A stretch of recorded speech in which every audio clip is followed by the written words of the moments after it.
Testing, testing.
Okay, good morning. This is the Public Service Commission's case number 9705, the review of the EmPOWER programs. We're actually going to start first with some public comments. You want to? And I would ask everybody who makes a presentation today, either from the company staff or the interveners and the public commenters, please spell your last name for the court reporter. Awesome. All right. Our first public comment will be from Emily Scarr of Maryland PIRG. Actually, if you want to come to the table, you're fine. So I suppose you don't. If there's an empty seat at the table, go ahead and take advantage of it. So. Thank you, Mr. Commissioner. Commissioners, my name is Emily Scarr, S-C-A-R-R. I'm the director of Maryland PIRG Foundation, the state public interest group. And since the inception of the Maryland EmPOWER program, we have released a series of reports evaluating the program, utilities performance, and making recommendations for policy improvements. Many of those have been made over the years, some of which a decade later have still not been made, so I'm here to make some recommendations. The EmPOWER Maryland program, as you know, has delivered real results for ratepayers, including $4 billion in savings on energy bills and lifetime savings of $12.7 billion, making it one of the best investments Maryland energy customers have ever made. And yet, we know that the utilities have left savings on the table. In recent years, they have hit their goals under budget using cost-effectiveness analysis that prioritizes short-lived savings over long-lasting building shell improvements. And as the state works to implement the Climate Solutions Now Act to reduce emissions from buildings, it's critical that the EmPOWER Maryland program aligns with those goals, focusing on conservation with an eye towards the shift towards an efficient electric power to power our homes. So our top comments, which I've also submitted written on the proposals, are first, that you reject the performance incentives as proposed by the utilities.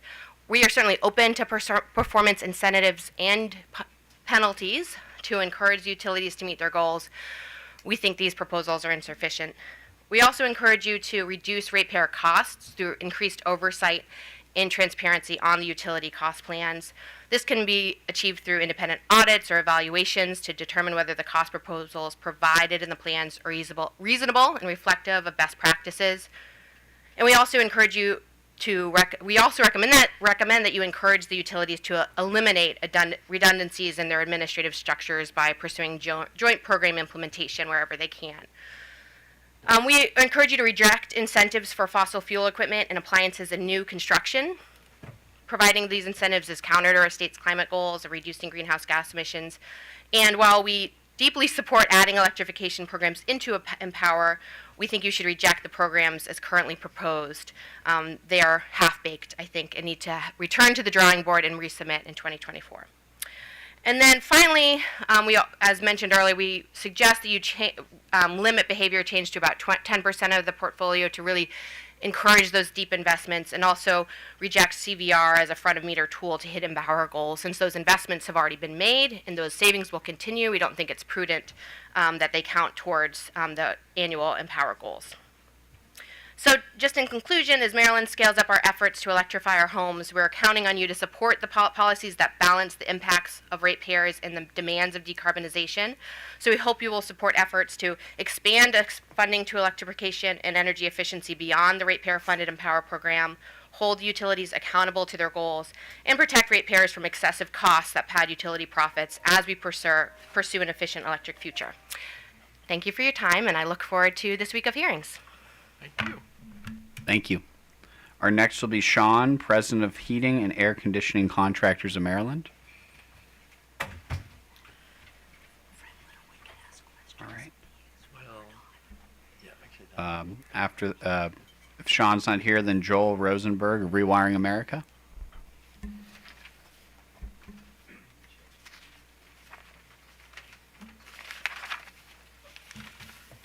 Good morning, Commissioners. My name is Joel Rosenberg, R-O-S-E-N-B-E-R-G. I am a program manager at Rewiring America, and we are the leading electrification nonprofit working to help families and communities achieve energy efficiency, improve health, and save money while tackling nationwide emission goals. I'm here this morning to reiterate the comments we submitted in response to the proposed program plans that were submitted by the utilities and the Maryland Department of Housing and Community Development. The plans that were submitted are not reflective of the state's statutory goals of reducing energy consumption and greenhouse gas emissions, and we cannot miss this opportunity to make progress on electrifying homes over the next few years. So, according to Maryland's climate pathway scenario, over 90% of new appliance sales need to be zero emission by 2031, and by 2045, electricity must account for 83% of residential building energy consumption and 94% of commercial buildings. So, to put this in perspective, Rewiring America has a report called Pace of Progress that's available online at rewiringamerica.org/pace. Our report is based on the goal of achieving net zero by 2050, which is actually even less aggressive than Maryland's net zero goal of 2045. And our report takes into account the fact that furnaces, water heaters, other appliances have 10 to 20 year replacement times. And 20 years from now, I'll remind you, is 2043. So every fossil fueled appliance bought today pushes its electric replacement out further. There's no time for delay and little room for error. So for Maryland to achieve 100% electrified space heating by 2050, we'll need around 2.7 million heat pumps. As a milestone on the way there, by 2030 we'll need around 956,000 heat pumps, and based on the projected heat pump sales without EmPOWER's contribution, we'll be short around 66,000 heat pumps by 2026. So the electrification plans proposed by the utilities include a combined 15,000 participants, that's without BG&E and PEPCO's multi-year plan proposals, and around 35,000 participants with those proposals. Even if every one of those participants got a heat pump, we'd still be almost 30,000 heat pumps installations short from where we'd need to be by 2026. So we urge the PSC to greatly increase the push for heat pump sales as part of EmPOWER. If we don't work on accelerating now, it's just going to keep getting harder and more expensive to meet our state climate goals. For low-income households, we urge that at least 50% of utility funding be set aside to help them electrify, given that DHCD will not have a full electrification program. These are households that can least afford to electrify, but who can most benefit from the health, comfort, and operating cost savings from electrification and building energy upgrades. For gas appliance incentives, we strongly oppose continuing any incentives for them, or even for one-way air conditioners, which are basically just half a heat pump. We recommend reallocating that budget towards variable capacity cold climate heat pumps, which efficiently heat and cool even in much colder climates than ours. And for reference, two of the leading cold climate heat pump installers are Maine and Norway. Finally, overall, we think there's a lack of clarity around the utilities building electrification proposed programs. We believe the PSC should consider allowing the utilities more time to refine their proposals and potentially consider consolidating the utilities proposals into one single statewide program, perhaps run by an independent third-party contractor. Either way, we strongly urge making electrification an extremely urgent priority to get us on the pace we need to meet our climate timeline, which is way shorter than the current utility plans account for. Let's not miss this critical opportunity. Thank you very much for your time and consideration. Thank you. Thank you. Just checking one more time if Sean, president of the Heating and Air Conditioning Contractors, is here. All right. That's it. Thank you, Chair. Okay, so I guess now we'll move on to staff to do the presentation of the semi-annual reports. Yes. Good morning, Mr. Chair and Commissioners. Dan Hurley, that's Hurley, of Commission staff. So I think we have a brief window here to talk about the semi-annual reports before we get into the main event of talking about the 24 to 26 program plans.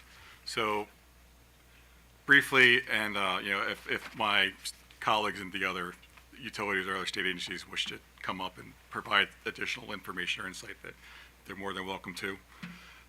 Overall, it was a good Q1, Q2 period with regards to the energy savings, and the utilities are on track to meet the 2% goal for 2023. So far so good. It looks like we're going to hit that 2% goal for 2023. So doing pretty well in that aspect, and we're managing our costs very well as well to go along with those energy savings. The 2022 program year evaluation reports have been finalized and will be filed this week. Just to let you know, in 2022, each utility had a benefit cost ratio of over 1 for their entire portfolio of programs, according to the societal cost test, and there was a statewide number of above 2.0 for all the utilities combined. So again, we're providing cost-effective programs on the societal cost test basis. So those are my brief comments on the semi-annuals. And before I move over to the work group reports, I don't know if anyone wants to jump in and provide any other insight. Yes, we do. I apologize. I need to access our. Thank you.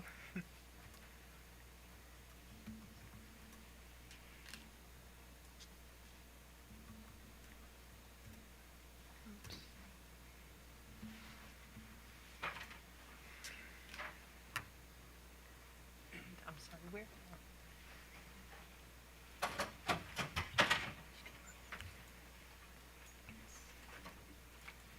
Thank you.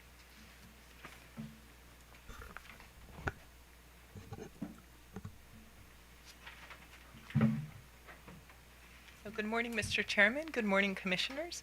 My name is Nicole Zeichner. I'm an Assistant People's Counsel with the Maryland Office of People's Counsel here on behalf of OPC. We did have, of course, comments on the EmPOWER Maryland Quarter 1 and Quarter 2 semi-annual reports. We did focus a majority of our attention on the upcoming cycle. However, we did identify some areas of concern as well as some accomplishments with the utilities' performance in 2023.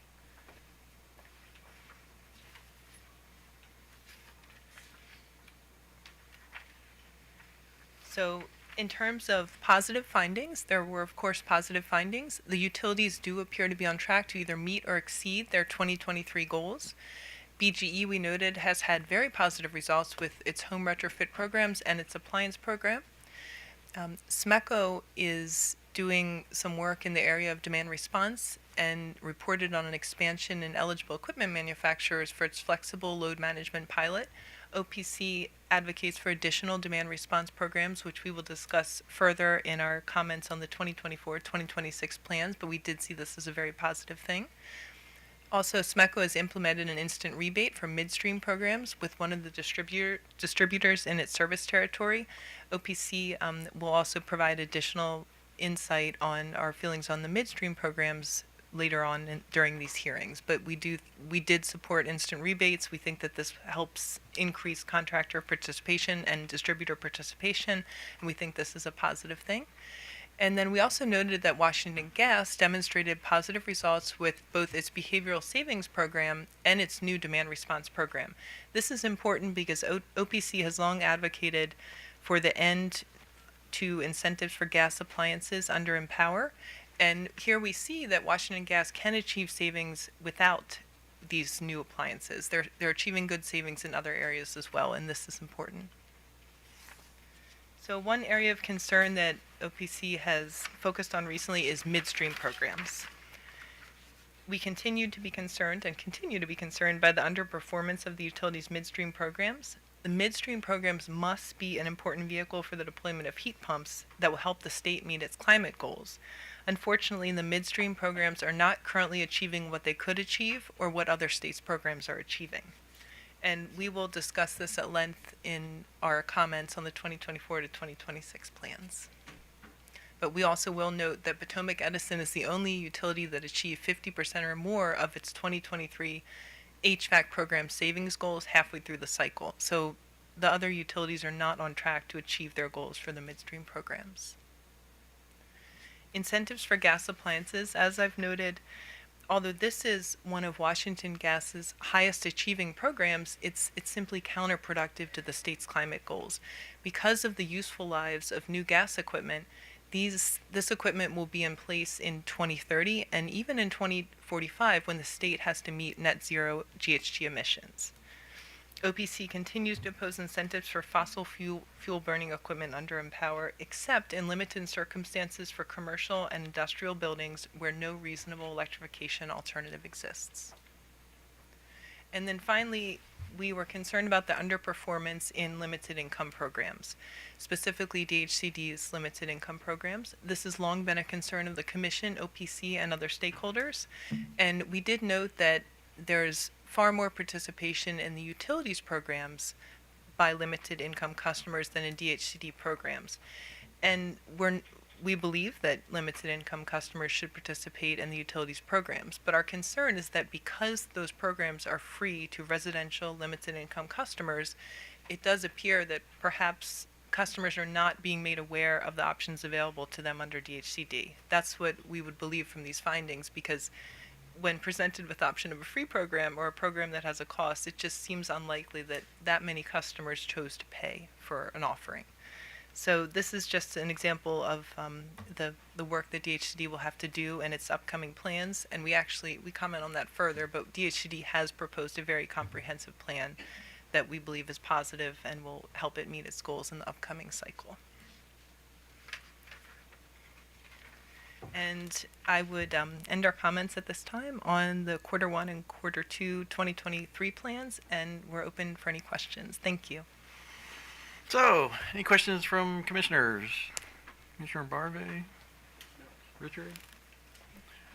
Let me ask one question. So you noted that PE was doing well in, if you push back a couple of your slides. Actually, I do have a question.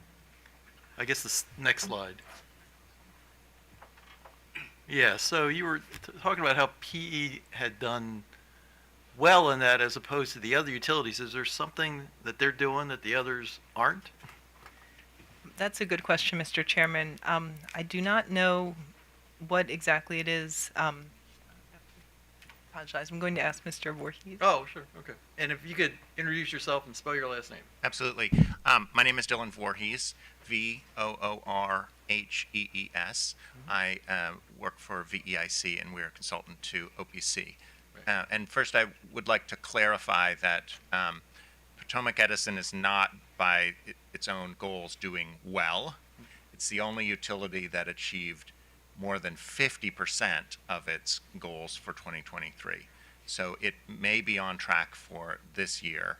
It is very likely, almost certainly, to fall well short of its 3-year targets for HVAC programs. So your question is there an explanation for why that is? I don't have a specific explanation, but just want to be clear that they're really ahead of a pack that's overall quite far behind. Okay. Commissioner Barbe. Thank you. And you didn't refer to this, but a prior witness talked about the voltage reduction plans. Does OPC have a position with respect to that? And can you tell me what it is and explain to me why? Yes, Commissioner Barbe, we believe that conservation voltage reduction plans, CVR, should be limited. It should not count towards more than 20% of the utilities EmPOWER goals. EmPOWER was designed to serve customers for behind-the-meter programs, and the Commission has considered this, the Future Programming Work Group considered this, and OPC does believe that no more than 20% should be counted towards goals. The utilities are certainly free to do additional CVR, and they should. We believe that they should. But in terms of counting towards EmPOWER, CVR should not take the place of these behind-the-meter programs. Okay, I understand because it's in front of meter, but if they aren't given incentives, would they do voltage reduction? And that is a good question, and I would say that they're obligated to do that. They're obligated to continue to do these programs without the incentives. And I think that limiting it to 20% makes sure that they continue to do the behind-the-meter programs. But I see your point, but I think that they will continue Because to it do this. seems to me they have a positive financial incentive to not do it. And I think that they have to worry about stability of the grid, and they have to worry about serving their customers. Mm-hmm. So I do think that they are still obligated to do these programs without the incentives. Okay, thank you, Mr. Chairman. Commissioner Sushman. Okay, so following up on the chair's question about why it is that the utilities have not come close to meeting their HVAC program goals. And I understand you said that you don't know why that's the case, but I guess so the question I have is, if you were designing a program, and I know that we're going to get into the proposals sort of for 2024 to 26, but if you were designing the program for let's say for this year, what would you do to allow for a greater participation in the HVAC program? Nicole, would you like me to answer? Thank you, Commissioner, for that question. And to be clear, sorry I wasn't more clear, I don't have a specific explanation for why Potomac Edison's performance was slightly ahead of the other utilities in that No, I do We, understand that. we actually have a very extensive evaluation of why the utilities are not performing well in their HVAC programs. And we've worked with the utilities through the work group process for more than a year now to make recommendations about how those programs can be improved. So I will try and be very brief in answering that question because we have an extensive set of recommendations for wholesale changes to that program. And they include fundamentally a shift toward a greater emphasis on a model that works for the business practices of contractors and distributors. And one of the examples that we've focused a lot on in the work group, and Ms. Eichner referred to, that SMECO was beginning to experiment with, is the form of rebate structure where contractors, and I don't know how familiar you are with the midstream model, but it is focused on the contractors and distributors who acquire HVAC equipment or water heaters for a customer. And so the point of intervention is at the distributor and the contractor. It's really their transaction that we're focused on trying to influence, trying to get a contractor to acquire a more efficient piece of equipment. And one of the current design of programs requires the contractor to purchase a piece of equipment, install it, and then seek the rebate from the utility program, which may be weeks later, it may be some amount of time later. And that requires that contractor to basically carry that obligation. And the alternative approach, this instant rebate, would allow customers, contractors, to instantly acquire more efficient equipment at the discounted price using that rebate. So it's a little bit technical, but it's an example of a design change that makes the program more contractor friendly.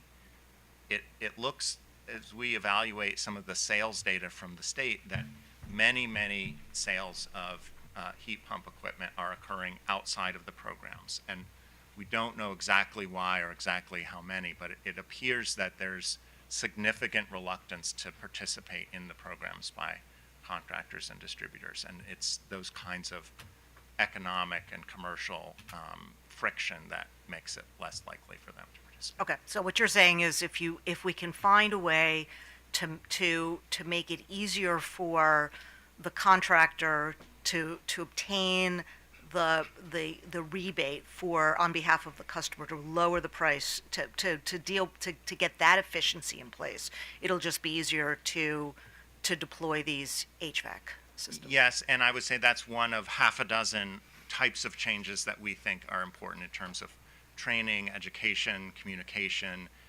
paperwork, and sort of commercial transaction. Okay, for the thank rebate. you. Anything for you? Okay. All right, thank you very much. So our next area of discussion will be on the 3 work group reports that were filed recently by the Finance Work Group, the Midstream Work Group, and the Reporting Improvement Work Group. So for the first one on financing, just a general overview, we've seen a fairly successful pilot to date. I think one thing that happened, we did get a little later start on that, so there was still about 1.8 million of unspent funds in that pilot. And I think one of the recommendations for that report was to continue the pilot, to continue to be able to evaluate and assess the success of the program. I think one note staff made in the evaluation process is that we would like to be able to get a better idea to determine how many people are actually incentivized by the actual financing portion of the program to go ahead with their HVAC the job. So I think one of the things we saw was that they were signing the contract to do the implementation, and then they were offering the finance later. So we'd like to see a more kind of a way to develop whether or not the actual financing was pushing the customer to do the job, or if they were going to do it anyways. So that was one of the things that was a staff concern with the pilot, but we do support continuing that pilot moving forward. And I'll turn it over to the other stakeholders if they want to comment on the finance pilot. Yes, let me, if I may just pull this.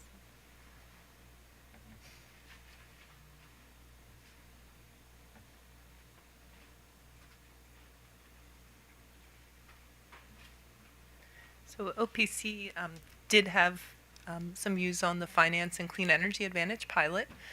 First, we will note that after a year, approximately 100 loans had been funded or are in the process of being funded. Now, we do have to, and that's a positive thing. However, we do have to compare that to the nearly 10,000 homes that receive a home performance audit, and that is more than twice the number that actually are able to complete those projects. So we feel like the finance pilot should be scaled up. The finance pilot plans should be written, and this goes to our next slide. Plans should be written by either the CEA pilot administrators or another agency to propose a plan to scale up a residential loan offer by times 100 over the next 3 years, leveraging these federal funds that are available. And this could be considered, using these federal funds, the pilot could be leveraged to utilize them. And we also believe that the program must be simpler and faster for both homeowners and contractors to access. And then OPC noted in the finance work group report that there were some additional funds available, and the proposal was to use those funds to lower the interest rate. OPC believes that instead of lowering the interest rate, a loan loss reserve should be created so that the credit scores could be lowered slightly. We think that that would be a better use of any extra funds.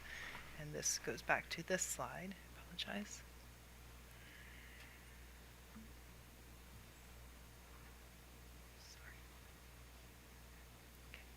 So that is how we believe that money should be used. If there are extra funds, the credit score should be lowered. So those are our opinions on the finance pilot, and we're available for any questions. Any question? Commissioner Barbe? Could you elaborate on what you said with respect to credit scores? Is this the customer's credit score? Yes. So when the pilot was being developed, OPC wanted to see a slightly lower credit score for eligibility. Oh, for eligibility. Yes, Okay, yes. I understand. Never mind. Any other questions? So is the Clean Energy Center here? So do you guys want to come up, and since this is part and parcel of what you guys are doing?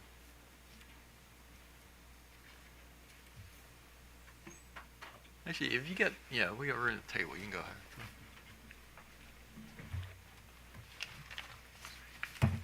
Thank you very much, Commissioner. Oops. Apologize. I recorded. No, that's fine. Go ahead. I mean, just do what you got to do to get set up. So. Okay.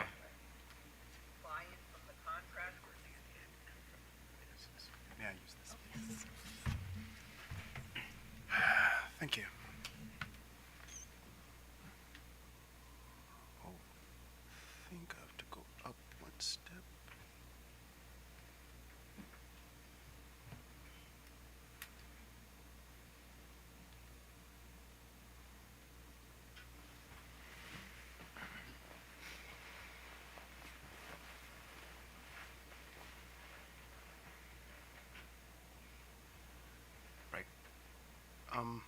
Thank you for your time today. My name is Aziz Kamlegia, Kamulegeya. I work with the Maryland Clean Energy Center currently. I'm the program coordinator for the Clean Energy Actually, if you could Advantage. pull the mic a little closer to you. Sorry. Thank you. So I'm the program coordinator for the Clean Energy Advantage loan program, and I just wanted to mention a couple of things about the program today. So we have been operating for about a year and a half now, and in that time we've had 120 worth about 1.1 million. Those have been completed. There've been about 5,000 full-time man-hours employed of EmPOWER funded man-hours employed to do HVAC work and home performance with Energy Star work. About 172,000 kilowatt hours in estimated annual energy savings have been achieved so far. We have 55 and counting contractors going on, and we've managed to get 6 regulated Maryland utilities to work in concert to make this happen. So what we're asking for, and I'm glad our colleagues at OPC are in agreement that this program was given a 3-year term. The actual commission order to allow it to operate was passed in June of 2021. Our first loans were issued at the end of June of 2022. So we've actually been out in the open for about a year and a half now. We are asking that we be given more time for a number of reasons. Program momentum has, gone up to about 10 deals a month currently. This was a new program. There's a lot of training and education going on with contractors, and I don't want to get into the minutiae of it, but contractors themselves have turnover within their staff, and so it's been ongoing to get all these people up to speed. We are just getting to scale to where they can operate and understand the program. So we're about 10 deals a month, hoping to do better. So some of the most popular incentive that's offered by the program is that we give every participant a 12-month interest subsidy. So we pay their first year's worth of interest. And every time people hear that, they equate it to 0%, which is actually not the same thing, but they like it nonetheless, and it makes homeowners sign up to participate in this. And there's a few more, but just to sum it up, that we hope that with the IRA that's kicking in next year, we shall be able to entice people with even additional incentives that will make the whole package more attractive to where the out-of-pocket cost for work done will be low enough for them to sign on. In terms of who the people that we work, the stakeholders we're working with, that we've consulted, the utilities, the MEA, PSC staff, and OPCM. Thank you for presenting. They're all in support of the extension of this time, because they've been with us the whole time we've been, exchanging information, and they can see that we have put in the work. It's been quite a bit of work invested so far, and we would not want it to go to waste. As mentioned again, and I thank you for that. There've been about just under $3 million that was appropriated. We've used about 1.1 million of it so far. Scaling is an interesting thing when you're breaking out into a new market. So there's quite a bit that we haven't used, and we're just asking just for the time to use that amount of money, and for the extra time that we're asking about 2 more years to operate. We believe with the current appropriation we'll be just fine. We operate within it, and we'll be able to answer all the questions that have been placed, by the stakeholders. Thank you so much, Commissioners. Any questions? Commissioner Barve. Yes, I'm wondering, maybe I misheard what you said, but in this whole endeavor, do you work with community organizations like the United Way or faith organizations? Because they often are better at reaching these people who need these kind of programs than, yeah. And I thank you so much for that comment, Commissioner. We're just getting up to where we're getting to sign out with these folks. Our in the beginning stage, we're just getting the contractors to understand what this was. Okay. And so now that we have room, we're expanding our advertising endeavors to include everything that technology can offer, and also reaching out to entities. Terrific. You're just starting. Okay. I'd like to encourage you to do more of that. Thank you. Thank you very much. Commissioner Sushman. Good morning. So if we could go back to the previous slide. Certainly. Well, first, the loans, are you the bank? We're not the bank. We have a participating bank, Okay, a Clean and Energy Credit Union. Right, and what's the term of the loan? They go from 3 to 5 to 10 years. Okay. And so the person taking out the loan has monthly payments to the bank? Yes. And you haven't had any default? No. Okay. So the 120 projects, are they exclusively HVAC? The HVAC is creeping up to about 35 to 40%. The most of the work we've done so far is getting to the housing envelope. However, I will just mention that the HVAC is creeping up really quickly because they are now starting to understand what advantages there were. By they, I mean the contractors. They're starting to understand the advantages there were to the homeowners, and they're informing the homeowners of what is available to them. in Okay, terms of and incentive. what other types of projects are you financing? Right now we're just, because it's an EmPOWER program, so just under HVAC and home performance. So anything within that program, this is the entire envelope: windows, heat pumps, HVAC systems themselves, heating of any kind, switching over from gas to electric for most of these entities. So yeah, if it's to do with what can be accommodated within home performance or with the HVAC programs of the utilities, then it's covered by the Okay, program. Currently. you're limiting participation to the EmPOWER programs.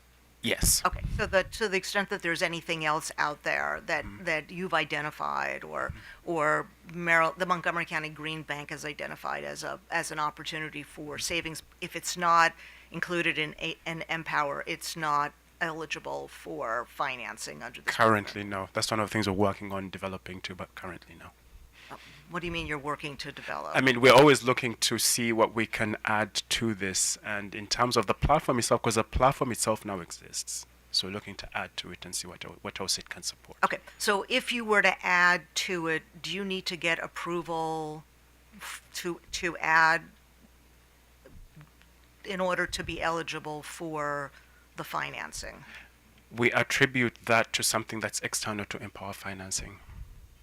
Okay, so to the extent that it's external, I'm not understanding how it would be part of, it wouldn't be part of the financing, but do you offer something else that's, Not currently, no. I mean, I guess let me rephrase. There's a lot of things that we are currently, if you will, incubating within the progress to see what we can do, and then we want to pass it on to all the stakeholders and see what we can get to sign on. And of course, eventually, those that are eligible will come across to the PAC to see where everyone stands. And if we hope that 2 years from now or 3 years from now, when we're presenting the next iteration of this, we'll have more to offer than just HVAC and home performance and okay, see where it goes. in the hopes that it would be included within EmPOWER? Yes, Okay, thank you. you're welcome. Mr. Richard. I just wanted to find out if you have any reaction to the OPC recommendation about credit score eligibility. Oh, thank you. I'm glad you gave me a chance to mention that. So we are definitely working hard to see how that is possible. We're engaging in discussions with more lenders. We're pretty much tied to, we have one lender right now. The size of the loans and the frequency of the loans makes a lot of lenders uninterested in participating in this kind of thing. But we are getting some positive feedback from, other entities within the industry to see who can come on. And to answer the OPC's question, yes, CECU is willing to drop to just about any credit score we choose. They'll just charge us more. And therefore, we're trying to see, okay, can budget that we have right now accommodate just about anything we want to do? And so far, if we're able to continue, we have the finance, and we'll be able to actually drop it to, the loan number 580. 580, okay. Yeah, we want to drop it to 580. I mean, we hope that will mean, that all the participants who apply will be able to be approved by the CEC or any lender that we have if we drop to that number. But as you can imagine, this is a program that is supported by, if you will, is supported by us offering some backstop for the level of loss that the CECU can sustain, and that backstop is actually financial. And so every time we get into lower and lower, it becomes more and more expensive, and we have to be wary of budget. Okay. And if you were to lower it to 518, is that the number? 580. 580. Yes. Okay. What? Just so I understand, what is the cost of that? I mean, before the interest rates went up to where they are now, what about, I want to say $600,000-$700,000. But the last time we did that evaluation was when the interest rates were still low. I mean, now we've gone up to double-digit interest rates in some places. We have to do that again. But we think that still within the budget that we have, we might be able to make it if we drop to 180. that would just be money that would sit in the bank, and in case there was a In the case default. there's a default, and so far, like we haven't had any defaults. I mean, the 12-month interest subsidy would cost more, which is why we're concerned about, can we afford it? But we're thinking that, unless we go gangbusters and we're doing like I don't know, 100 loans a month, then we can't afford it. But we participate about 60 transactions a month. Even if we got to that level, we can still afford it within the budget we have. Okay, great. Thank you. Thank you. So any comments from the other stakeholders on the Clean Energy Center's loan program? Yes, sir. Good morning. My name is Eric Rupko. The last name is Riopko. Good morning, Chair and Commissioners. My name is Eric Rupko on behalf of Baltimore Gas and Electric. The utilities, BG generally supports the extension of the loan program. To Ms. Leichner's comments about the IRA funding, I think that extending the pilot provides a good kind of a bridge as we get to that point. I know there's been ongoing discussions about different IRA programs that are out there, so I think this provides a good segue into that. And overall, we're talking about using funds that have already been allocated for this pilot and not adding additional funds for this pilot at this time. So I think this is a prudent use of the funds. Okay, thank you. Any other stakeholders have any comments on the Clean Energy Center's program? The staff have, No, we're supportive of Okay. continuing the pilot, okay. whether or not they want to lower the interest rate. Yeah, no, I understand. Not the interest rate, but the credit Sure. score. That's also something we'd be supportive of. So anything else on the finance report? That's it for the finance report. Okay, thank you. So the last two reports we filed as one report was the midstream and the reporting of improvement reports. And so the issues raised in these reports were non-consensus items and are really in line with what's going on for the next program cycle. So it just may be best to discuss all the parties' opinions during their 24 to 26 Okay. presentations, because we could take 45 minutes and give you an overview of everyone's positions, but you're going to hear it over the next several days anyhow. Okay. All right, sounds good. And then one last thing from staff. So there was one request. So DHCD had a request in their plan or in their semi-annuals to allow the department to add the Maryland Energy Administration's low to moderate income program to DHCD's list of categorically eligible clients, and we support that fully. Okay. Just want to get that on the record. Okay, sounds good. And that's all staff has for this morning. Okay, DHCD, are they here? Chair Oh, Hoover, Sure. this is Brent Balea on behalf of BGE. May I just ask or raise a preliminary procedural issue? Now would now be an okay time. Sure. The Exelon utilities, we're looking at the schedule that's set forth for the next few days, and we wanted to request the opportunity to reserve some of our time to be able to comment on whatever occurs throughout the course of the proceedings on Thursday before staff's presentation. Okay, well, I guess if I do that for you, I'll need to do it for everybody else, so. Yeah, we don't object to So, that. so we'll just sort of keep that in mind, so all the utilities, we'll give you a chance to comment on that at the appropriate time, so. Okay, thank you. All right, sure that works.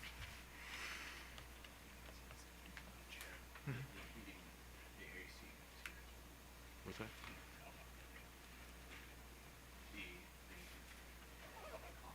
Oh, right, okay, so I understand that Mr.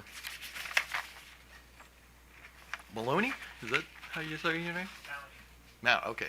So just come up to the table here, state your name, spell your last name for the court reporter, and go right ahead. Sean Maloney, Mallonee.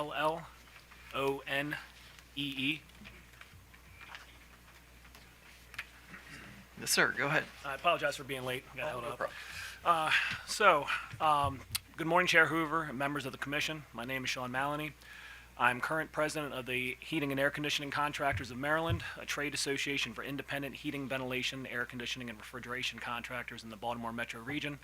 I'm also the president of SM Mechanical, a family-owned full-service heating and cooling company. HACC and our member companies continue to be strong supporters of the EmPOWER Maryland program as it saves ratepayers energy and money, creates and maintains jobs in the HVAC and energy efficiency industry, and creates a healthier environment. As the Commission considers the EmPOWER plans for the next 3 years, I would ask that you keep in mind the important role that contractors will play in implementing these programs and making them successful. We are in people's homes every day to repair and replace faulty heating and cooling systems or help them save money through energy efficiency upgrades. When the EmPOWER programs are too complex or too slow for homeowners, we are the ones who bear the brunt of customer frustrations.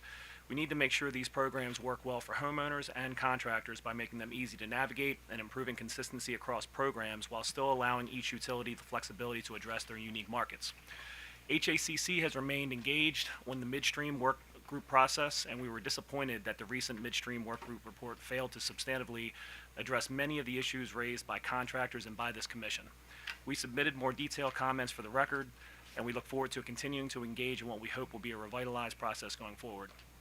We encourage the Commission to approve robust, flexible EmPOWER programs that are designed to serve all Maryland residents.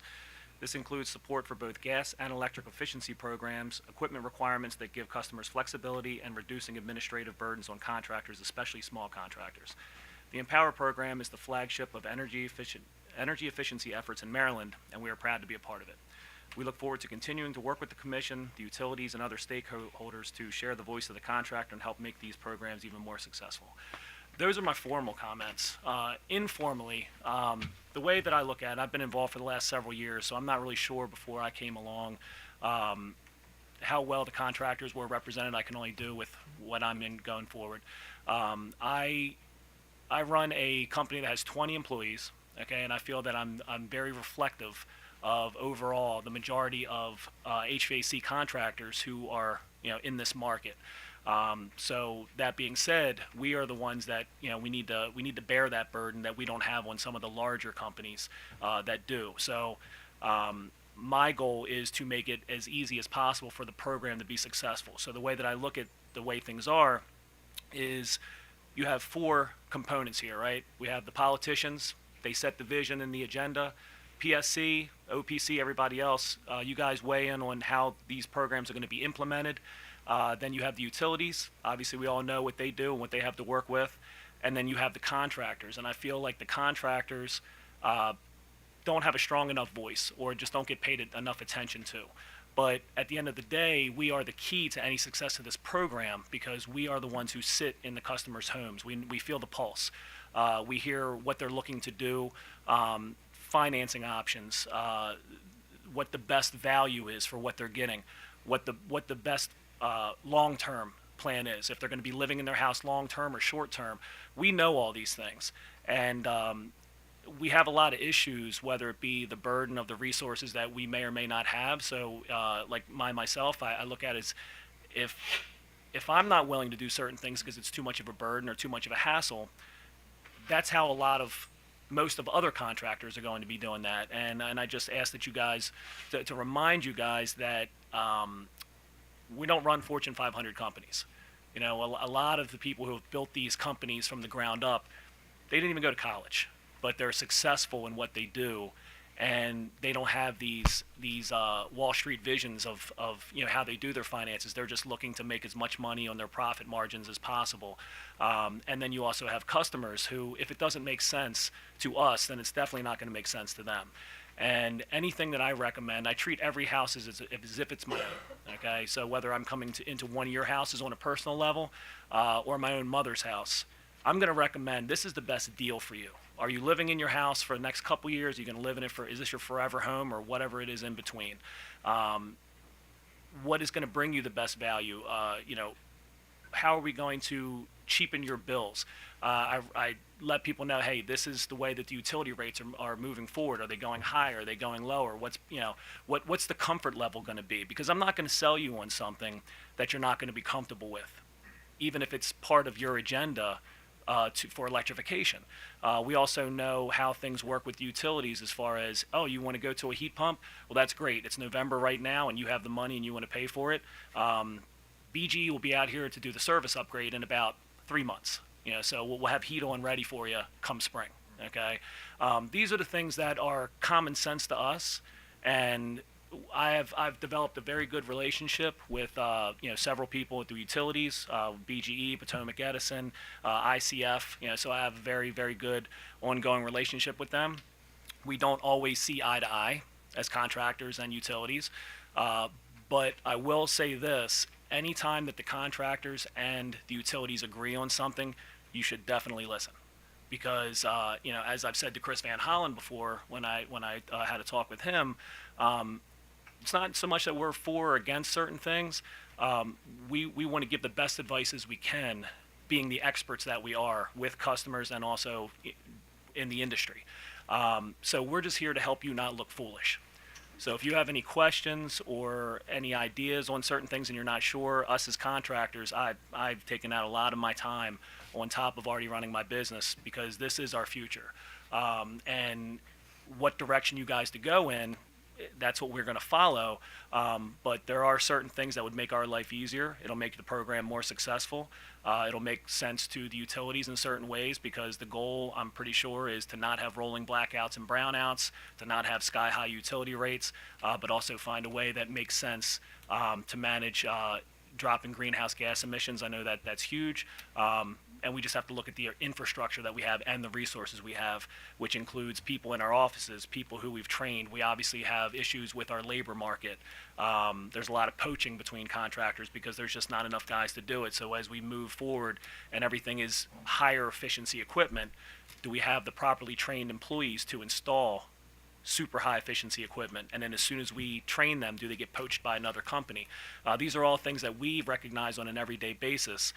So with the proper communication with you, we can make sure that you have that information as well, because that's either going to restrict us or help us improve this program moving forward. Okay, thank you very much. Commissioner Barbie. Yeah, thank you, Mr. Chairman. Until very recently, I was the CFO of a company with 30 employees, so I'm very sympathetic to the place that you're in. So let me just ask a question. Environmentalists in the legislature are very bullish on heat pumps. I get the distinct impression that certain people in the industry, and perhaps contractors, are less so. Would you care to comment on that? Absolutely. And these are air source heat pumps. Yeah, of course. So there's a lot of questions. People have all heard cold weather heat pumps, things like that. Heat pumps are heat pumps. There's different technology. Another thing I just want to mention too is we also do full home performance. Okay, so everything that we do, we have a very firm grasp on the actual numbers when we do our energy audits of where we're finding where the most savings are. So just want to put that out there. So for the whole home envelope, we see what has the most success. When it comes to heat pumps, again, these are the talks I would have with you in your own home, right? What are you looking for? Do you like nice hot heat? Have you ever had oil or gas? Because a standard efficiency heat pump's not going to give you that nice comfort, and I don't want you to be mad at me if you don't get that, right, after the fact, because then it's too late. You have to go super high efficiency heat pumps, which are the cold weather heat pumps, and that would be the inverter systems. They're much, much more pricey, and they're very it's very critical in certain things, because it's like having a Ferrari versus having a Camry. Okay, you can't just put any gas in it. You can't do it. It's got, the airflow has to be perfect. Everything has to be done properly. And why I say that is because, as you well know, Baltimore and the surrounding area is a very old city, and there's a lot of old baby boomer houses from the 50s that have inadequate ductwork for that. So when you have super high efficiency equipment that requires ductwork that basically began to be installed until after the late 70s, early 80s, you're asking for a ton of problems. And if we are incentivized to put in certain systems and you don't have salesmen who have ethics and morals and actual the information to make that decision on whether a house is able to have that, there's a lot of people who hey, I want the biggest and the best and it's going to save me money, and then it's an absolute nightmare from then on out. Efficiency ratings, I'm huge on that. I was the person who kind of started the whole push to drop the EER completely. Something that I would like to ask, because I know that there are certain people who the concern is super high heat days in the summer. If we continue to do heat pumps, we're going to need more of these super high efficiency heat pumps. The problem with that is the EER rating prevents us from getting the incentives that would definitely be the tipping point on that. Because, like I said, the concern is going to be from having power outages in the summer to we're going to have power outages in the winter because heat pumps use a lot more electricity when you're running straight electric heat backup, which happens basically sub 40 degrees. That's an average winter day in Maryland. So when we really start to increase the number of heat pumps that we have in the state, it's going to be a lot more strain on the grid in January and February compared to June and July like we're used to.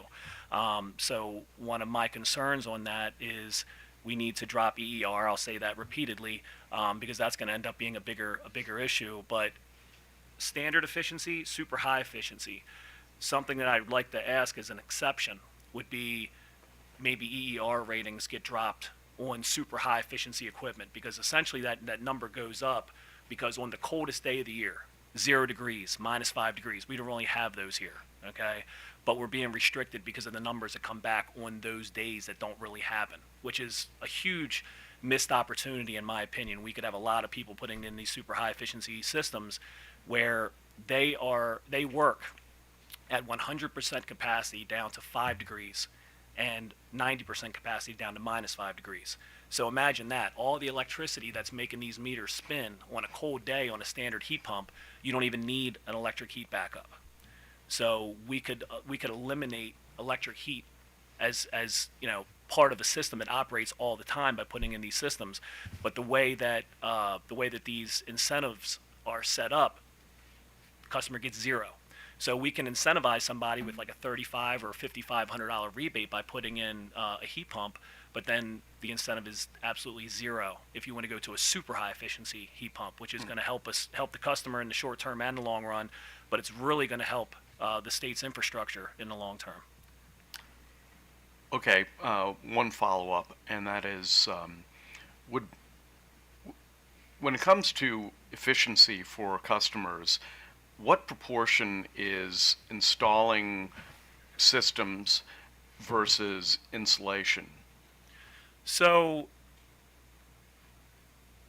for us, because we do everything in-house, it's a no-brainer. If I sat in your house and told you I can max you out a $7,500 rebate by putting in a system that's a couple $1,000s more, and then another $5,000 to $7,000 in insulation work, air sealing and insulation, you're pretty close to breaking even when you get your rebate back.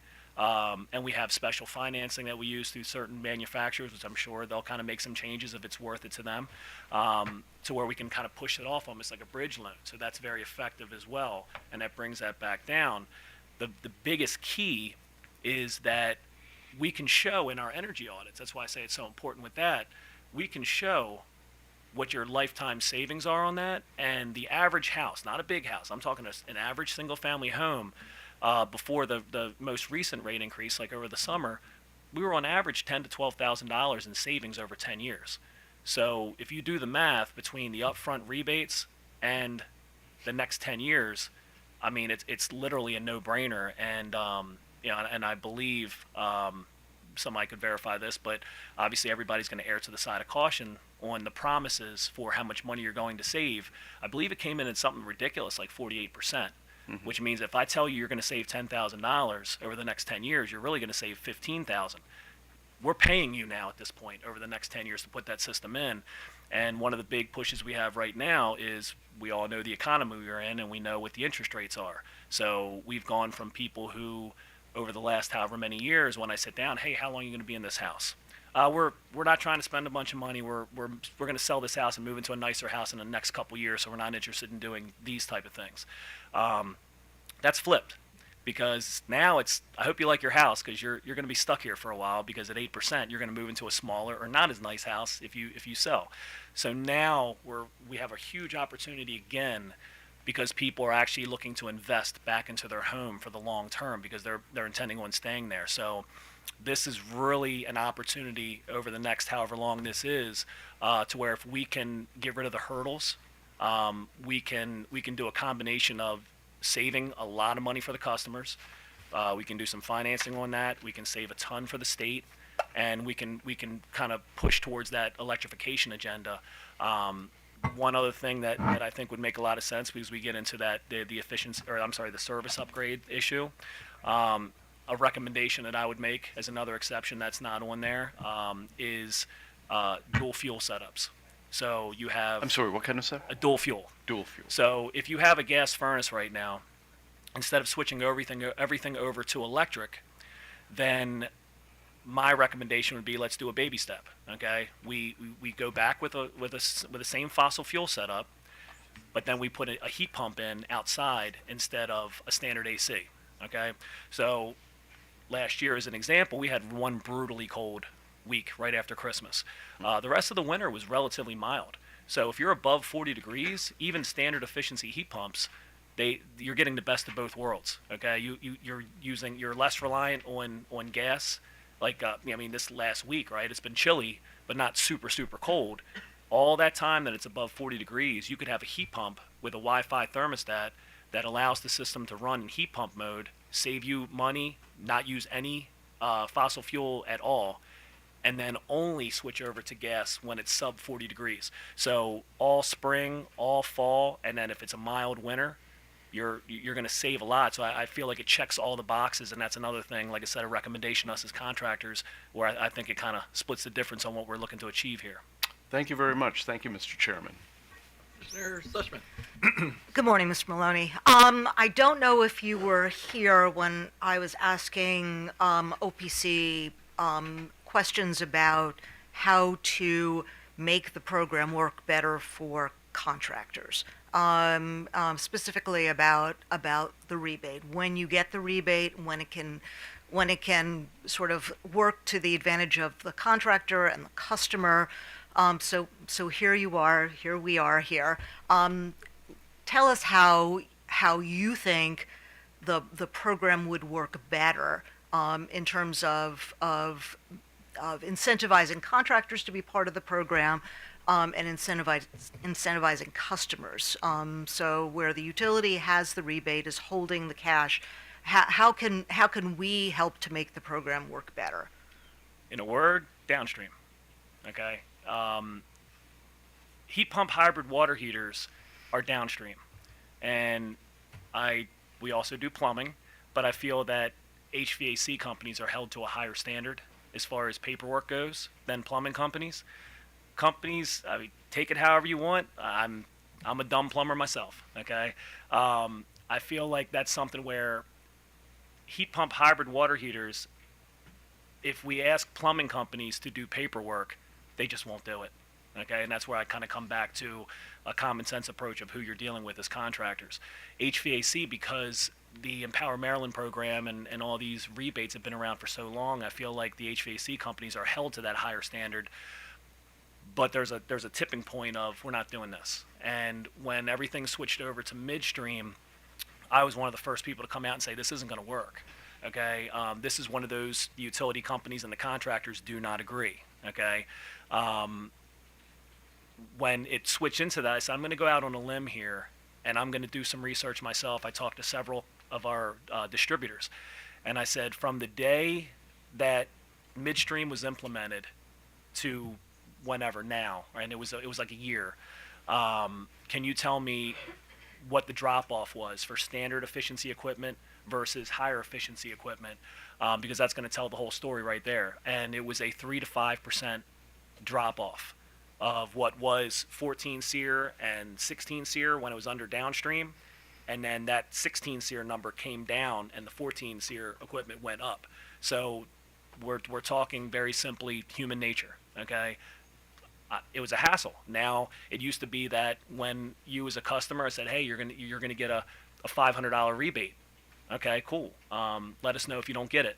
I don't have to do anything. I'm done. My person in the office who handles that, she does very simple paperwork on it. It's done, and then we don't have to worry about if the money gets screwed up, the check gets lost in the mail, because the current setup for midstream, you're asking us to bear the financial burden as well. Especially as these numbers start to grow and we start talking about $800 rebates and $1,200 rebates. Everybody's sorry when something gets messed up, but I'm gonna feel that pain personally. If we do 100 jobs that have rebates, I don't want to worry about 100, payments that I don't get, especially if I'm swamped with my people at the office and they don't have time to kind of keep up on this stuff. But I can bet you that if a homeowner is expecting a $1,200 check, they will call us and say, hey, we still haven't gotten this. Okay, we can go into the portal and see where it's at, whatever. Contractors prefer that all day long. It's less risk.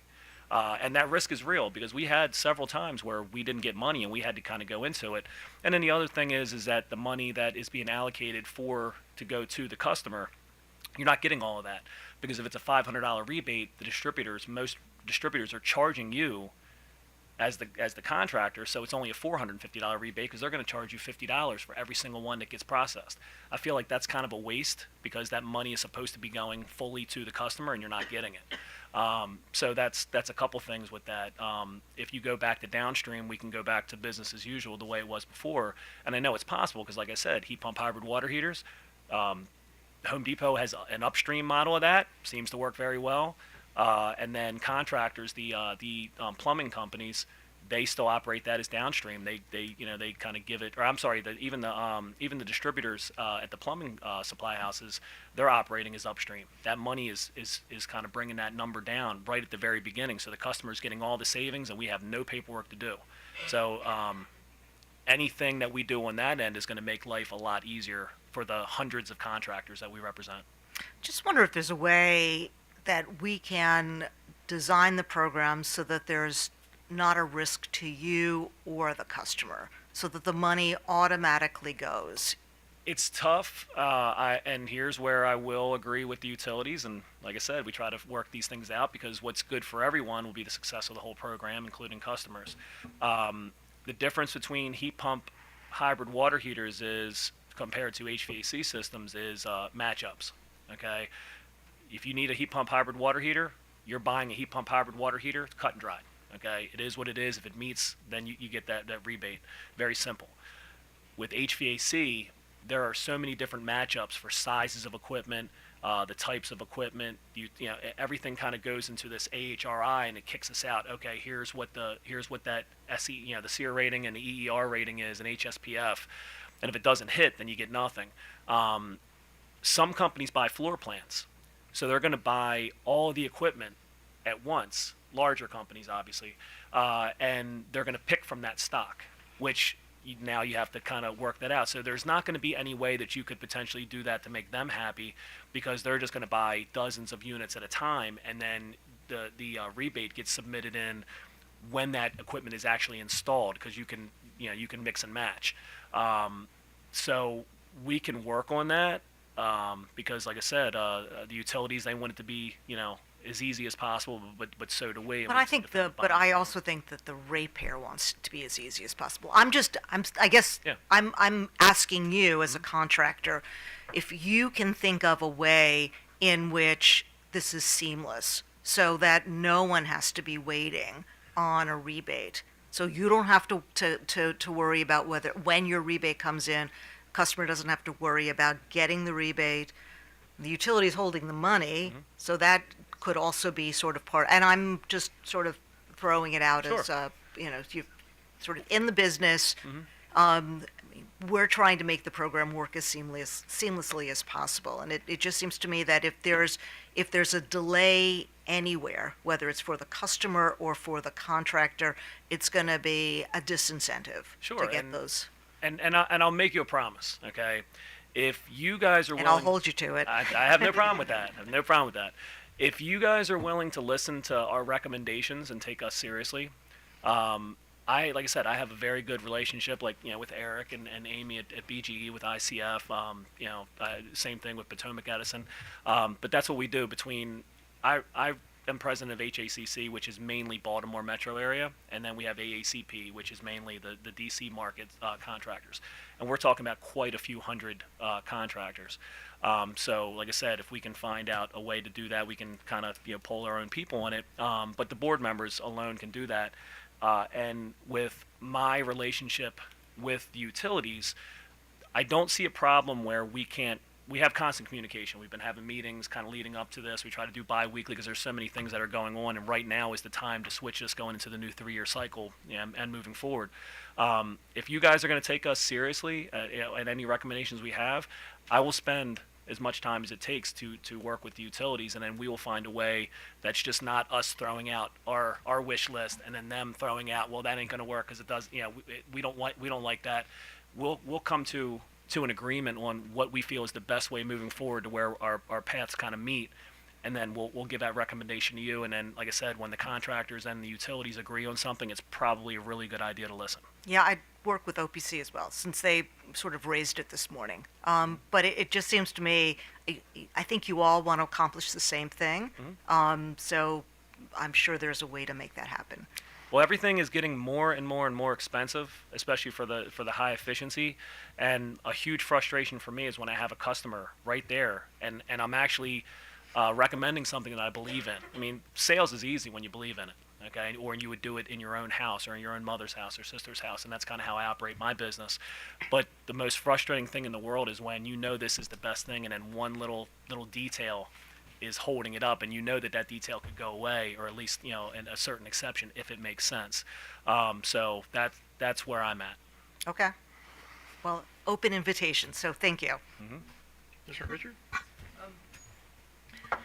I was interested in your recommendation about, but just so I'm clear, you would suggest that we just end this midstream program, and we've been struggling with it for several years now, and just convert it to a downstream or direct rebate program. Did I hear you correctly? I'm a big fan of don't fix what's not broken. Okay. And I feel that from the contractor standpoint, it worked the best. Full transparency, it put a lot of burden. It transferred the way it is whether it's downstream, midstream, or upstream. Okay, upstream, all the burden is I should say downstream. The burden is mainly on the utilities. Okay, midstream, the burden is going to be on the contractors and the distributors, and then upstream, the burden is going to be on the distributors. So to me, midstream's the worst option, because you're including multiple people into it, which is making it more difficult, less people who are going to be involved who want to do it. There's too many hands in it, So that's where we're at. Yeah, and maybe if I could ask staff, OPC, and utilities, I mean, it seems like we've just struggled with this midstream program for a number of years and don't seem to be making any progress. Should we just go ahead and turn this into a downstream program? Does OPC staff or utilities have a view on that? This is Derek Upco on behalf of BG. I know in our plan for the 24-26 cycle, we did provide some information about the possibility of looking at other avenues besides midstream. Okay. I'm not sure that we're ready to fully shift from that. We feel like we've made a lot of progress on the midstream. Obviously, realizing that we spend a lot of time talking to the likes of Sean and other parties, just trying to understand how can we improve things.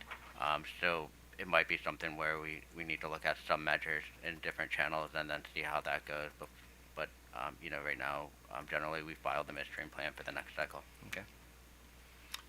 Commissioner, again, Dylan Voorhees, VEIC, on behalf of OPC. Thank you for that question. We do think there's an important role for downstream incentives, and don't have concern about that. But in short, no, we do not think we should dispense with midstream programs. It's our belief that midstream programs are critical for something that downstream programs ultimately are I think, challenged to do, which is get to enormous scale.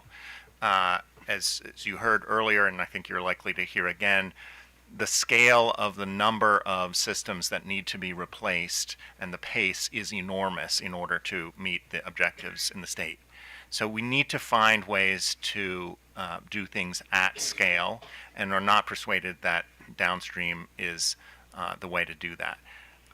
Absolutely agree with some of the things Sean said, and disagree with some others. We have seen midstream work at scale in other jurisdictions, and many of the recommendations we've been making for the last 2 years are based on that, and we simply haven't seen the utilities respond to many of those recommendations.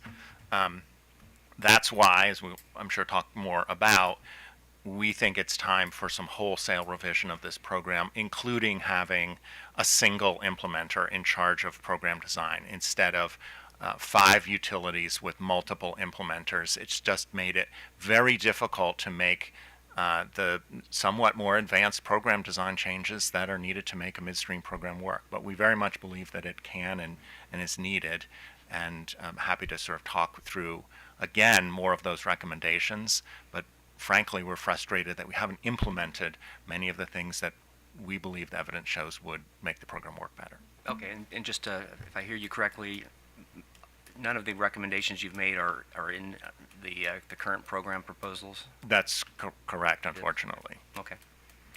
Did you have a view, Mm-hmm. staff? Dan Hurley for staff. So Commissioner, staff is open to exploring any distribution stream available to make this program work, right, be it downstream, midstream, upstream.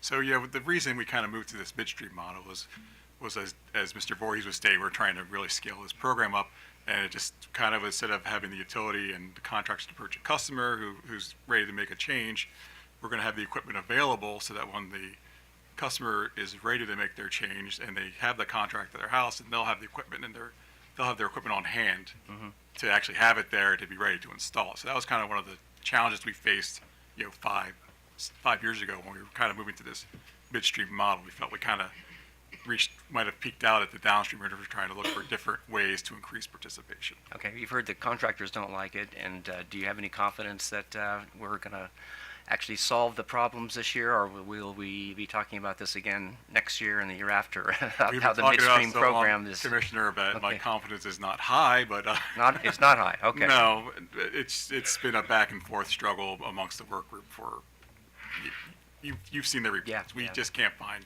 Yeah. consensus. We start out 100 feet apart. We might get to 80 feet apart towards consensus, and maybe to 60, but we're still miles apart as far as any kind of consensus on how the best. Well, it just strikes me that the HVAC programs are very important, and we seem to be floundering in Maryland at this stage. So anyway, thank you, Mr. Chairman. I do have one recommendation, just thinking about it though. I stated earlier that we have some not distributors, but manufacturers who have special financing, 18-month, basically same as cash financing. And when we do these jobs, if there would be a way to have an interest-free financing where you're taking from the same pool of money, correct? You're basically just kind of giving an advance on it, because we don't like to do jobs where we're holding the bag on $500. We're basically giving that rebate to the customer and then waiting to get that money back. Now everything is doubled, tripled. Now we're talking about, especially on like home performance work, we're talking tens of thousands of dollars, on certain things. We definitely are not going to be holding the bag on multiple customers of 10,000 plus, right? If there is a way to make it to where you can almost do, because like I said, it's very effective that I do. One of our manufacturers will give that interest free for 18 months. And then essentially, let's just say, hey, the regular job's going to be $8,000, but if we do all this home performance work now, it's going to be $15,000. Well, I don't want to come out of pocket for that. It really makes a lot of sense, but I don't have $15,000. Well, what if you finance all $15,000 on an interest-free loan for 18 months, and then it helps out two ways. One, you get that if you're going to get a $7,500 rebate, as soon as you get that rebate in 3 months, you just put it right onto the loan. So it's like you never spent that money. Okay, so you're being incentivized to do it up front, but there's no burden on us, which is really important to me. And because I want to help you, but I don't want to help you out of my pocket, to a certain point. And then that it also incentivizes in general to make those decisions that they otherwise wouldn't even dream of making, because that's just a huge number. One other thing I just want to go on record is stating is he had brought up about the single implementer. We are 100% firmly against single implementer for this. I just want to go on record as saying that, again, with my relationships, I talk to multiple people at multiple utilities, and on one hand, I understand why it makes it easier to make changes. My fear is that status quo is not always a good thing, and if you have a single implementer, we could make recommendations all day long, and we have one single implementer that if they don't want to make that change, the changes will not be made, even if it's in the best interest of the program or specific ratepayers. And I can give you an example of that. There are a couple different utilities who have made changes that we had been recommending, and they kind of went rogue and did it themselves, and then other utilities had to follow suit. That's what we like. We want to be able to have recommendations, or we want to be able to have a smaller utility company that has a different basically a different recommendation for their ratepayers that makes more sense. They should be able to make their changes based on the program, because what's good for Prince George's and Montgomery County is not necessarily good for, like a smaller Calvert County or something like that. So we strongly oppose a single implementer. Okay, thank you, Mr. Maloney. Appreciate your being here today. So we have a number of incentives, ones that we control through this EmPOWER program, but now there's a whole suite of federal incentives. So how are you sort of mixing and matching the various incentives that are out there? Well, we're waiting to see. I mean, obviously, we're right in the middle of all this. I can't wait. It's going to be challenging to say the least. Anything that's able to be piggybacked, which is a lot of it, we will be piggybacking. There's certain, I was just asking the other day, there's even city, Baltimore city programs that will not be allowed to be piggybacked, because we have to kind of figure out who's doing what's allowed to be piggybacked, what can. And there's different trades that are getting involved now as well, because we do electrical as well, okay? We're a very small business. We have 20 employees, but we do a bunch of different things. And so I kind of see where all the problems could potentially be, or where there could be some good things coming from it. Most HVAC companies do not do electrical. Very, very few do. So if you need a service upgrade, now you have to bring in a whole nother trade, not just another contractor, a whole nother trade in order to do that. That IRA money, we're going to have to figure this out, because we're going to have to try to play in the same sandbox and incentivize, hey, who drops their price, to the customer when it comes to that, because it's not going to make sense with multiple ones. But again, ultimately, we need to have, whether it's IRA or whether it's EmPOWER, we need to make sure that where we can tie them together, again, the customer is going to get their money's worth and make the most sense. One other thing that I will add, I don't know if you've kind of thought about this, but this next 3-year cycle is very important, because watching the news, the DOE is making some major changes that are in the not so off future. 2028, 80 plus gas furnaces are being completely banned from manufacture, which means that every single person who has a standard 80 plus furnace that vents into a chimney, you cannot go back with that. Okay, that's basically the next 3-year cycle. So whatever we do here, the next 3-year cycle, that's going to be right there, and it's also going to bump it up to not 92%, 90% equipment is the standard. It's going to make the new standard minimum 95%. So not only are we going to be wiping out an entire type of equipment in general, we're also going to raise the efficiency of the high efficiency to super high efficiency, essentially. So the price tag is going to skyrocket on that going into the next 3-year cycle after this. The other problem with that as well is you're not going to have an option, because typically the way rebates work is you get incentivized to put in something that's higher efficiency. But once that standard efficiency option goes away, and that is the only option you have, what's the rebate for, right? I mean, we just had this with the reallocation of the funding for LED lights. You're not going to get, if all you have as an option is LED, well then we're going to, no more rebate money, right? So my fear is that as these prices go up and up and up, and people have to make changes because they're not going to be allowed to stay with what they have, then are the rebates going to go away then as well? So we really need to kind of tackle this in this upcoming 3-year cycle and try to get it as streamlined as possible. Okay. Mr. Chairman, if I can just add briefly about IRA incentives.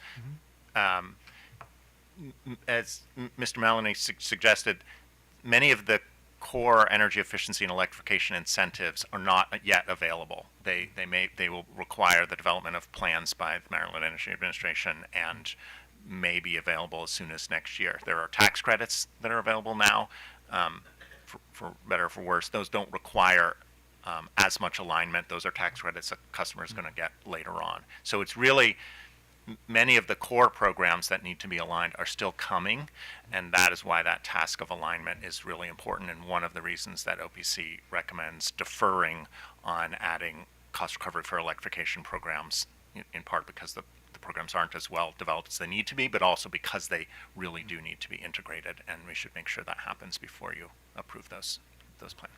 So, last question. Most of the work that we do to try and develop these programs is done through these work groups. Now, I understand that you have an association, but I mean, are you able to actively participate in these work groups? I'm in every given the- single one of them. Okay, all right. So there's nothing we need to do to try to facilitate your participation, because I realize you don't have the resources compared to the folks at the other end of the table or even the government agencies. So. Yeah. So, and I'll say this because I testified previously a couple years ago, and one of the commissioners kind of gave me a hard time, and he said, "Well, you're a business owner, so you're looking to make money." And what I'll also say is, well, I'm going to make money no matter what. Okay, if I operate my business properly, I'm going to make money no matter what. If you tell me I can install gas furnaces, I'm going to do that. If you tell me I can only install heat pumps, I'm going to do that. I'm going to make money either way. I'm a resident of Maryland, and I have a brick and mortar business that's not going anywhere, and I'm not intending on retiring anytime soon. I'm intending on growing my business, which means I'm going to stay living in a state of Maryland, which means I'm a resident of the state of Maryland. So everything from, like I said, rolling blackouts and brownouts, sky-high utility rates, that's going to affect me on a personal level. So it's very, very important to me and my business, my employees, my customers, but also me personally.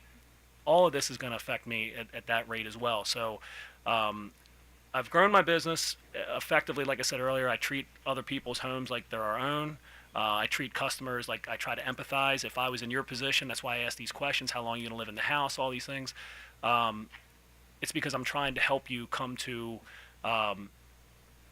the best possible solution for you for the most value.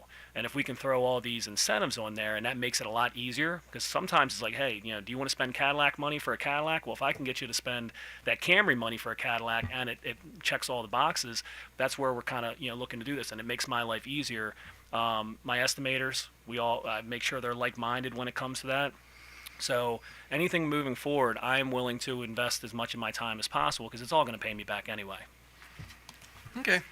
Oh, actually, one last question. We're just going to keep you on them I'm fine. forever. So I have actually one last question. Is there a risk in not getting a rebate when you're putting in an HVAC system or some other system? Is there a concern on your part or on the customer's part that you're not going to get the rebate, or is it just a timing issue? So there is, okay, and that is also a confidence issue with who you have selling for you. If I am your estimator, you're the owner of the business, and if I go out and screw up and I install the wrong equipment and I don't double check, because like I said, it can be very confusing when the new manufacturer's equipment line came out, because the new federal mandates changed 2023. Everything just flipped on its head.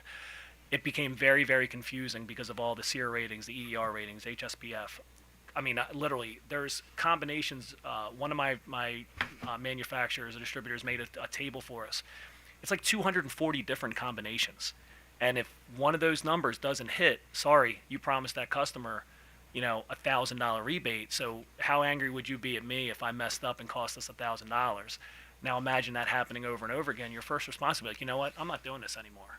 Because if you screwed that up that easily, it could happen over and over again. And the customer, they want that $1,000 off. So now you got to come out of your own pocket. So there's definitely that chance that if somebody messes up on their paperwork or puts the wrong thing in, and we've had manufacturers make changes on us. Oh, it was this rating, and now we just reworked it. Now it's this rating. The confusion kind of goes up, and contractors are going to look at it like, if I'm not 100% confident that this is going to be simple and easy and we're not going to lose any money, I would just rather not do it. We'll just keep on doing we'll stay in our lane and keep on doing the stuff that we've been doing for years, which is just straightforward, no rebates, no paperwork, and then that just makes it easier and less risky. Okay. Commissioner, can I add briefly to that? Please. So it does appear that in the market, a lot of contractors are doing what Mr. Maloney just described, which is they're simply foregoing participating in the program because it's just not worth it and not worth the risk. And that is an indication of a fail in that program. And that I agree. that's why we think some major changes are needed. All right. The other thing I just want to be clear, this idea of having a contractor be able to instantly receive that rebate is not a hypothetical. The jurisdiction that I live in, which happens to be Vermont, offers every contractor who comes in and needs an HVAC equipment that's eligible for the system, they walk out with that equipment having received that rebate. Yeah, that's what I'm sort of wondering. If there's a database where you go in and you literally sort of click all of the pieces for that particular system, why can't there be an instant rebate at that point? And I'm assuming that would make your members We'd be ecstatic over that. I mean, Okay. but that's more for the utilities to kind of, because what he's saying. I mean, if we can make that work, we're all for it. I think, and I just say how I feel on certain things. I think that one of the bigger issues would be kind of like your Blue Dots and your Horizons, and like the larger corporation type companies, because they buy floor Okay, plans of so equipment. so we have some utilities here. That's what I'm saying. And maybe I can ask, because you happen to be sitting there, Mm-hmm. whether that's something that could work. Because it seems sort of streamlined, and it seems to sort of tick all the boxes in terms of not putting the burden either on the contractor or on the customer. I guess two things. First, would like to address that we've been flexible with, as Sean pointed out, the changes that have come through. Obviously, a massive amount of change, equipment numbers and everything, and the rating systems and how they work. So there's been a lot of flexibility that we've asked for over the past year and a half with that, and I think most parties have been on board with that. So trying to work through those issues as we switch from kind of one standard to another standard. So there's been a lot of trying to coordinate on that, but definitely it's a pain point, and hopefully we're moving beyond that. Definitely fully understand that the challenge we have is the amount of information that we need to collect on the equipment, where the equipment's going, to make sure that the equipment that is being incentivized is also being installed in the state of Maryland. So that's, obviously a concern that we have. We want to make sure that Maryland is a state with borders where you can drive pretty much 30 minutes in any direction and get out of state. So there's definitely people that buy equipment in the state of Maryland as a distributor and then install it in another state. So we definitely need to collect where that equipment's getting installed. We've worked with the likes of Sean and his organization on ways that we can streamline what information we're collecting, and have been exploring more ways to make it easier and simpler for them. Obviously, knowing that whether it's the contractor or the distributor filling out the paperwork, that's somebody's time that's being used. So we need to be mindful of how that's being used. And the original intent of moving to midstream was to try to remove some of the paperwork from the contractors. Yeah, it seems like it's gotten worse. How does Vermont deal with the issue of contractors crossing the border and installing in New Hampshire or New York? I think it's an example of an isolated concern that may or may not be hypothetical, preventing sort of the overall function of the program. I mean, I'm assuming that if they did that, that's they're engaging in fraud. I would imagine that a contractor would be a little bit nervous about engaging in fraud. I'm just sort of. The program administrator, and to be full disclosure, the organization that I work for also administers that program. It's a different branch of our organization, but Efficiency Vermont is that organization. They collect the customer's address and information. We've provided to the midstream work group all of the information that Efficiency Vermont collects. It is the same kind of basic information. Where does this customer live? And there isn't a problem with the collection of that information. It's all in one stop when the contractor comes in. I would think that would be something that you can probably find a way, and we can continue on with the hearing. But it just seems like this might be something where there's like a win-win-win. Well, one recommendation I have as well, not a recommendation, but something that just to kind of share the onus of this. I'm trying to get distributors more involved on this because there's no perfect solution, right? Absolutely not. I mean, if we're gonna throw the baby out with the bathwater, which is essentially what we're talking about with that. Oh, because some systems could move across state lines. Yeah. Well, you do it at Home Depot. Every single water heater that Home Depot sells, they're doing that upstream and giving the rebate up front.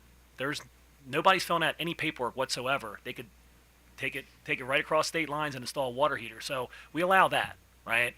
The question is, what's the percentage that we're willing to eat on that? I don't think it's as high as maybe everybody thinks it might be. I seriously But doubt also, it. if they're collecting the data, Well, where it's being installed. So Sure. that will be part of it. If someone's sort of playing around with that, that's fraud. So I'm assuming that is going to be something that can be handled. Well, that's why I want to get the distributors more involved too, because a bigger issue that I have, and this is moving forward, we're kind of transferring over now. This is one of our big agendas moving forward, is I would like to put a lot more onus on the distributors to make sure that people who aren't even buying equipment are buying equipment, right? Because that kind of throws a lot of that out, and it's kind of a self-policing kind of thing. I mean, when you had problems with underage smokers and drinkers, you didn't find the people who did it. You find the stores who sold it to them for not checking, right? And I've talked to a couple of my major distributors for Train, Carrier, Ream. They're for this because if they're held accountable, the problem is that certain other distributors may be kind of playing around and they don't really care. They'll help them do the fraud. All they care about is selling the units. The concern I have is that, I mean, we sort of have a midstream program now, and so if we can find a way to make that work better, rather than sort of change it up and make it as an upstream program, that's going to be more involved. Well, that's why I want to get the distributors involved, because they're willing and able. It's just trying to figure out where they kind of fit in with this. If I have a talk with them and then obviously include the utilities in there, what are they willing to do to alleviate those concerns? Well, I'm just sort of asking if there's a way to do an automatic rebate for the contractor. That will get you your money much faster. If we can find a way to sort of track it as well, so we can avoid the potential fraud issue. Was there any sort of other concern you have? So I think the latest iteration of the midstream work group really didn't focus on the payment issue.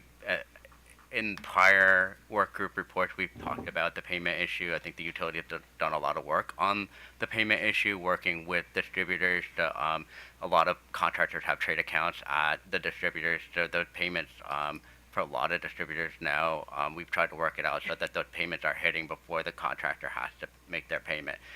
But realizing there's definitely more work to be done there. But I think there's a lot of conversations that went on in prior work groups with the midstream work group, but not in the last couple months around the payment section. But definitely understand that it wasn't an issue that was discussed over the last 6 months. So. And that's fine. Yeah. But here you're hearing a concern. If we can get the contractors to feel better about the program, we're going to get more contractors engaged, and that's going to make things work better. So I'm just maybe sort of take it back, and I don't want to put you on the spot because there may be other issues that are in play. I'm not asking you to commit, but I'm asking you to commit to a conversation. Yeah, no, I definitely think there's if we were to have a true midstream program where we're not having to collect as much information, that's something to look at. I think we've definitely had challenges with the information and paperwork. So, and realizing with other programs that we have situations where a majority of the sales are going to happen in Maryland for Marylanders and so forth. So it is something to look at, Okay. ways to reduce the paperwork by reducing the information that's collected. All right, thank you. Commissioner, I want to say directly that we have been having this dialogue for approximately 2 years now, as Commissioner Richard perhaps can confirm. And so it is our position that the commission needs to make some more explicit orders if you want to see some further changes. I don't very much reluctant to ask the commission to make program design choices in detail, but at some higher level, we do think the time has come for some of that to happen, and we think there will need to be Right. some. Well, I think it would be better if the design came from you guys. We agree. And ask us for approval. And as Eric said, we didn't talk about the instant rebate as much in the last 6 months because we gave up trying to persuade the utilities to do that. And we heard from multiple utilities and multiple implementers the reasons why it couldn't, and we simply couldn't make that stick. I don't think we gave up. No, we gave up. Okay. Okay. Well, Well, this is where I go back to what I well, said. you know, I'll do what I actually, can. I don't want to necessarily get Yeah. into the weeds on this Yeah. right now. So I think we've heard, you know, what we Yeah. need to sort of think about on this, and we'll try to give some direction on it. I mean, to the extent that you guys can figure it out on your own, we'll be happy to look at something like that. But I don't want to kind of get into the who shot John. So, so thank you very much. And why don't we try and see if we can deal with DHCD? I mean, they've been sort of waiting here patiently, and I don't want to hold them up any longer. So, Thank you.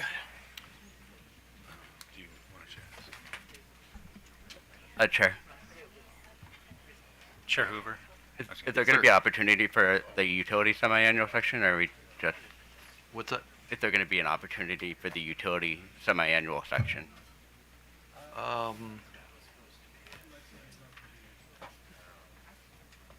So, did we go out of turn, or?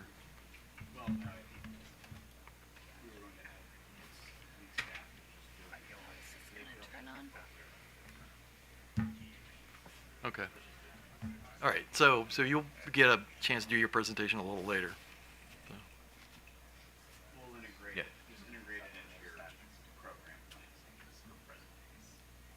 Okay, for the Yeah, 24 yeah, through yeah. 26 cycle. Yeah. Right. Okay. Yeah.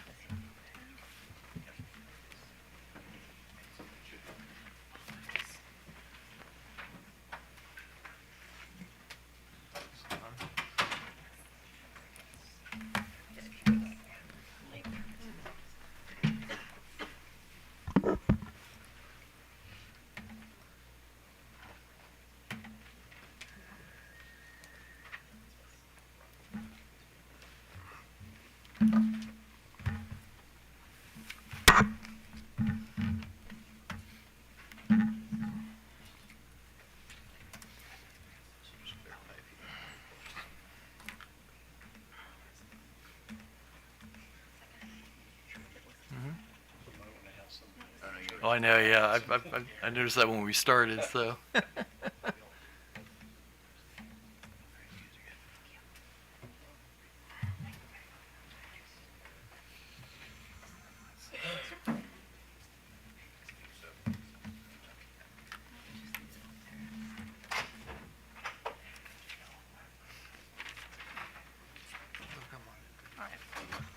Actually,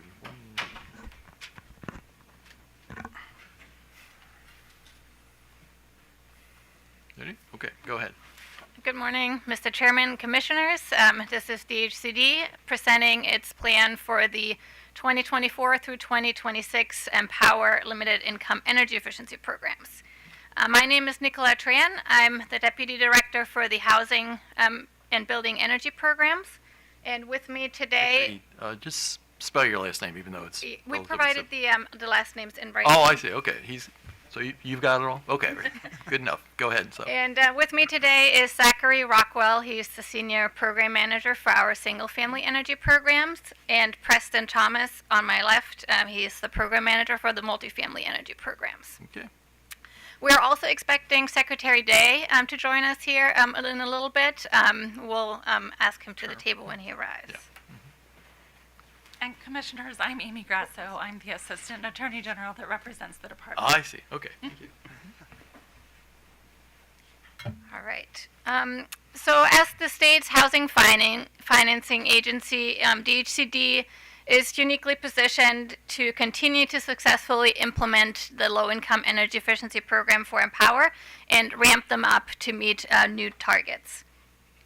As of June of this year, DHCD has delivered EmPOWER-funded energy services to close to 57,000 households in Maryland. And over the past decades, the programs have been recognized for the innovative approaches and very high energy saving results that have been verified through the EM&V contractors.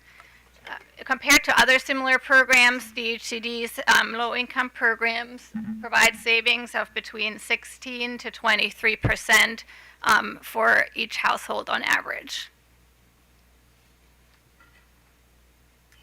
DHCD currently administers 10 energy efficiency programs through its Housing and Building Energy Programs division. We are the state's designated implementer for the limited income energy efficiency programs. Through various state-funded, EmPOWER-funded, and federal-funded sources, we are focusing on providing comprehensive energy retrofits. But we also provide crisis assistance for non-functioning HVAC systems, new construction projects, direct installs, and maintenance. We are able to leverage not only the applications and processes from our other energy programs, but also a variety of programs that are provided through our Community Development Administration.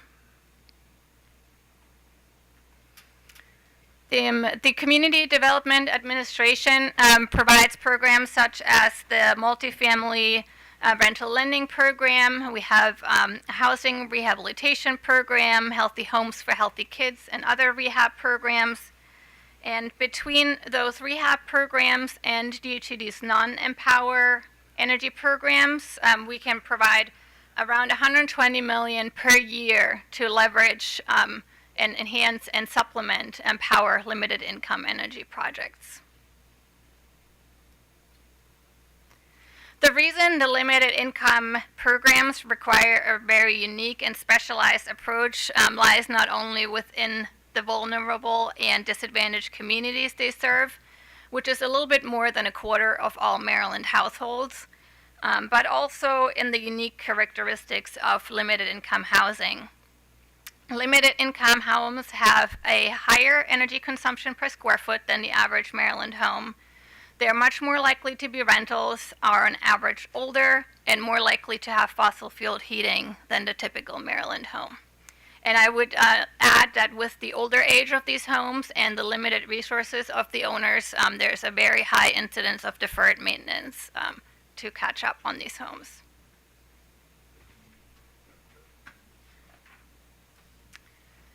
The limited income programs benefit tremendously from the feedback of a number of state stakeholders that come together in the limited income work group.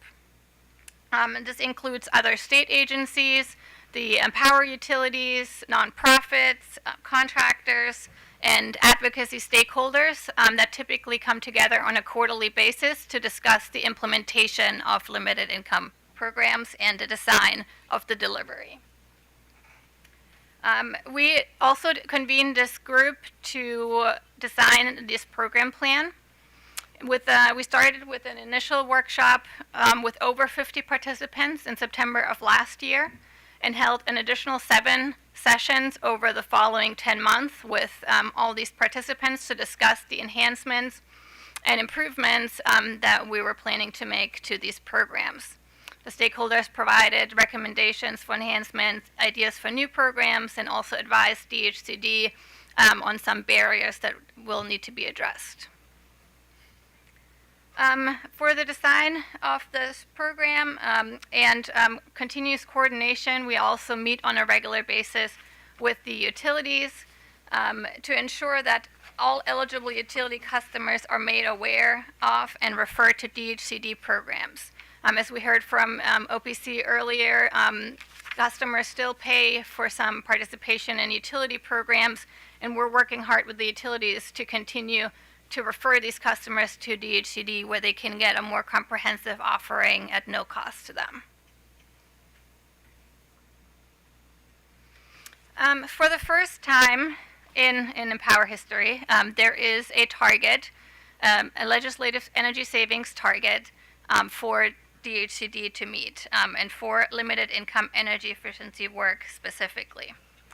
The law, HB 169, designates DHCD as responsible for meeting the targets and required DHCD to submit this plan to the Commission to show how these targets will be met. It's important to note that EmPOWER is only a portion of the legislative targets, and therefore the Commission directed DHCD to discuss with the limited income work group what portion of those legislative targets should come from EmPOWER versus from other programs.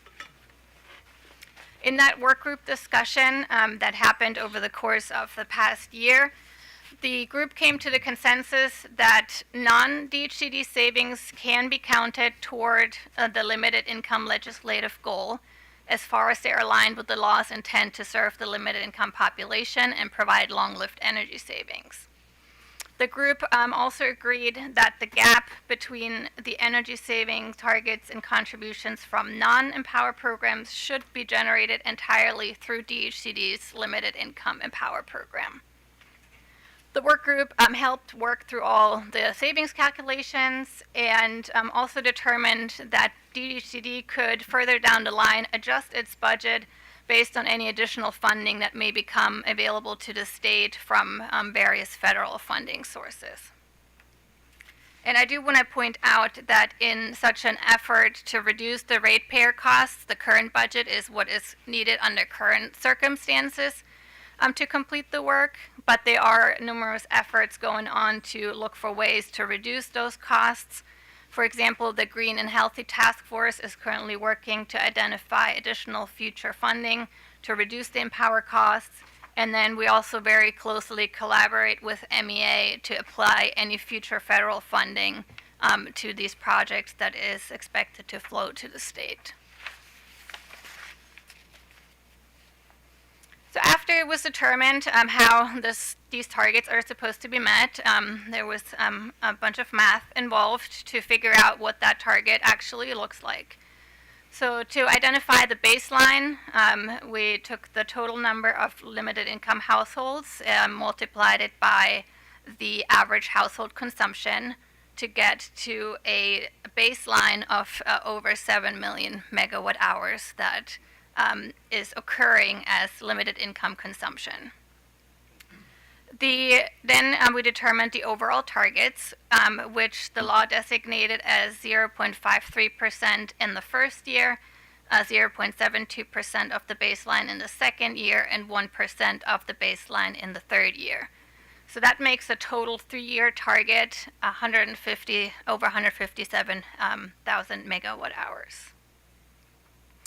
As a third step, we did took an inventory of other non-EmPOWER programs that provide limited income energy efficiency services, such as the DOE Weatherization Assistance programs and MEA's LMI program to identify what those programs can contribute, which is a little bit over 31,000 megawatt hours. So if we're subtracting the other program's contribution from the overall target, we identified that over 125,000 megawatt hours would have to be accomplished through the EmPOWER limited income programs over this upcoming 3-year cycle. Based on this target definition, we then identified what programs and household limited income household characteristics exist, how many single-family versus multifamily homes there are, for example, to distribute those savings across the different market segments. We then work to revise our project metrics to optimize savings and reduce costs per projects wherever possible. And finally, calculated the program portfolio. We went through a couple of different iterations. We did explore more widespread electrification, for example, but while coming to the final plan that we are presenting today, we had to really balance equitably serving the population while also achieving the savings targets while also conserving ratepayer costs where possible. So the resulting portfolio that we presented in our proposal plans to accomplish the energy savings targets through over 108,000 projects with a $355 million investment. The majority of the funding will serve customers through the comprehensive single-family and multifamily programs. Those are called MIHA and Whole Home Efficiency. However, our MEET, Base Efficiency, and Energy Kits also play an important supporting role in helping more applicants access savings. As I mentioned, while we were balancing our portfolio, we determined that for the next cycle, we will reduce funding for gas appliances such as furnaces or gas water heaters, as those do not contribute to the electric savings targets that are put upon us. So it's important to note the savings targets we have are strictly electric savings targets. And funding gas does not further the achievement of those targets. We also determined that fuel switching towards electrification is very costly and provides very minimal electric savings. And therefore, at this point, are asking while we're asking for approval to allow fuel switching, which we would do on a case-by-case basis, there will not be a widespread electrification program at this point. And then the last enhancement that you see on this slide is just an accounting enhancement, really. Over the past cycles, we have operated with a carryover period that allows projects that start in one cycle to carry over and be completed in the next cycle. But that's caused a lot of confusion in the reporting, so we are suggesting to get rid of that carryover period and rather roll any unspent funds and projects in process into the next cycle and report them when they occur.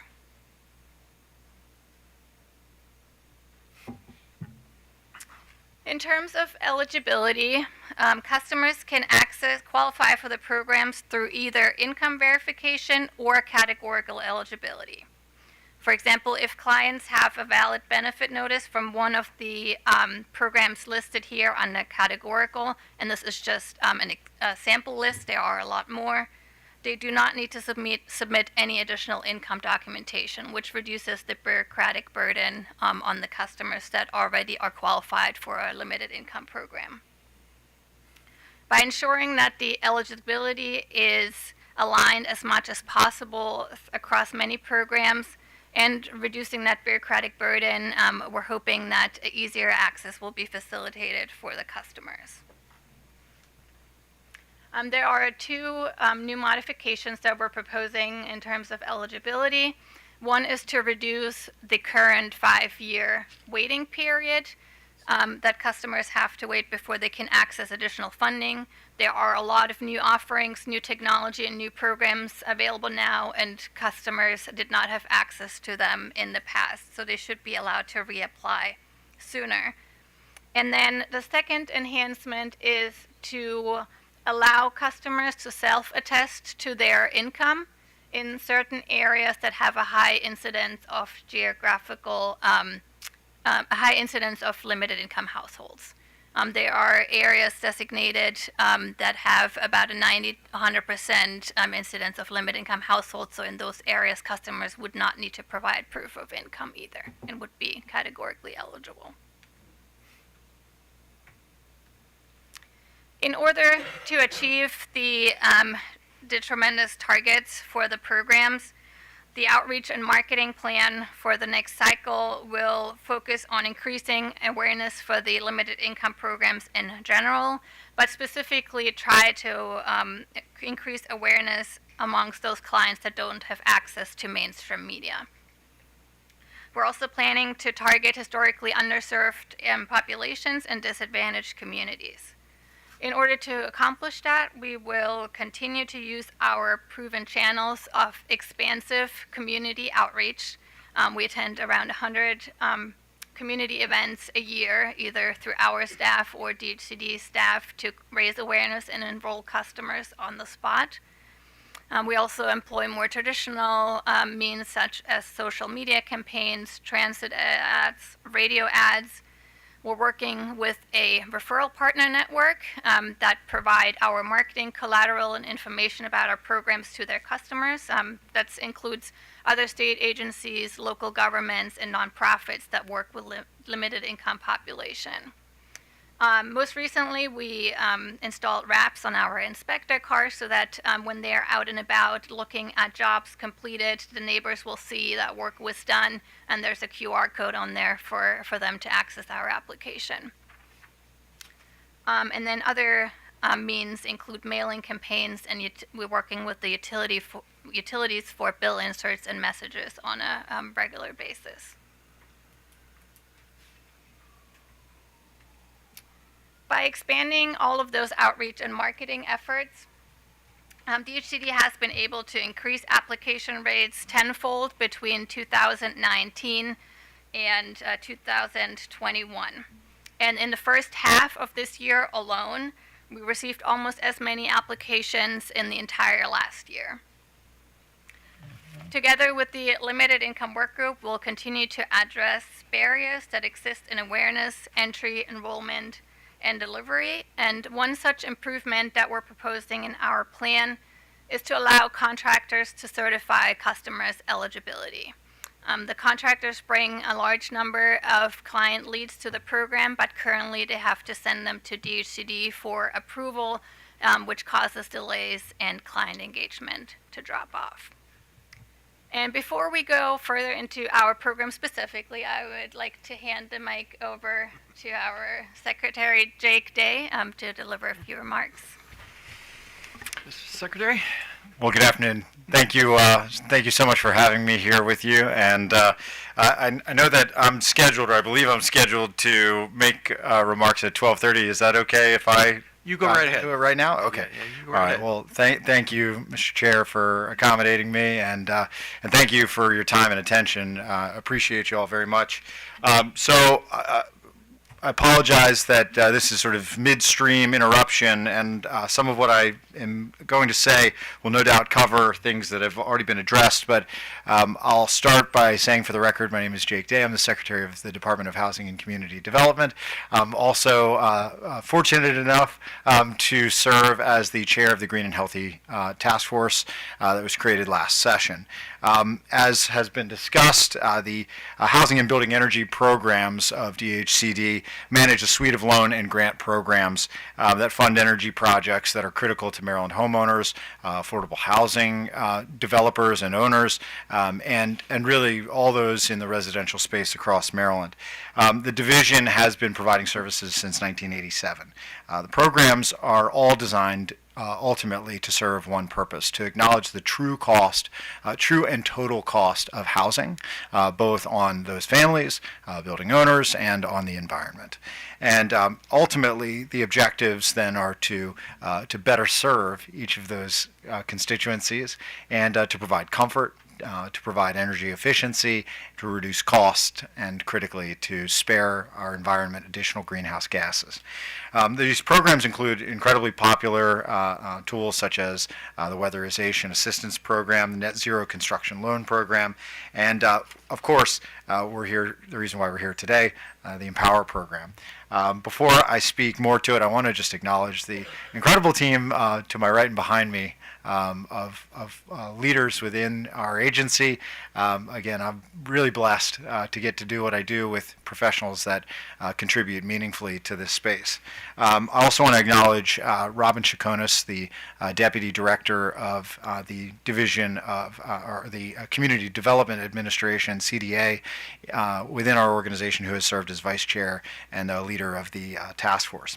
I want to also note that the goals that have been identified, that I've just articulated and that you're well aware of, ultimately are things that not just DHCD but the task force broadly, including the representatives from the General Assembly and public representatives and advocates, are all contributing to, and I want to acknowledge their work. And that work is ultimately, as the goals of the task force are established, to adopt regulations or to recommend the adoption of regulations that direct program benefits to low-income households, to make sure that rental tenants are not evicted as a result of those improvements, and importantly, identify all available and applicable funding sources across multiple state agencies for comprehensive energy efficiency, retrofits, and rehab work.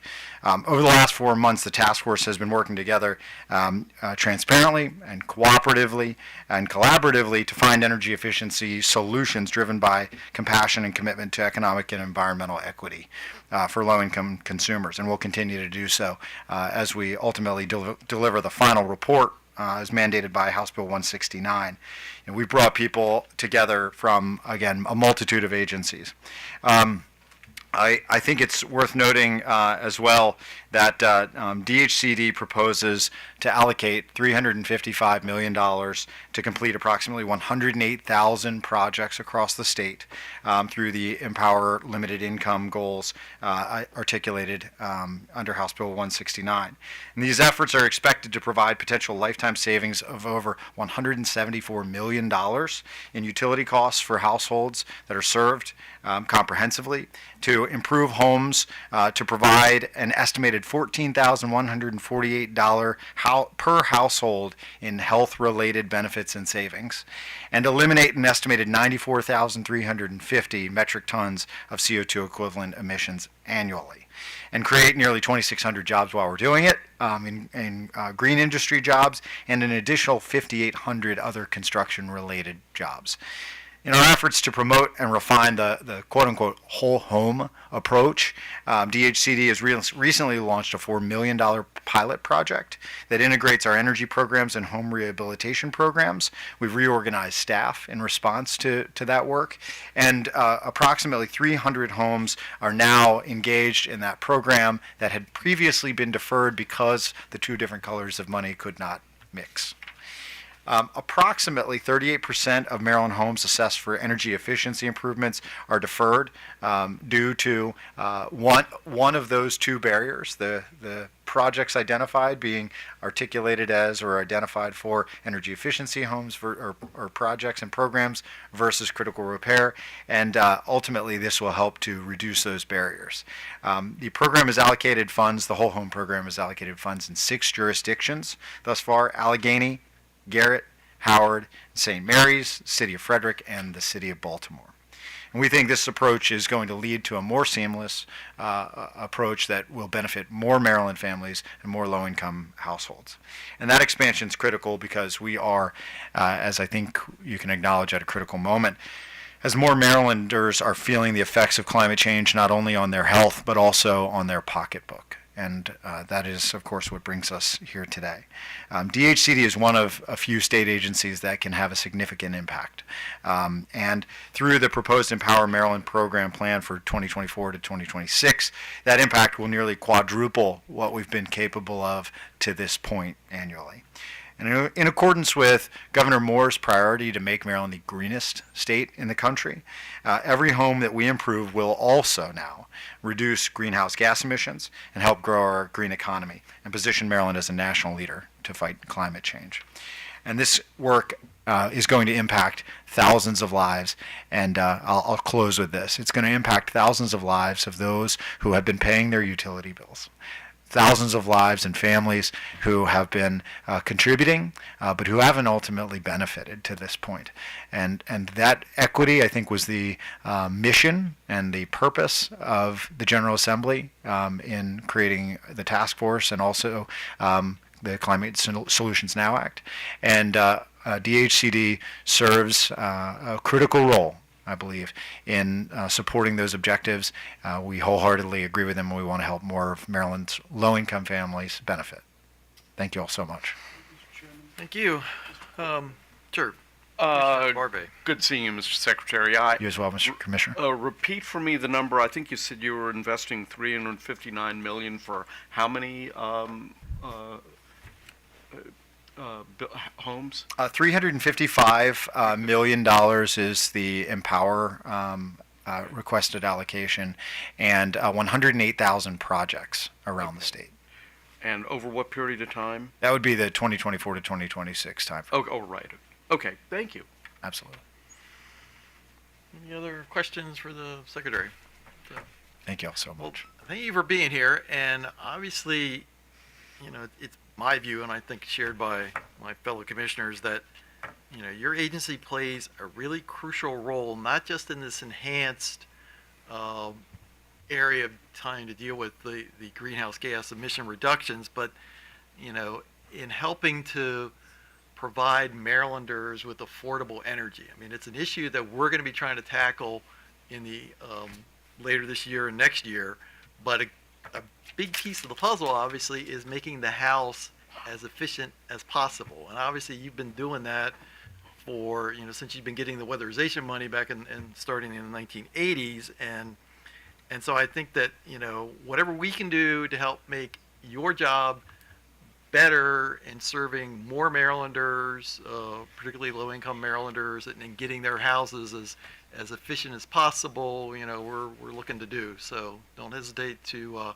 we have to approve, obviously, some of the plans you're making, but, going forward, if there's new initiatives you have or new ideas on that front that you think can help facilitate providing weatherization and energy efficiency to low-income Marylanders, don't hesitate to pick up the phone and give me a call. So, thank you. Mr. Chairman, thank you.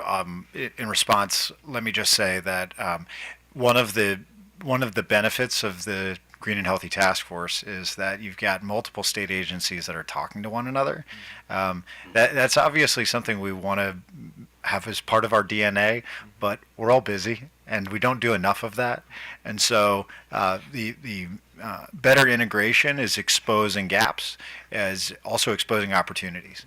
And so I think you'll find that out of the next few months of work, and in addition to the last few months, you'll see that we will be prepared to identify new ways of collaborating, and also bringing in support, looking at federal and philanthropic opportunities for us to bring outside dollars in to address these challenges, and pair state resources up with other avenues of support. So we will pick up the phone. Thank you for that offer. All right. Well, thanks for coming by. Absolutely. Actually, Commissioner. So this is the problem, letting the chair ask a question, because that gets me thinking. Welcome, Secretary Day. Nice to meet you. I have not met you yet. Very nice to meet you too. Yes. Earlier in Ms. Tran's presentation, she talked about the fact that so many of the homes that low-income residents live in are rentals. I know that there's a challenge in getting the homeowners to the table to take advantage of this money that's available to increase the efficiency of those homes. In the working group that you're chairing, have you talked about ways that you can bring those homeowners or building owners, multifamily buildings, to the table, either in terms of incentives or carrots are always good, but maybe there are sticks that you'll also have to use to bring them forward, because the more efficient those buildings are, the less the residents that are living in them have to pay in terms of electricity and gas.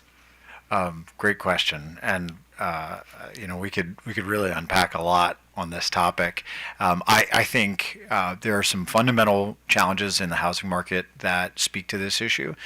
We have a critical and historic supply shortage, and what that means is that more and more families end up accepting living situations because the alternative is to be on the streets, accepting living situations that are less than ideal.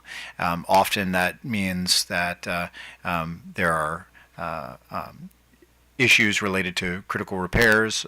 It can mean systems are not functioning as well as they should, or haven't been maintained, or aren't functioning at all. That can result in any number of challenges, from health to house fires. And so by not addressing the housing shortage, we are exacerbating that issue and creating untenable situations for more Maryland families. So we're trying to approach this from all policy fronts, but in our planning, we have specifically discussed targeting building owners with incentives, and I think we also have had discussions about the code enforcement landscape and conditions across the state that are inequitable from one jurisdiction to another. It's a tough topic. Anytime you're going to have a conversation about the differences between local regulations in one jurisdiction versus another, and how you level that playing field.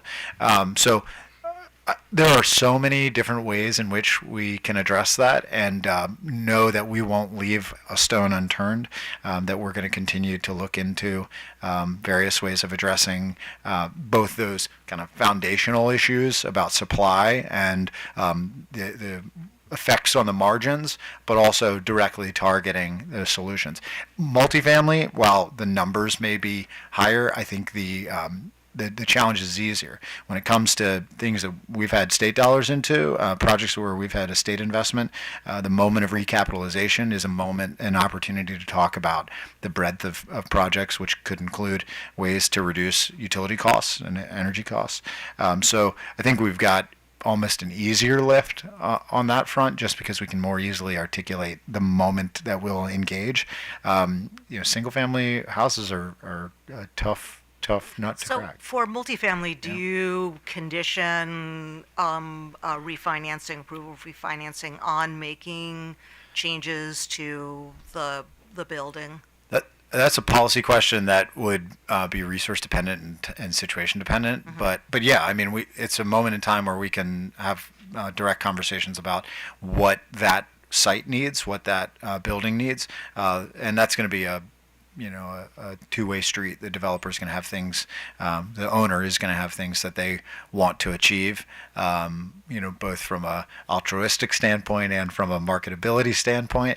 And DHCD is going to have a role to determine what's a good investment, what's a good use of state dollars, which of course we can include utility costs, energy efficiency in the mix in that conversation. And that's also a moment to go beyond just sort of building envelope and systems and to talk about solar solutions and other ways of addressing the overall energy picture for a property, for a given property. Okay, thank you, very helpful. Okay, thank you very much. Thank you so much. Okay, well, thank you for your time. Yeah, my pleasure. And back to. It's okay if I stay here? Well, it's up to you. If you got somewhere else you got to be, or if you want to stay, we're happy to have you. So. All right. So we'll now dive a little bit deeper into our 4 sub-programs of the EmPOWER portfolio, and I'll hand it off to Zachary Rockwell for the single-family programs first. Good afternoon, Chairman and Commissioners. The first program I'm going to discuss today is the Whole Home Efficiency Program. This is our longest running of the single-family focused programs, primarily servicing those households through our network of local weatherization agencies and statewide weatherization contractors. It's a comprehensive program that's required, every job is required to meet a certain savings to investment ratio of 1.1 or higher, or more recently we've created an eligibility based scenario where they can use a priority prescriptive list in certain situations. The program mainly, being comprehensive, focused on installing insulation, air sealing, HVAC, repair and replacement, and lighting retrofits. I also want to discuss the process for our whole home efficiency program. This is going to be similar also to our base efficiency program, which I'll talk about later. The main difference will be that we try to aim all of our clients through the whole home efficiency first, before needing to move to that base efficiency. So a customer will come into our program a number of different ways, either through direct application to us, through the Office of Home Energy Programs when they're looking for energy assistance, or through one of our local weatherization agencies. We'll review that application or referral. Once it's approved, we'll send it out to our network partners. From that point forward, the network partner really takes over the project management.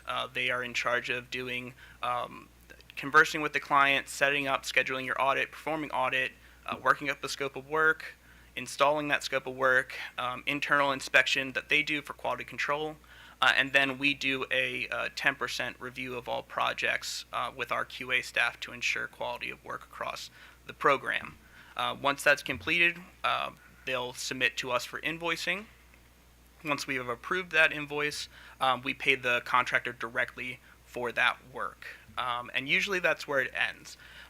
In some situations, there's kind of this fourth pillar where we're referring the client to another group of services that maybe we can't assist them and they need additional construction work at the home, additional rehabilitation work. We will work to get them sent to another DHD program or another maybe local program that they can get those services through. So, for enhancements in this program, first and foremost, we're looking to increase the overall hard cap budget for the program from 12,000 to 16,000, and this is mainly focused on keeping up with inflation. Since we've implemented that 12,000, really in today's dollar, it is around that $16,000 rate, and we've been seeing that in some of the higher end projects where customers need a number of items installed, and they're getting close to that cap and sometimes unable to do certain items that they used to be able to perform. So we're looking at increasing that budget in order to keep up with that and make sure that we can still service customers at the same level that we were previously. We're also looking to possibly issue funds as direct loans or grants to projects. Unlike currently where we pay our contracts directly, this would allow us to leverage with certain other programs inside of the department, such as our rehab program discussed earlier or our broadband program, and would not require the customer to take on additional burden by having to fill out a whole other application just to get services that they already are able to receive. So our plan is to do that so that we can move forward with those projects quickly and can ramp up our production, and also it'll future-proof us for any future programs that might also need to work in that specific way for funding. And then finally, for the whole home efficiency program, we're looking to increase the installation of HVAC equipment, specifically with renters. Our analysis has shown with our programs that 96% of the installed HVAC systems through our programs are for homeowners. Only 4% of those projects are for renters. And we've found that the big deterrent for that is the landlord contribution. So what we're looking to do to change that, and just to give you context, in the DOE program, for instance, that doesn't require a landlord contribution, their renter split is 36% instead of 4%. So we're looking to increase that by increasing our overall EmPOWER contribution from 50% to 85% of a project. And this would actually align it with what MIHA, our multifamily program, is currently doing. So there would be no difference in the benefit that a renter would receive, whether they went through our program or through our multifamily program. And then finally, for that remaining 15%, we would like to change that to not be required to come just from the landlord. Certainly, if the landlord is able to leverage funds and pay for a portion of that, that's not a problem, but we would like to also be able to cover those with either DOE funding or another funding within the department or some outside leveraging source. And next, I'll pass it over to Preston, and he'll be able to provide an update on MIHA. Good afternoon. My name is Preston Thomas. I am the program manager of the Multifamily Energy Efficiency and Housing Affordability Program, better known as MIHA. The MIHA program issues loans and grants to affordable multifamily project owners for the measures that reduce electric or gas consumption.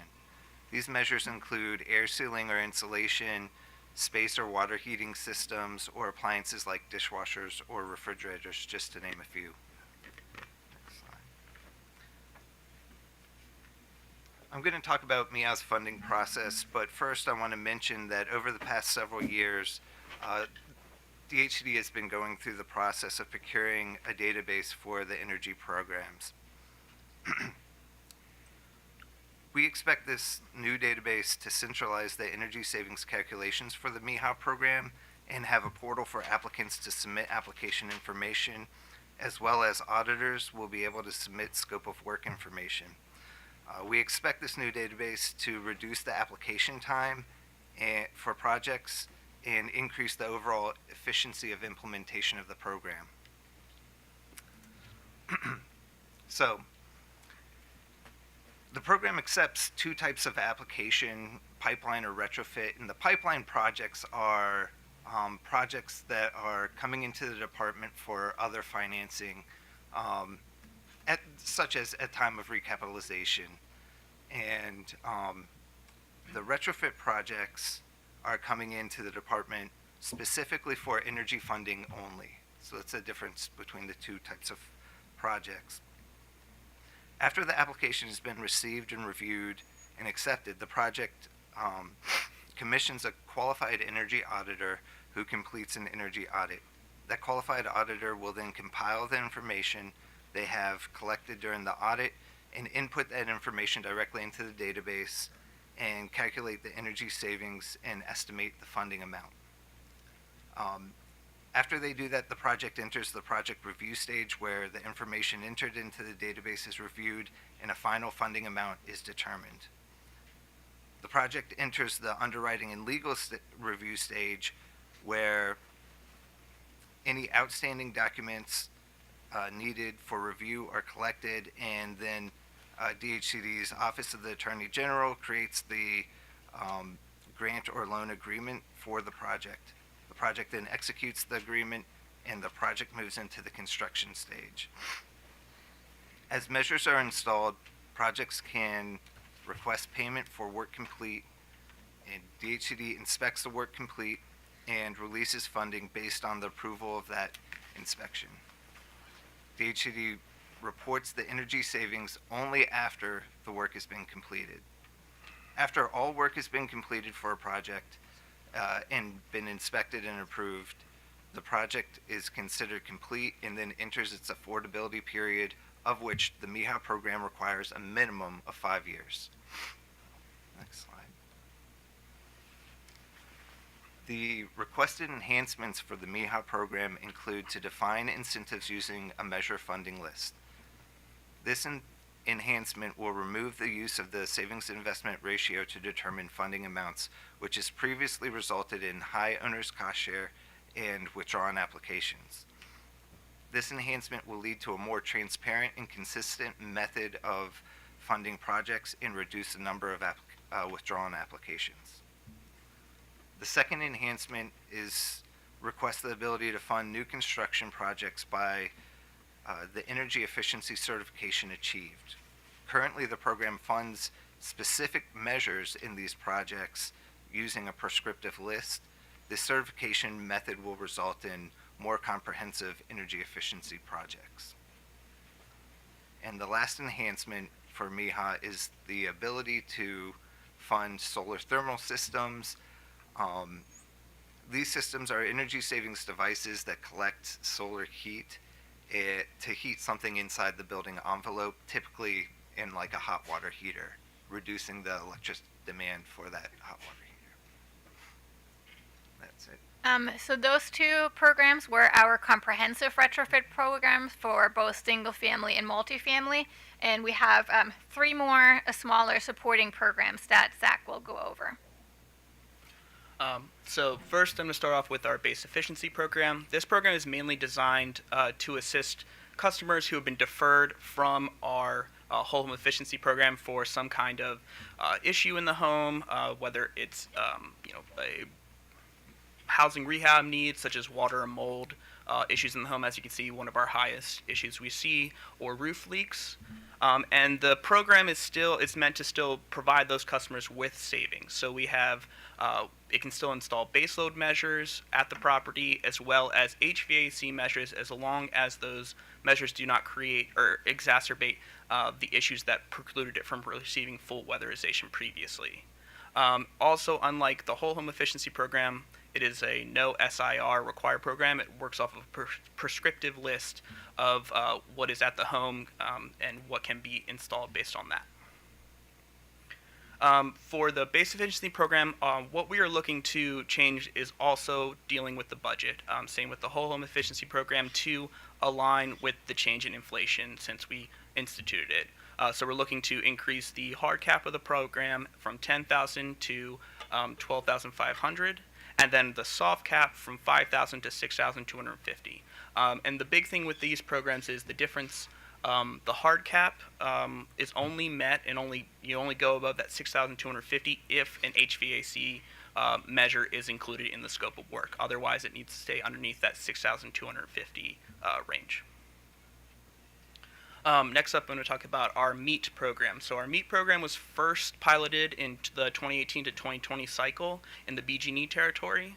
In the current cycle, we rolled it out across the state. It's mainly focused on maintenance and upkeep of measures that were already installed through another EmPOWER program, as well as a behavioral side to help with energy saving tips that a customer can go through in their home. Most of the measures that we're installing in this program are, performing clean-in tudes at a property, if there's any missed lighting or out lighting when they arrive at the property, or if there's any new penetrations in the home, additional air sealing are a few examples. So what we're looking to do for this program enhancement is to actually refocus it more on the maintenance side of things. Our analysis has showed that the behavioral side, while good, was not providing as much benefit as we would have liked for the cost that it was for the program. So we're proposing to take that portion out, spread it out more across our programs, do a better job with that information across all programs, and then focus in on getting those savings for the maintenance of measures so that customers have that savings on the long term for their home. We're also specifically focusing on the electric households with the idea that we wanted to reduce costs for the program and wanted to focus in on households that would assist us in meeting our legislative goal. And then finally, a part of that is reducing the number of visits. At the moment, it's 2 visits per cycle. However, one of those visits is a virtual visit, which is mainly focused on the behavioral side. So while removing that behavioral side of things, it made sense to go down to 1 visit per cycle. And then finally, I want to talk about our Energy Kits program. So our Energy Kit program is mainly designed to provide some energy savings to all customers, and then also bring them into our programs, bring them into that home efficiency program. These kits include direct install measures such as faucet aerators, as well as information on energy saving tips that they can be provided with. We rolled this out this current cycle, and we saw a big uptick in conversion. We went from a 21% conversion rate for our jobs to our client leads to a 29% conversion rate, and so we saw a really great benefit in including and continuing with this program. So for the coming cycle, we're proposing mainly to revise the Energy Kit. And a portion of this is because starting July 1 of this year, we were no longer able to include LED light bulbs in our Energy Kits. We made a small shift in the current cycle so that we could continue to give the kits out, realize some savings, and get that conversion rate to continue to happen. But when we looked at the next cycle, we looked at going back to the drawing board and changing it up as much as we could to gain back those savings. And actually, with the current, as you can see, revised Energy Kit contents, we are actually going to be above what we were in the original Energy Kits. So we made up that lost savings from the LEDs plus an additional 74 kilowatt hours per kit that we're going to be getting out of this new set of contents. That concludes our presentation on the programs and the program portfolio in general. If you have any questions, we're more than happy to answer them. So, Commissioner Schlesman. Okay, Mr. Thomas, I wanted to talk to you a little bit about the solar thermal proposal. Have you thought about solar PV for the multi-family? I mean, you've got a lot of space up on top, and then matching it with battery storage might be. Yes, okay. we have. Okay. I think previously it had been, the interpretation of the legislation was that it's an energy savings program and not an energy generating program. Mm-hmm. And due to that, I think there was actually an order that was put out years ago, a long time ago, that said that we shouldn't be doing solar PV. And so, and I think this request for solar thermal is just really just clarifying what solar thermal actually is, because from that time on, we weren't able to do solar thermal, but solar thermal isn't an energy generating device or system. It's just an energy reduction. Okay. So the decision you made was because of a commission order. And if I can add to that, also, it has become apparent through the stakeholder process in the limited income work group that overall it was thought it was too expensive for the EmPOWER portfolio to support wider spread solar installations. But I would like to add that we have actively been looking for funding sources for solar PV installations outside of EmPOWER, and would then add that funding, if we can gain access to it, onto the energy efficient EmPOWER projects that we completed. Okay, and then you could marry it, for example, with battery storage, so that can provide sort of other avenues of support. So let me ask you something.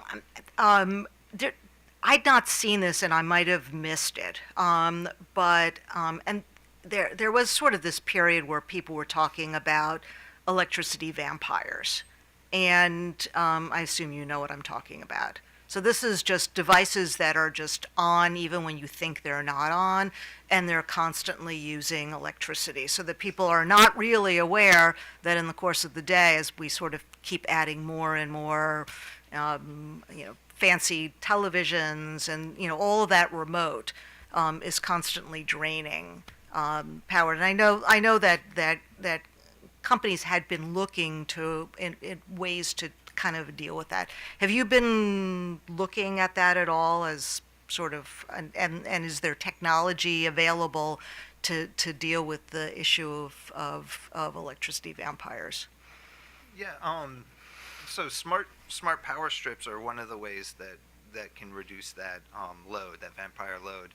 And well, that's what I was, when you were going through that, that's what made me think about. Okay. We don't address them as much in the multifamily projects because our loans and grants are going directly to the project owners, and the thought is there if they have to pay a cost share on something that potentially that resident could pick up and leave with, then there's just kind of been a less interest in those types of measures. Although presumably taking that strip and going to the next home would allow them to deal with the electricity vampire issue. So you're still getting benefit, they're just getting benefit in a different place. Right. Okay, and do you have a sense of how much you're putting into that? And have you done the analysis of what kind of benefits you're getting from that? Yeah, that might be a better question. Yeah, so I think the smart strips are installed on a broader basis on the single family side of the programs, where we have more direct contact with the homeowners or tenants. And there's an educational component, to the smart strips and any behavioral energy savings tips where our one-to-one interactions through the energy auditors come into play. That happens on the single family side. Okay. And are you seeing, are you quantifying the amount of savings that you're seeing or expecting? And are you seeing significant savings in relation to the amount of money that they're spending on those strips? So actually, the adding of the smart strip into our energy kit is what increased the saving for the energy kits compared to when they were including LED bulbs. So there are really great savings to accomplish through the smart strips that we added to the energy kit, but they have to be installed and operated correctly. Okay. Thank you. And you can find the numbers in our report. They're actually listed out separately in our semi-annual reports. It shows the number of smart strips and savings. Okay. Thank you. Mr. Richard. No questions. Good presentation. Thank you. Mr. Rarve. Yes, thank you. I want to compliment you for focusing on insulation and other strategies rather than residential rooftop solar, because that happens to be 5 to 6 times more expensive than utility grade solar. Isn't that so? It's directed to me. That's it. Thank you, Mr. Chairman. Okay. Thank you. So let me, on the MEET program, where you talked about the maintenance programs for the equipment. So is this, just so I'm understanding, is this the similar thing where the heating contractor people actually come out twice a year and look at your system to make sure it's working? Is that what you're envisioning? Similar, not exactly the same, because they're looking at more than just that. Though oftentimes the clean and tune is a big part of that work, especially if previously a new system was installed at the property. But they're looking at more than just that. They're looking at, if there was a new, say, sink installed at the property and there's new penetrations, they'll be able to air seal there. We can put pipe insulation if it was removed or missing on the first work scope. Same with LED bulbs. A number of clients, especially at the beginning of us installing in the program, had come through EmPOWER at a time when you were limited on the number of LED bulbs you could receive, so they only received half of the amount they could, and then were able to provide the remainder of that for those. So it's really it's a good way to look at it, is that kind of like review of what's happening at the home, making sure everything's working properly, but it's a much wider scope than. And so, who does the work? I mean, the same network partners who do the rest of our work. They do the regular EmPOWER jobs, and then they do these meet jobs as well. And then the earlier program that you talked about with, I guess it was single-family homes that are rental properties. And I thought there was some discussion in there about trying to provide a different source of funds so that the property owner didn't contribute to it.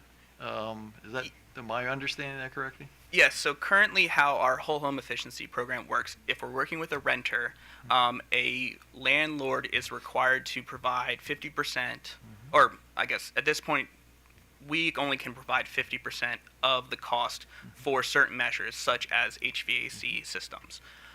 The remainder of it 25% can be provided by another funding source, such as our DOE program, and then the remaining 25% has to come from the landlord, or the project doesn't go forward with that kind of installation. And we've noticed that what happens is it doesn't move forward without that installation, and that's really what we're looking to get rid of. And that's why, not only are we wanting to increase the contribution, but that, allowing that remaining 15% to come from anywhere. All right. So, do you run the risk of? I mean, I understand the dilemma you're in about, if the landlord is required to put skin in the game, then he's not going to do anything, and the tenant loses out. But is there a concern that you're going to be essentially giving a free lunch to landlords? And are you prepared to sort of explain why you're not? So this was discussed with the limited income work group in the planning sessions, and there weren't any major concerns brought up in regards to that aspect. It was supported because it brings more savings to the limited income customers. And it also aligns this program better with what happens on the multifamily side. On the multifamily side, the EmPOWER contribution is already more than 50%. So what we're doing here is kind of aligning both sides a little bit better. Okay, thank you very much. So I think since it's actually a little after 12, we're actually going to break for lunch. We'll come back at. Now that clock's actually wrong. So we're actually going to come back at quarter of or 1:45. So thank you. Thank you. Thank you.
Got it for like Okay, back on the record, and I think we have WGL, correct?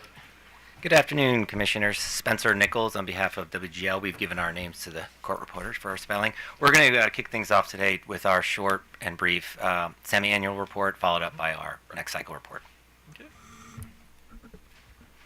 All right. Can you hear me okay? Actually, pull it a little closer. Okay. Better? Great. All right. Good afternoon, Mr. Chairman and Commissioners. My name is Erica Moore, and I oversee program management of our Washington Gas and Power portfolio of programs. I'll use just a little bit of time before we get into our 24 to 26 plan to provide a high-level overview of the performance of our portfolio in the first half of the 2023 program year. Go to the next slide. So, Washington Gas continues its upward trend in energy savings performance for its portfolio of EmPOWER programs. As a little bit of context for 2023, last year in 2022, our programs overall reduced over 2 million therms in natural gas consumption, which accounted for the highest performing 12-month period in program history for us. In the first half of the year so far, 23, Washington Gas generated reductions of 1.17 million therms, which is the second highest 6-month period in program history in terms of energy savings. It also represents 43% of our annual savings target and trends towards another record-breaking year for our programs. As EmPOWER Maryland more closely aligns with the state's climate policies, it's important to highlight the greenhouse gas abatement that is attributed to the performance of our programs. And so the energy reductions realized in the first half of this year equates to abating more than 6,000 metric tons of carbon dioxide equivalent. And the greenhouse gas reductions realized this year continue to demonstrate that a comprehensive portfolio of natural gas energy efficiency programs is both a viable and cost-effective contributor to the state's effort to reduce emissions. In addition to energy savings, $4.4 million in incentives were issued to customers in the first half of the year. When coupled with the breakdown of total costs shown in the lower right corner, incentives continue to account for the majority of expenditures in our programs and give a positive indication that benefits of these programs outweigh the costs to operate them. While we do not have time today to get into the details of every program's performance, I do want to highlight a couple notable programs. I'm excited to share that our residential new construction program achieved its 3-year cycle goal in Q1 of this year. So far this year, and on par with its trends this cycle, the residential coordinated retrofit programs are lagging in terms of energy savings at only 16% of their annual goal through the first half of the year. So I'm happy to answer any questions you have about our performance in the first half of this year, but if you don't have any questions, we can move on to our 24 to 26 program design. So, any questions for the paths? Just, Commissioner Schlesman. Right. So for new construction, what does that entail in terms of the types of appliances that are being installed in those homes? Sure. So for our residential new construction program, we offer equipment rebates for things like furnaces and water heaters that are gas-fired, but we also have a coordinated model with the electric utilities that we overlap with, where that also includes shell and insulation type measures. So we're incentivizing both making sure that the home is Energy Star certified to include the whole home, but then if a home is going to be connected to the gas system, it is going with higher efficiency gas equipment. Okay, so in terms of gas HVAC, is that a gas heat pump HVAC, or is it's just a very efficient gas heater? Yes, ma'am. It would be a gas furnace or a gas water heater. Okay. Okay, thanks. We do offer rebates technically for boilers, but that's not really common in new construction anymore. Okay, I think that's it, so go ahead.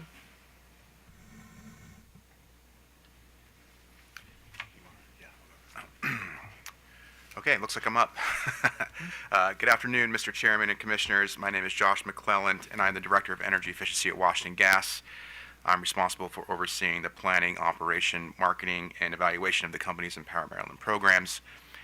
With me today are John Richards, who manages the strategic planning and forecasting of energy programs, and Erica Moore, who you just heard from, oversees all of our program implementation. So between the three of us, we'll be, Mr. Richards and I will be doing a bulk of the talking today for our 24 through 26 plans, and Mrs. Moore will step in if any technical or programmatic questions come about from the Commission.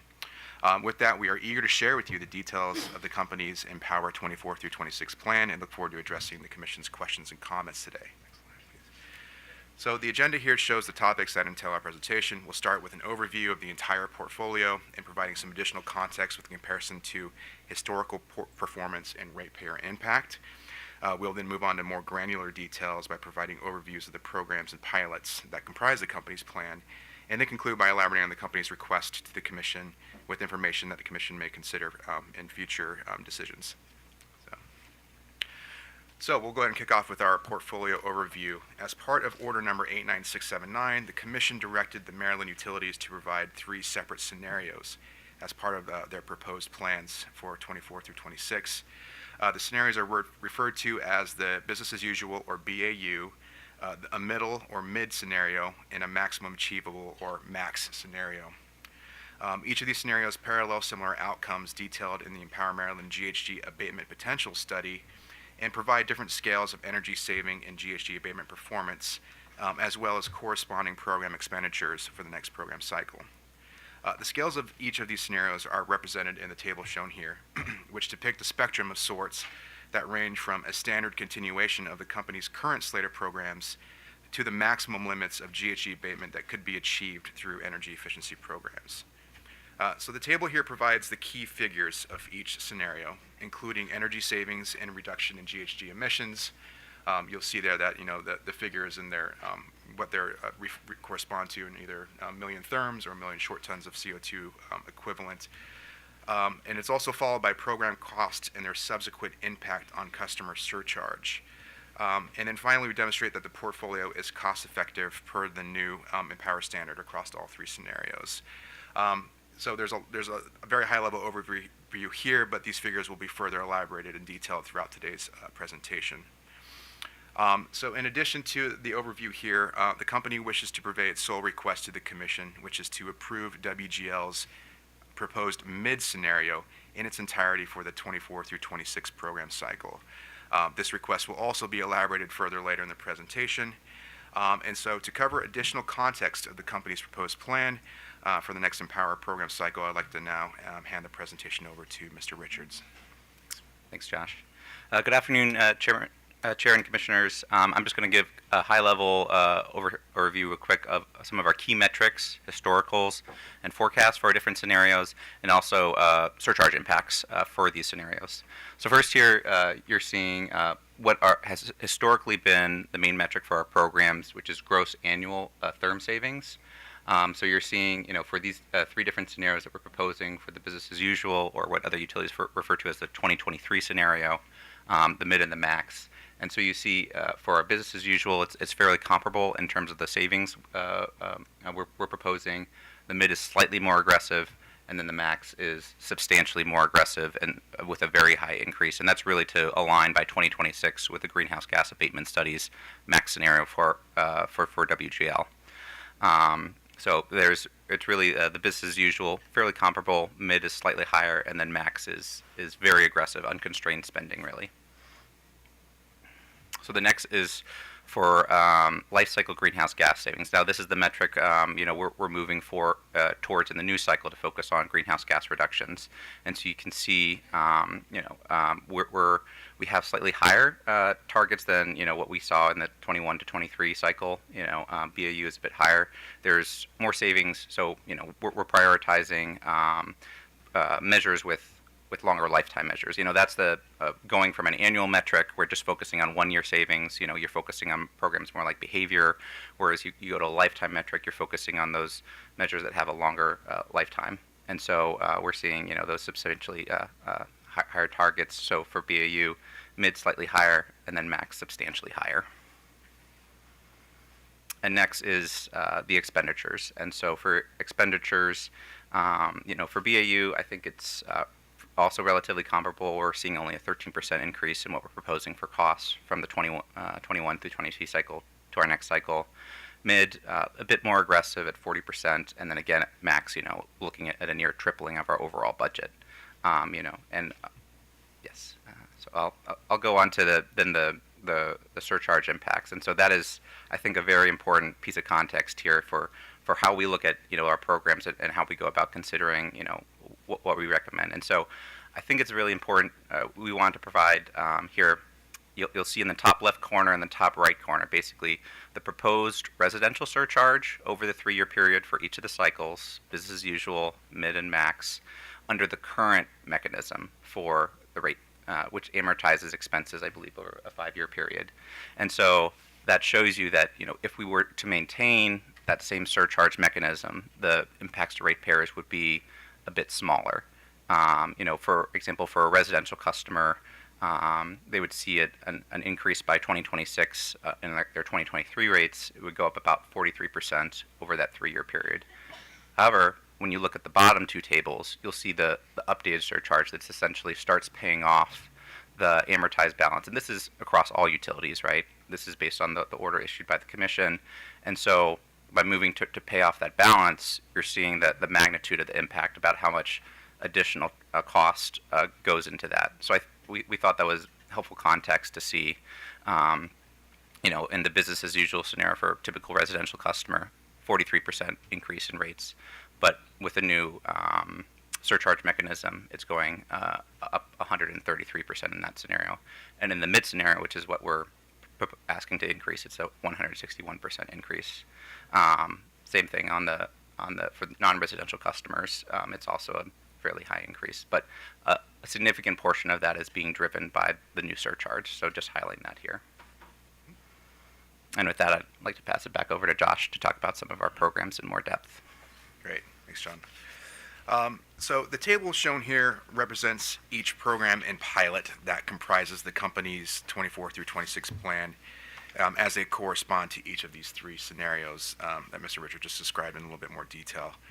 Each scenario consists of a continuation of the company's current set of programs with new program offerings and pilots included for the mid scenario and expanded even further for the max scenario.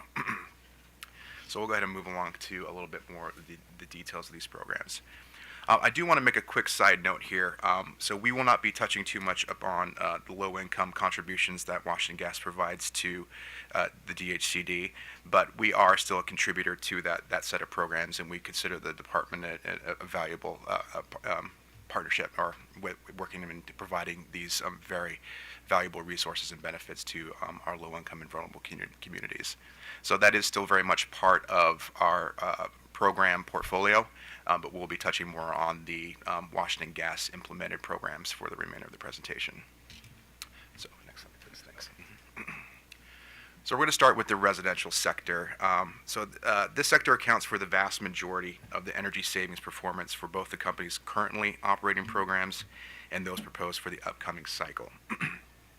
So the programs shown here are designed to be offered to Washington Gas residential customers residing in the company's Maryland service territory.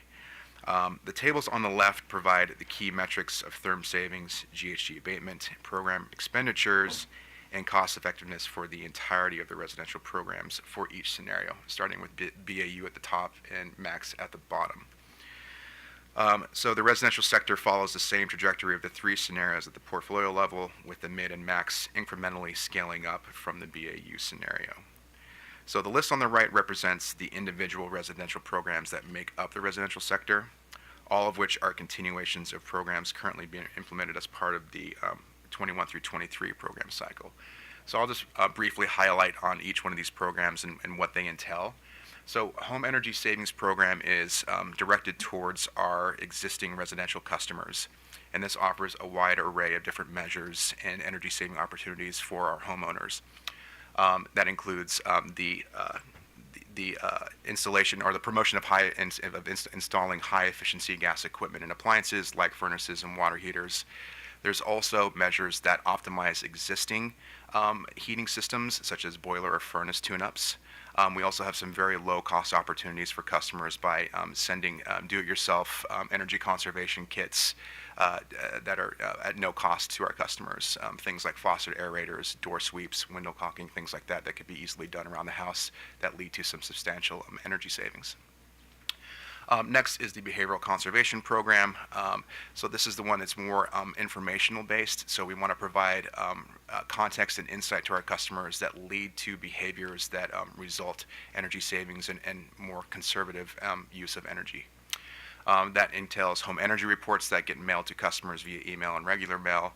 We also have high bill alerts that basically forewarn our customers of, during the coldest days of the year, that there could be potentially high bills coming their way or high energy costs, and there's some steps that they can take to reduce some of those upfront costs. There's also an online audit platform that is part of this that offers a series of questions that a customer can walk through, and then based on the answers of those questions can result in some tips on how to save energy, and then also that's our main mechanism for which a customer can sign up and receive one of our energy conservation kits.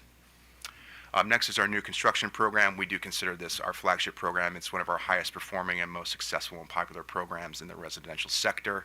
We work very closely with the vast majority of builders operating in the state of Maryland, and we're encouraging them to build Energy Star certified new homes. So that includes not only gas equipment, but as Mrs. Moore referred to earlier, that upgrading to shell measures and all different parts of the home envelope that go above and beyond the standard code. And then on top of that is high efficiency that even goes beyond Energy Star minimum requirements for gas furnaces and water heaters. And last is our coordinated retrofit program. So this is the coordinated programs that we have with our electric utility colleagues in service territories that we have that overlap. So there isn't a true Washington Gas or a gas customer, it's a gas and electric customer. So there is a cost sharing and performance sharing mechanism set up with our overlapping electric utility colleagues through the Home Performance with Energy Star and the Quick Home Energy Checkup programs that are administered by the electric utilities. So in theory, and the basic premise of it is that there are both electric and gas savings that are accrued from these types of projects through these programs, and that there is a cost sharing and incentive sharing mechanism where we basically take the gas savings from those projects and help pay the incentives that are owed to customers through that cost sharing model.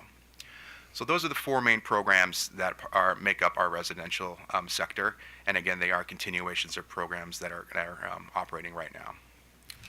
Move on. So I'm very parched. I'll take a quick sip of water here. Moving on to our non-residential sector.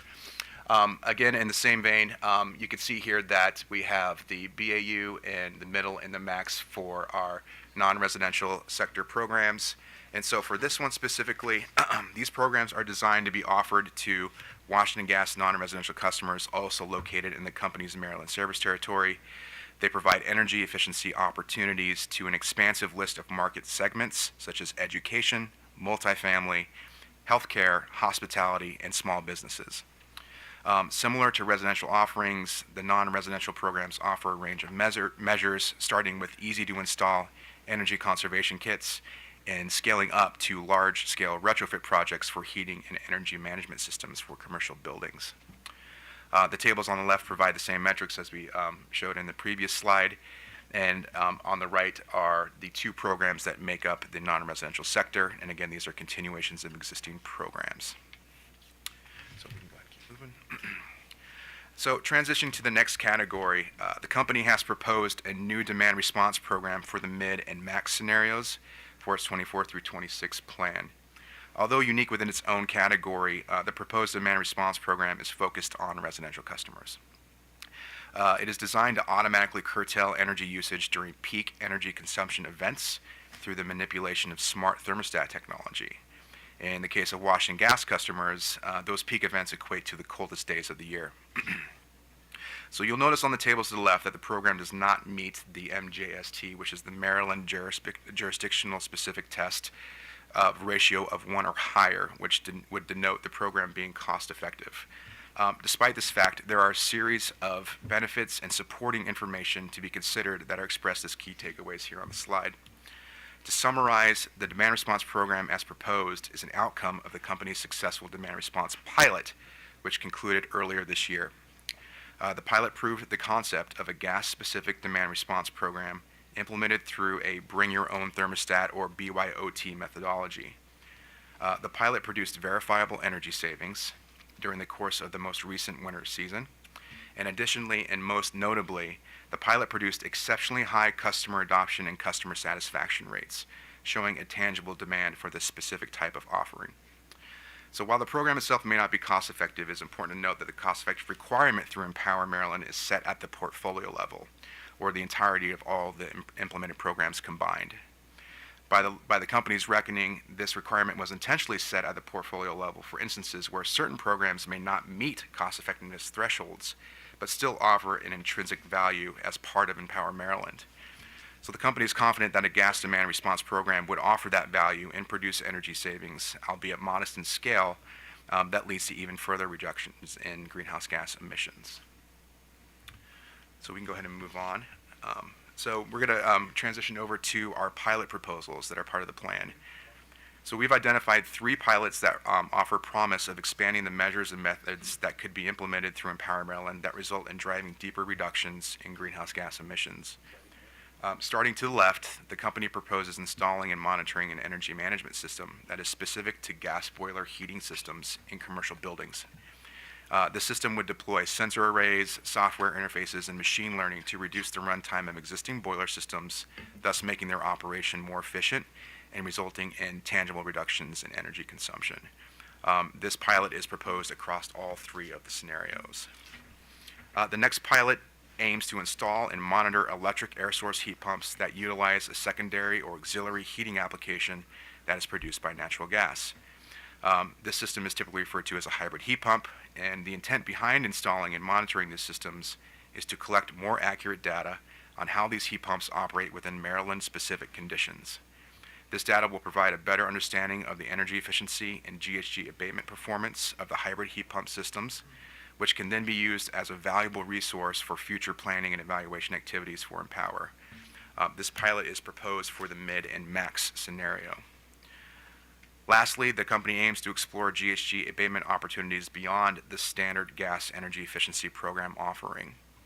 As trees absorb carbon dioxide from the atmosphere over their lifetimes, the pilot would set out to, as the name implies, plant trees in areas that can be attributed to Washington Gas customers. As this represents a more unconventional and untested utility offering, the pilot is proposed only for the max scenario. So this concludes the portion of the programmatic details of the company's plan. At this point, we'd like to transition to addressing the company's request of the Commission with some supporting information that may be used for future consideration. So I will hand it back over to Mr. Richards. Thank you, Josh. So one additional component of all 3 of the scenarios proposed by Washington Gas that we want to highlight the value of and provide some important context around are gas equipment incentives. The mid-scenarios proposed by the 6 utilities and DHCD include a combined incentive budget of over $1.86 billion over the 2024 to 2026 cycle. In the pie chart here, you'll see a breakdown of how those incentive budgets for the cycle are distributed across the 6 utilities and DHCD. I want to highlight that Washington Gas only accounts for approximately 1.5% of the overall incentive budget, a budget of $25.7 million in our incentive that we're proposing. I'd like to highlight 2 reasons for this disparity in budget size between Washington Gas and the electric utilities, and also BGE. The first is that when EmPOWER began in 2009, the goals were only for electric utilities. It wasn't until 2015 that gas utilities could start participating in EmPOWER, and it typically takes a utility several years to ramp up programs and achieve higher energy savings targets. Second is the size of the energy savings opportunities themselves. As highlighted in AEG's greenhouse gas abatement study completed early this year, the max potential for electric utilities is approximately 2 to 3% of annual electric load. BAU is around 1.8% for what they're currently achieving. In contrast, the abatement study's max scenario identified the greenhouse gas abatement potential for gas utilities as only around 0.6 to 0.7% of annual gas load. So that's a considerable disparity of about 4 times more that electric utilities could achieve than a gas utility from an energy efficiency perspective. So those are some of the key reasons why Washington Gas has a smaller budget than compared to some of the electric utilities participating in the EmPOWER program. Now, out of the 27.5 million incentive budget that we proposed in our mid scenario, approximately 10.3 million of that, a little over a third, 35-40%, is for gas equipment. When viewed from the context of the overall combined EmPOWER incentive budgets of over 1.8 billion, that equals less than 0.6% of all incentives offered to customers, to all EmPOWER Maryland customers. So that highlights the overall context for WGL in terms of the broader EmPOWER budget, but we also think it's important to highlight what the incentives look like at the customer level. On one side of this slide, you'll see a few examples of some of the more common equipment types and associated up to incentive levels offered by Washington Gas. On the other slide, you'll see the magnitude of the incentive levels offered by the electric utilities to move fossil fuel customers from their equipment to comparable electric equipment.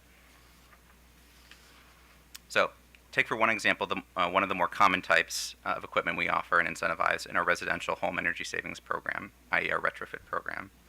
A gas furnace with an AFUE, annual fuel utilization efficiency of 95.1%. WGL, we offer an incentive of $500 to move our customers from a lower efficiency furnace to a higher efficiency furnace. In contrast, the electric utilities are proposing up to $20,000 to electrify customers with a fossil fuel furnace. So that's an incentive that's approximately 40 times greater than we offer for a more efficient gas furnace. You'll see similar contrasts in the up to incentive levels for water heaters and clothes dryers. So even if electrification is not approved as a part of electric utilities program offerings, this gives you, context for the size of the rebates required, whether that comes from IRA or other sources to electrify. So combined for just these three common types of equipment, Washington Gas is proposing to offer up to approximately around $1,000. In contrast, electric utilities is proposing to offer up to around $29,000. The point we wish to highlight is that given the incentive levels proposed by electric utilities in their filings to electrify fossil fuel equipment, Washington Gas's efficient gas equipment incentive levels offerings are considerably smaller, both at the macro scale and at the customer level. For similar equipment that the company incentives. So we believe that the offering of these gas equipment incentives should not inhibit a customer who seeks to electrify their national gas equipment. However, despite the smaller amount of the gas equipment incentive rebates, those gas customers who choose not to electrify, we know that offering these rebates incentivizes them to adopt more efficient gas equipment. So that summarizes the value we see in continuing to offer efficient gas equipment. And with that, I'll pass it back over to Josh for a conclusion. Great, thank you. Go to the next slide, please. So we've reached, I'll bring this a little closer here. We've now reached the final slide of our presentation today. So to close, the company is respectfully requesting that the Commission approve the entirety of the program's goals and budgets as they are represented through the mid-scenario within the company's EmPOWER 2024 through 2026 program plan. Along with the supporting information provided by Mr. Richards in the previous slides, Washington Gas hopes the takeaways shown here provide additional insight that pervades the mid-scenario being as the most favorable of the three provided in the company's plan. To summarize, the mid-scenario represents a balanced approach between striving for deeper reductions in energy consumption and keeping the rising costs and ratepayer impacts at acceptable levels. The mid-scenario fosters continued innovation by containing the company's newest demand response offering and two of the three proposed pilots. Lastly, the mid-scenario encompasses the valuable lessons learned over the last 9 years of administering gas energy efficiency programs that continue to grow, evolve, and add value to Maryland residents and businesses. With that, Washington Gas concludes its presentation. We appreciate the Commission's time and consideration, and we are available for any further questions. Thank you. Commissioner Richard. Yeah, good presentation, no questions. Great, thank you. Commissioner Barbe. Ditto.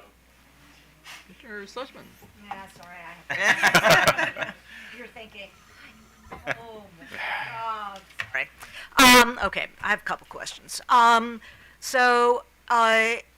In terms of residential, and probably also applies to commercial, some of what you would do, I'm assuming, is to recommend greater insulation, weather stripping, sort of the ways in which you can sort of identify energy sort of escaping the walls. Now I'm going to talk about the roof, and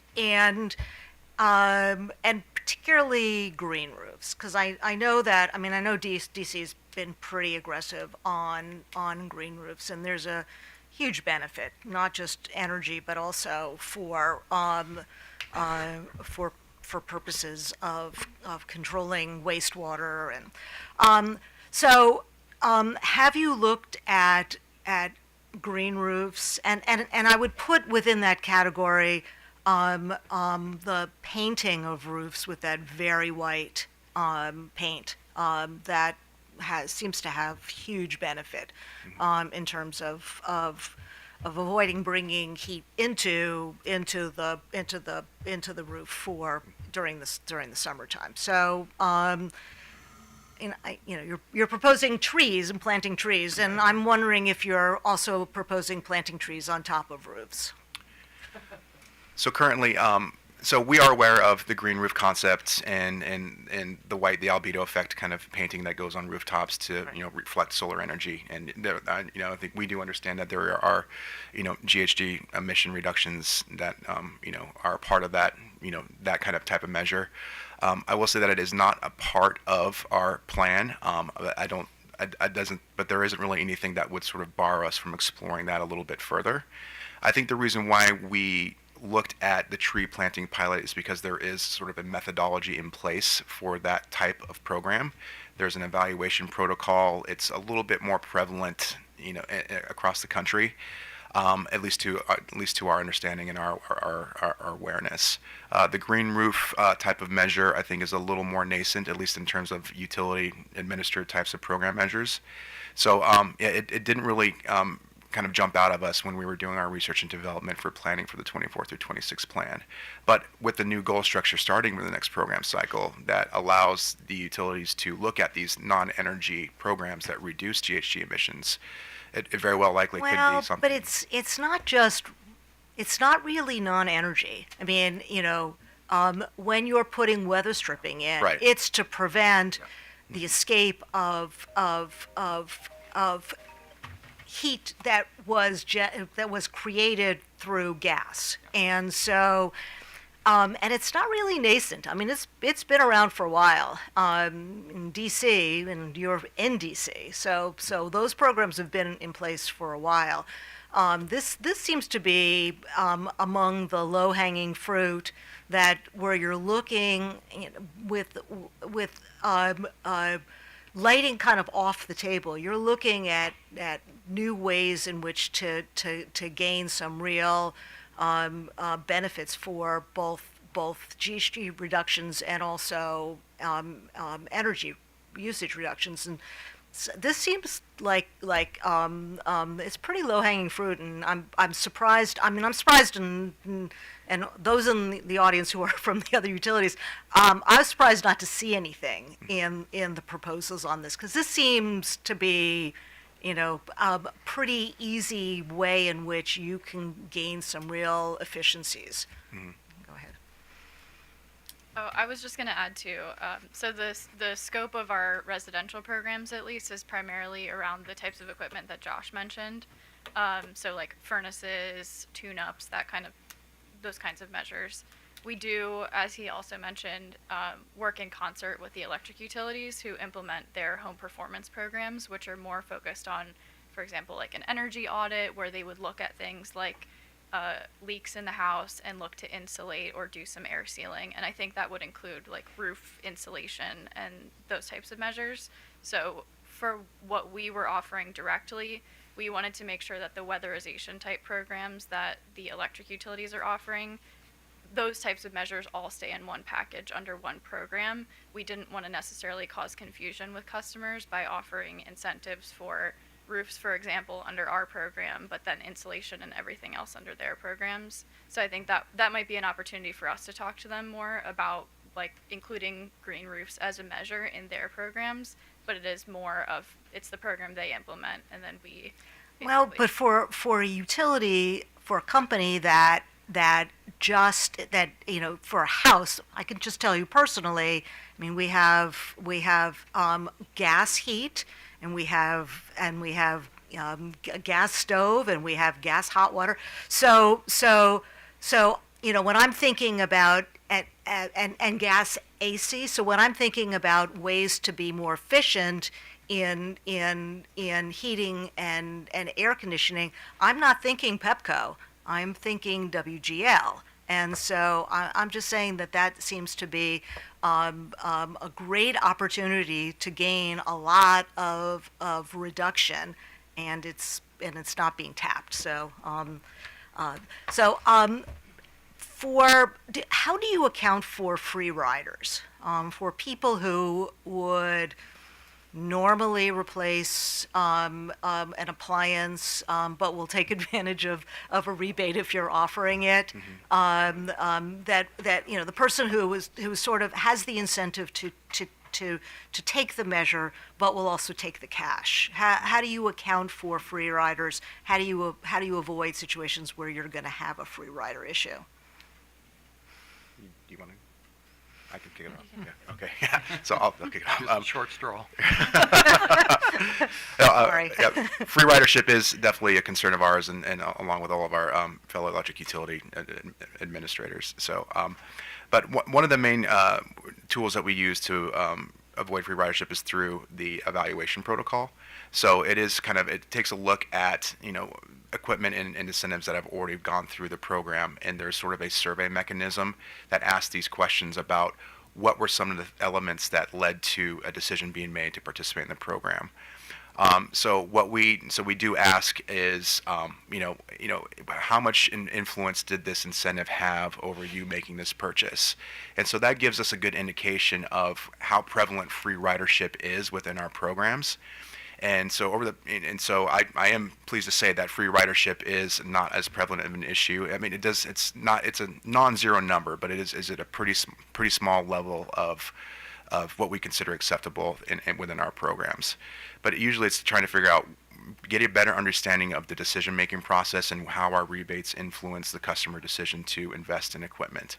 And then once we have that opportunity, then we can make adjustments on how or where we engage with a customer and how they make those decisions on the front end using that evaluation information on the back end from a prior year. So if you were to identify that there are many free riders or an issue with free riders in a particular rebate program, do you have an approach for how to address that? For example, would you just stop that rebate program for those particular customers?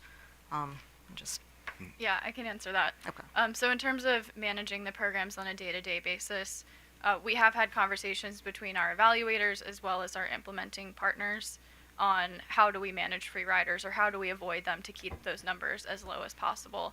And one of the levers that we've been able to pull is that our implementer has a very close relationship with our contractor network.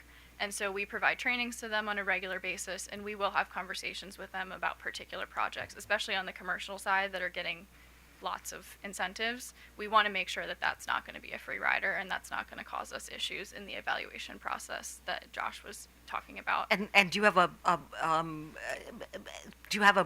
approach that would allow you to stop those kinds of rebates if you're seeing that particular classes of customers are taking advantage of the rebates who would have taken those measures absent the rebates? Or do you have a way in which you're not going to claw back the rebates, obviously, but in ways in which you can adjust the program, change the program, or do away with the program? Yeah, I mean, that's certainly something that we would look at. If there's a particular measure that we're seeing just a lot of free riders with, then I think we would consider taking it out of the program. One of the things that we do talk about with the contractors, and we hope that they have conversations with customers about, and sometimes we've even spoken directly with the customer and the contractor about this, is if it does seem like a customer might be a free rider, like they're a commercial building that might just already be upgrading their boiler system, they find out about a rebate through us, and they're like, great, free money. We'll try to convince them to go higher efficiency. So that's a way to avoid them having been a free rider in the program by encouraging them to go even more efficient. That negates. And you've seen them do that? Okay. Yes. Okay. So demand response. Your program, you said, is not it is not showing to be cost effective at this point. And I guess the question is whether you've looked at the effectiveness of the program in terms of avoided build. Is that included in your calculation? So, for example, if you have projected that you're going to need to add some additional pipe, but the demand response was so effective that you have been able to avoid, or you anticipate being able to avoid building out more pipe, is that included in your calculation of cost effectiveness? Right, that's a great question, Commissioner. So I think that's one of the reasons why we are asking and are iterating that or reiterating that this program is important, because we believe that the lower cost effectiveness of this program may not be just it may not be an outcome of just the benefits and the costs that are associated. It could be that there are limitations in the evaluation and the cost effectiveness protocol that are specific for gas demand response programs.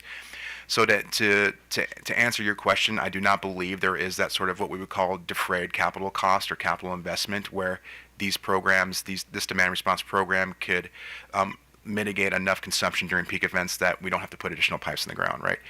That is something that is not part of the current cost effectiveness analysis for this program.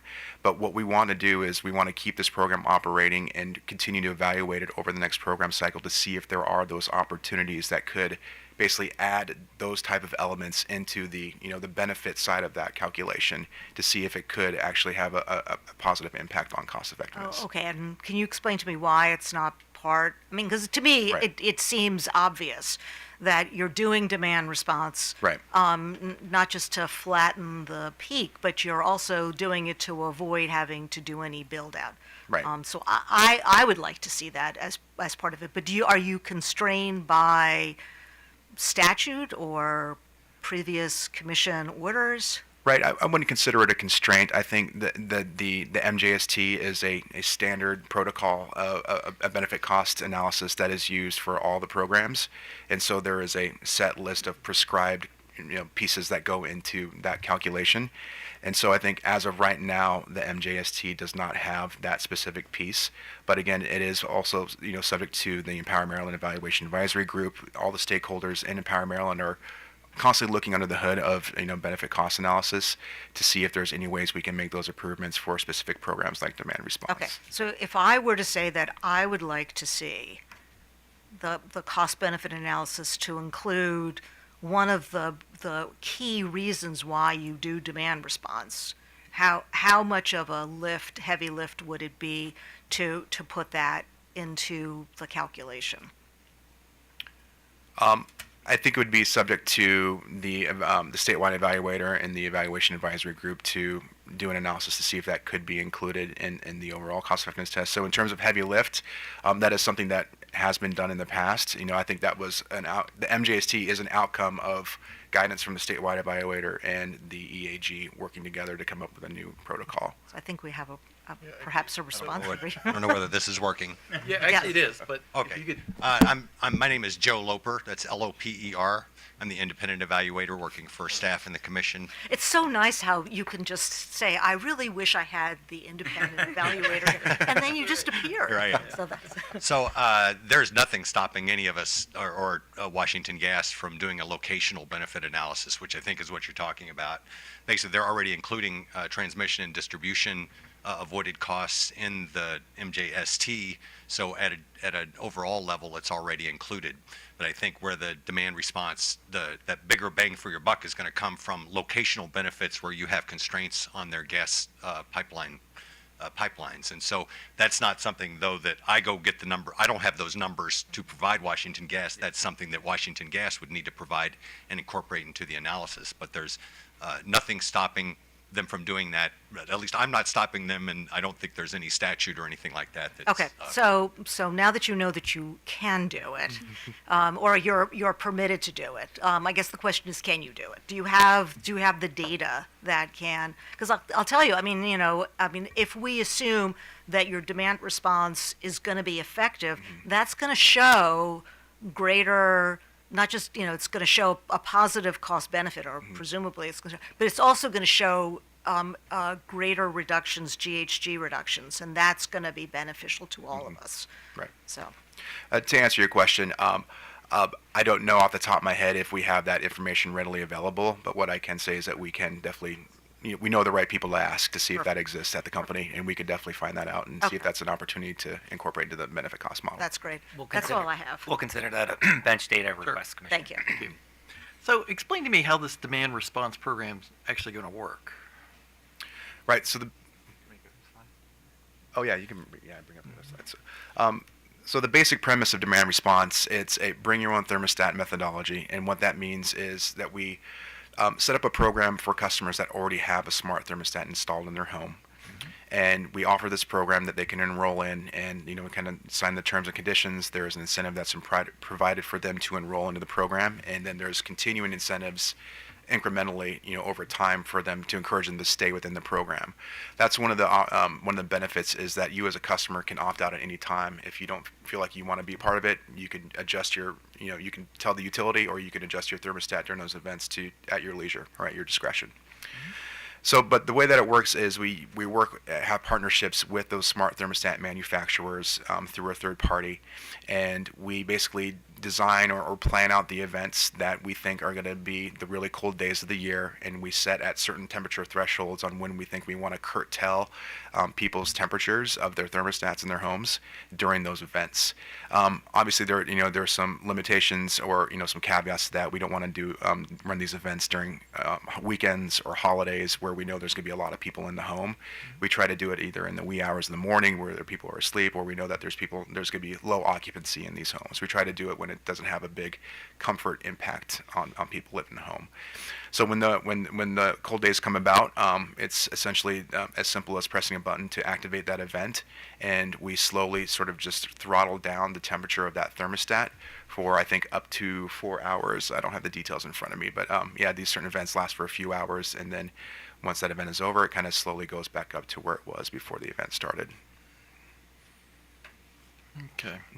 And then you had said at one point in your presentation, you talked about information that you would provide to customers on particularly cold days about conservation actions to take. Is this just like seasonal, or is this tied to specific weather events like polar vortexes? Right. It is within the seasonal context, but the specific measure that you're referring to is our high bill alert. And so those are specific to those unique events that happen during the cold days of year. So so I think I kind of see where your questioning is going. You see that there's a couple different tools in the toolboxes that we can provide to customers where during these peak events that there could be some energy savings to be had. So the demand response side of it is more of an automatic, you don't have to think about it type of thing. Right. Whereas the high bill alert provides resources to you as a customer to say, hey, here are some things that you can do to kind of help lower your costs during this cold day. It could be changing your thermostat settings manually, or other types of tips and tricks to kind of keep that energy consumption low during those periods. And there's also a program uplift element that will encourage them to receive an energy kit, or get an audit done to see what their equipment looks like in terms of operation. And how do you get the information to customers on this high bill alert? Is this email, or? I think it's mostly email. Right, yeah, it is usually done through email. So. Yeah, and I just want to clarify too, the high bill alerts are part of our behavioral program, not the demand response program. Sure, no, I understand that part. Yeah, I was talking about two different things, so, yeah. All right, so last question. As you're probably aware, there are any number of parties that are encouraging us not to approve incentives for natural gas equipment upgrades, like you're asking for us.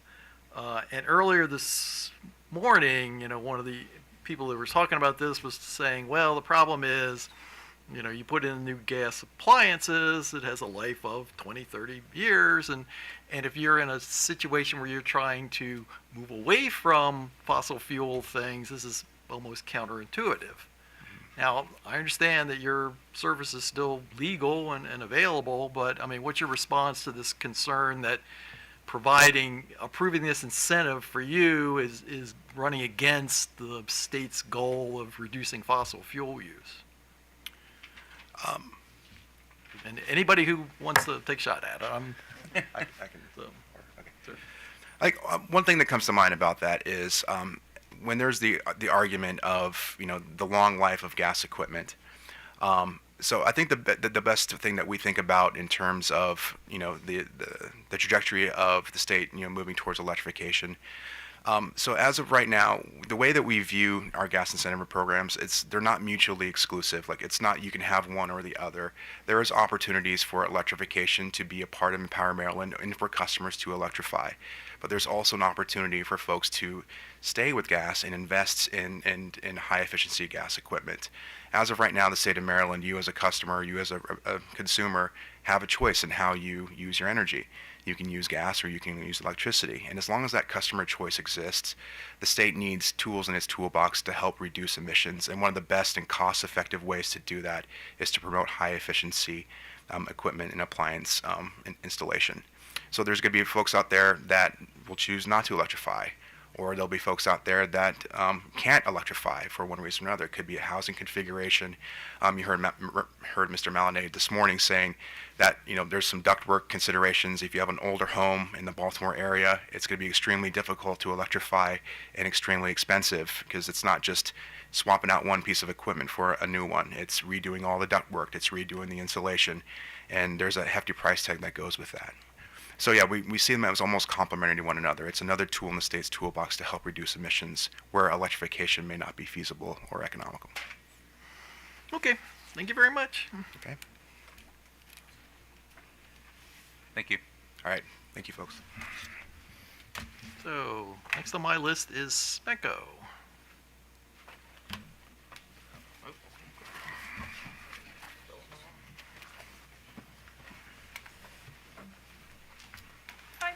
I may approach briefly. Oh.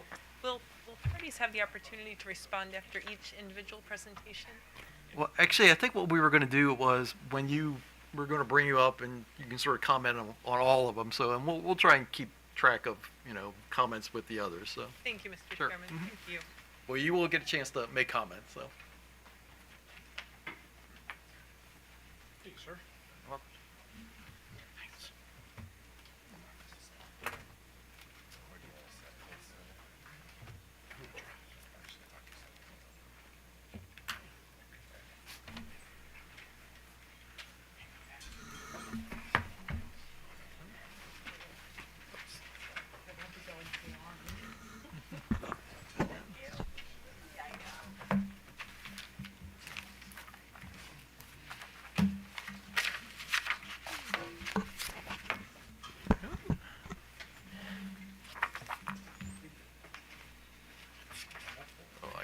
I'll take care of that. I give you enough copies? Go right ahead. What are we? Good afternoon, Chair Hoover, members of the Commission. Damon Krieger on behalf of Southern Maryland Electric Cooperative, KRIEGER. I'm also here today to my immediate left, Jeffrey Shaw, who is our Vice President in charge of a number of programs at the cooperative, including oversight for our EmPOWER Maryland program. And to his left is Jennifer Raley, who is the manager for our EmPOWER programs. Our focus today will be on the 2024-26 program proposal, but I do want to touch just briefly on the semi-annual filing that we made, as well as at least afford the Commission an opportunity to ask the cooperative any questions that it may have about that particular filing. And so just a few brief points. One, just to highlight that as part of the semi-annual filing, we've made no request to shift budget funds or make any modifications to the specific program. So it truly is just a report to the Commission.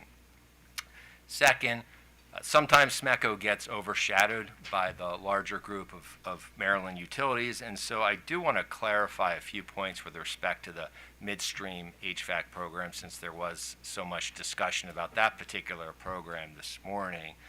And you'll hear a lot more about that program from Ms. Raley as we go through the next program cycle presentation. But a few important points to keep in mind. SMECO was actually the first Maryland utility to launch a midstream program, and for us it's been very successful. We met our program goals for 2021 and 2022, And to date, we've met 90% of the program goals and 94% of the complete 3-year cycle goals for that particular midstream program.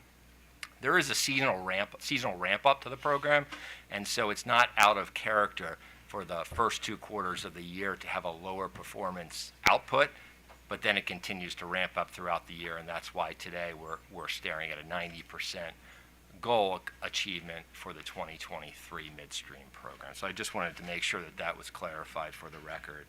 And finally, we're happy to report that we've actually already achieved our 3-year program cycle energy reduction goals for the 2021 to 23 program as of early October. And so we've already fulfilled our obligations for the 3-year program cycle, and we're also on track to meet the 2023 annual reduction goal as well. So with that, we're happy to entertain any questions about the semi-annual report or our current program. Otherwise, we would move on to the program proposal. Oh, actually, Commissioner Sushman. Good afternoon, Mr. Krieger. So you were here this morning. Yes. Okay. So the contractor's president was talking about their issues around receiving rebates. Do you have a sense of whether your rebates go to contractors immediately, or is there a lag? I know from your perspective you guys are doing fine, but I guess the question is from the contractor's perspective, is the situation not as fine? I mean, would they like to receive their rebates faster, or do you think that you're not having a problem with issuing rebates? So I'm going to actually defer to Ms. Raley to answer the specific question. It sounds like the question is being asked about just the timing of the rebates. I think that's what his issue was. Yes. Good afternoon, Chairman and Commissioners. Jennifer Raley, R-A-L-E-Y. As far as the midstream programs and the incentives, SMECO hasn't had any issues or concerns from our contractors with receiving the rebate in a timely fashion. We currently have a drawdown fund, which speeds up that process a little bit. We pre-fund that kind of that program so the distributors can tap into that money sooner. So usually the turnaround, once we get the information from the distributor, the payment can be made within 2 weeks. Okay. Typically. We also, like someone had mentioned earlier. So they may still be working on the project, or do they ask for a rebate after it's finished? A lot of times they're submitting the information after it's finished. Okay. But we do have, like I think OPC had mentioned earlier, the point of sale. We have one distributor that's participating in the point of sale, where they can instantly give that rebate to the contractor at the time of purchase. And so far with that, we've had, like I said, the one distributor that is doing that, and their contractors are taking advantage of it both ways. So it's not where one contractor is always putting in at the point of sale. They're doing it both ways. So we haven't seen right now where it's been a need that they're not getting their payments on time, that they're always wanting to do it as a point of sale versus doing it the normal method. Okay, thank you. Thank you. So if there are any additional questions about our semi-annual report, otherwise we will move on. I don't think so, so I think move on. So. Okay, well, thank you very much. And with that, I'm going to turn to Mr. Shaw, who's going to begin the discussion on the report, and then he'll be tag teaming with Ms. Raley.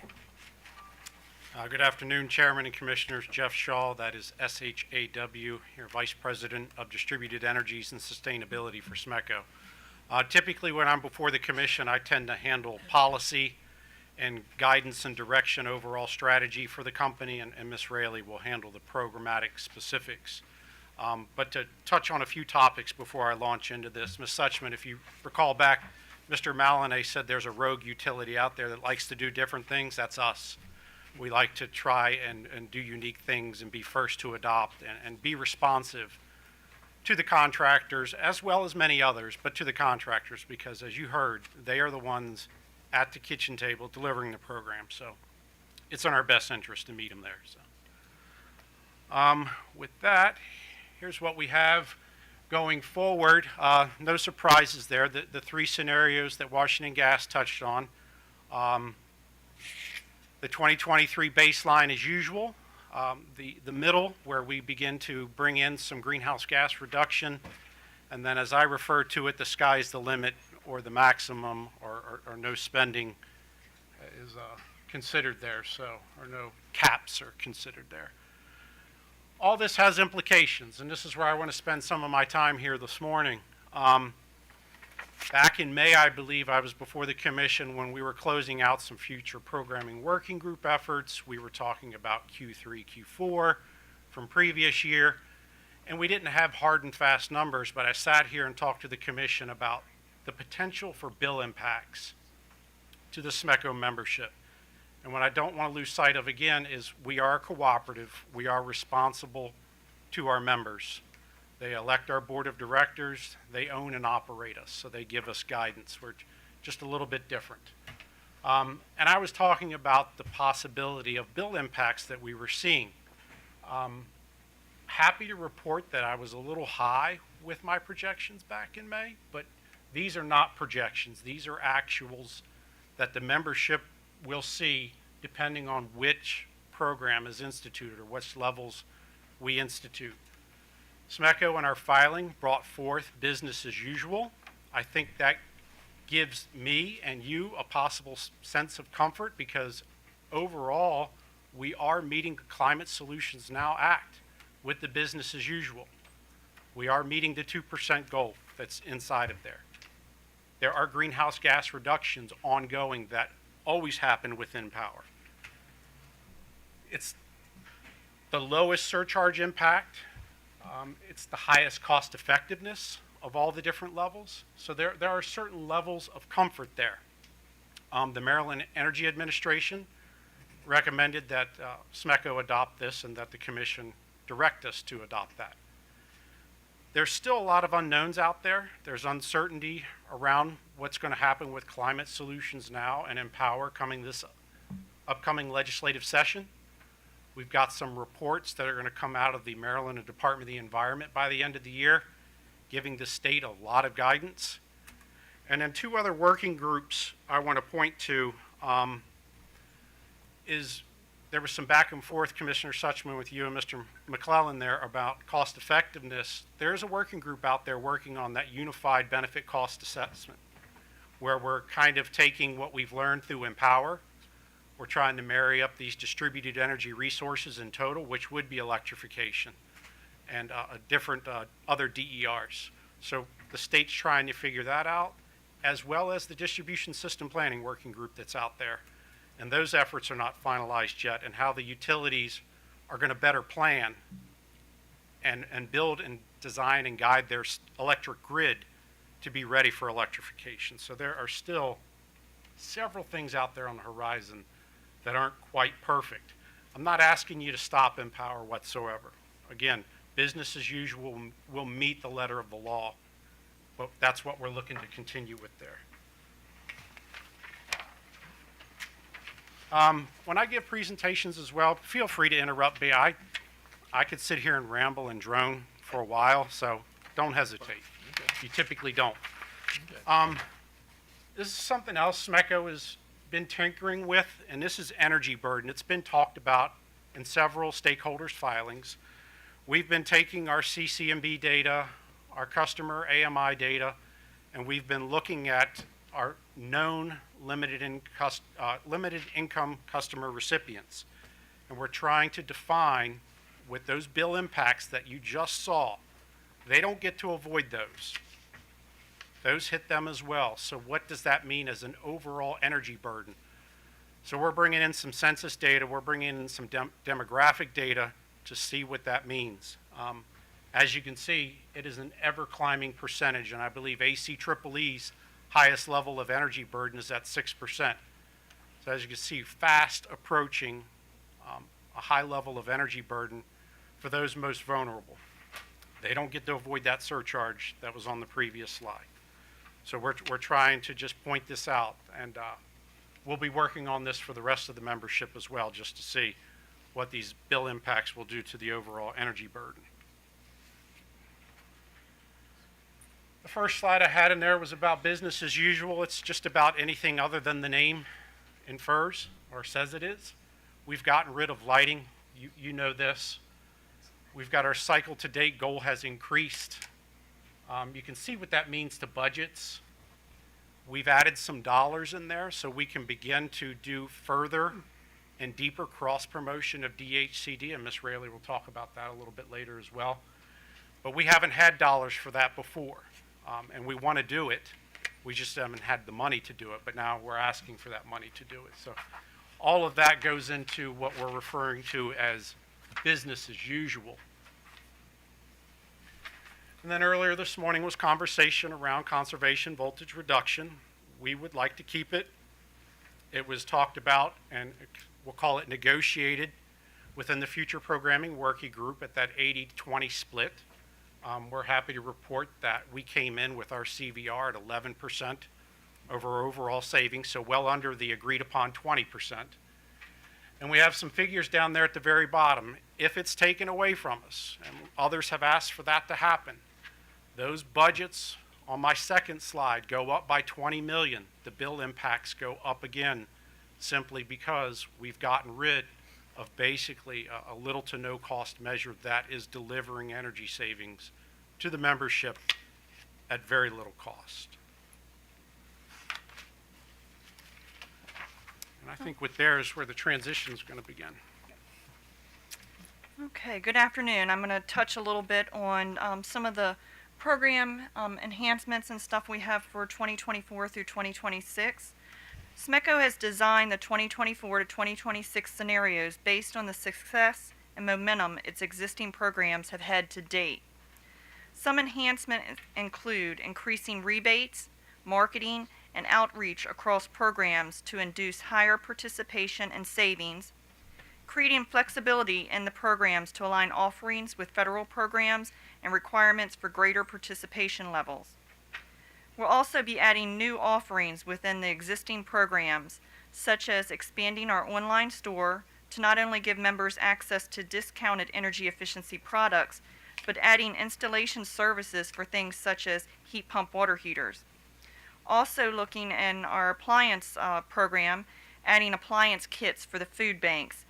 In the past we had lighting kits, now we're going to transition over to kits through the appliance program for the food banks. Also adding commercial style lighting to our home energy improvement program, expanding the schools and education program to include more grade levels, adding mechanical equipment to the including heat pump water heaters to the small business program, and then under prescriptive also adding heat pump water heaters, gaskets, and variable speed air compressors. We also have some new programs which I will cover in the next few slides. Can I interrupt there real quick, if you don't mind? Commissioner Suchman, earlier you had asked about green roof programs. This is under our commercial programs that you see up there. That's where, under the custom program, we would take those as each individual project would come in as proposed and then evaluate it to see if it's worthy of moving forward. So it is a program that the utilities have, and most utilities will deal with it under their custom level program. The next slide is our pilot and program transitions.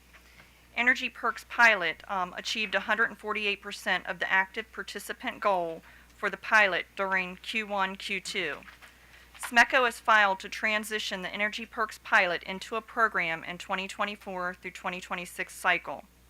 Some findings from that pilot: Energy Perks appears to be growing estimated savings, energy savings trend over time, indicating potential for rewards-based program to achieve measurable energy savings. There was a significant increase in online engagement and reported energy savings actions being taken at a 453% increase by members through the Ways to Save section of My Energy portal. The pilot generated a significant increase in program participation for several programs, notably the HEIP, HVAC tune-ups, HEIP audits, and purchases from the online store were up 76%, 53%, and 40% respectively. The Smart Temp Flexible Load Management pilot, SMECO plans to incorporate the dispatch strategy from the Flexible Load Management pilot, which was our Flex Temp pilot, as an enhancement to the Smart Temp program in the 24 through 26 program cycle. The pilot has demonstrated success in achieving load reduction targets and high participant satisfaction. The integration enables SMECO to optimize load shedding results while also addressing participant comfort concerns and allowing options for our members to participate in summer-only demand response or year-round demand response. And then the Smart Home Phase 3 pilot. This is an expansion of the flexible load management pilot and will incorporate new emerging smart devices such as connected water heaters and smart panels. The pilot is looking to explore multiple grid-connected devices with our focus on connected water heaters starting out. And then the demand response transition. SMECO plans to sunset our legacy demand response program, Cool Century, and launch a demand response transition program to bring existing Cool Century participating households into the Smart Temp program. This will improve member experience with the demand response programs, decrease opt-outs, and improve the cost effectiveness, which was one of the primary reasons for sunsetting the Cool Century program. The DR transition will provide members with a smart thermostat and offer a tune-up to their HVAC system with enrollment into the Smart Temps program, or they could elect to do year-round demand response for a larger incentive with Flex Temp. And SMECO currently does a lot of coordination with DHCD. Some of the things we have done is the Energy Efficiency Kit Program, we ship welcome kits to our new members with resources available through, adding resources that are available through DHCD. Our home energy reports, we developed 2 new modules for limited income members through print and email that promote the energy efficiency resources available through DHCD. We did, in coordination with DHCD, a smart thermostat limited time offer was provided to the targeted list of limited income SMECOs within limited income members within SMECO, and we've also done bill inserts. SMECO is looking to expand the DHCD coordination. We would like to expand upon that, and we currently don't have a designated budget for DHCD program marketing. So to be able to increase our coordination efforts and be able to do more DHCD focused marketing such as bill inserts on a quarterly or seasonal basis, SMECO has requested a marketing budget for DHCD cross-promotional efforts. SMECO is also looking at launching the affordability solution to promote DHCD programs to our members who may be in need of assistance. SMECO currently only can identify limited income members based on those who have received assistance through OHAP. But with the affordability solution, we can use analytics that look at energy burden, census data, third-party data, and also those who have received assistance to better find those members who may need additional support. We will be able to reach those members with targeted information and personalized offers. Utilizing a short survey, the member will answer a few questions that will help determine programs and services they qualify for. We will be able to create those questions utilizing DHCD-specific eligibility criteria, and then refer them directly to programs that can help, such as DHCD and OHEP and other assistance that's available based on the answers to their survey, and be able to directly link them to those services. Okay, and then the hot topic around midstream HVAC. Like Mr. Krieger had mentioned, SMECO's HVAC midstream program has successfully met its energy savings goals for 2021 and 2022, and we're on track to meet it, our goal this year. So, and we also are currently, this slide shows 74% to cycle goal. That was as of the end of Q1, Q2. We are now currently around 94% to our cycle goal. And then from the midstream workgroup discussions, SMECO has made changes and improvements to our midstream programs based on conversations and things that have come out of the midstream workgroup. One of the things we did with SMECO's lighting transition plan that was approved by the Commission earlier this year, we increased incentives for HVAC equipment and heat pump water heaters. We also increased marketing and education for our contractors and distributors. SMECO is also allowing point-of-sale discounts with distributors in the program, with one distributor currently offering this style of rebate. The one distributor who is allowing the point of sale discounts has seen 30 rebates submitted through the instant model, and 31 have gone through the regular channel, with all of their contractors having participated in both channels. Another improvement SMECO is exploring offering, which you heard earlier this morning from one of the HVAC contractors. We're looking to offer 2 incentive tiers. One that would offer a higher incentive for meeting the Energy Star requirements, and then a second tier with a little bit lower incentive that will remove the EER requirements, but still incentivizes high efficiency equipment.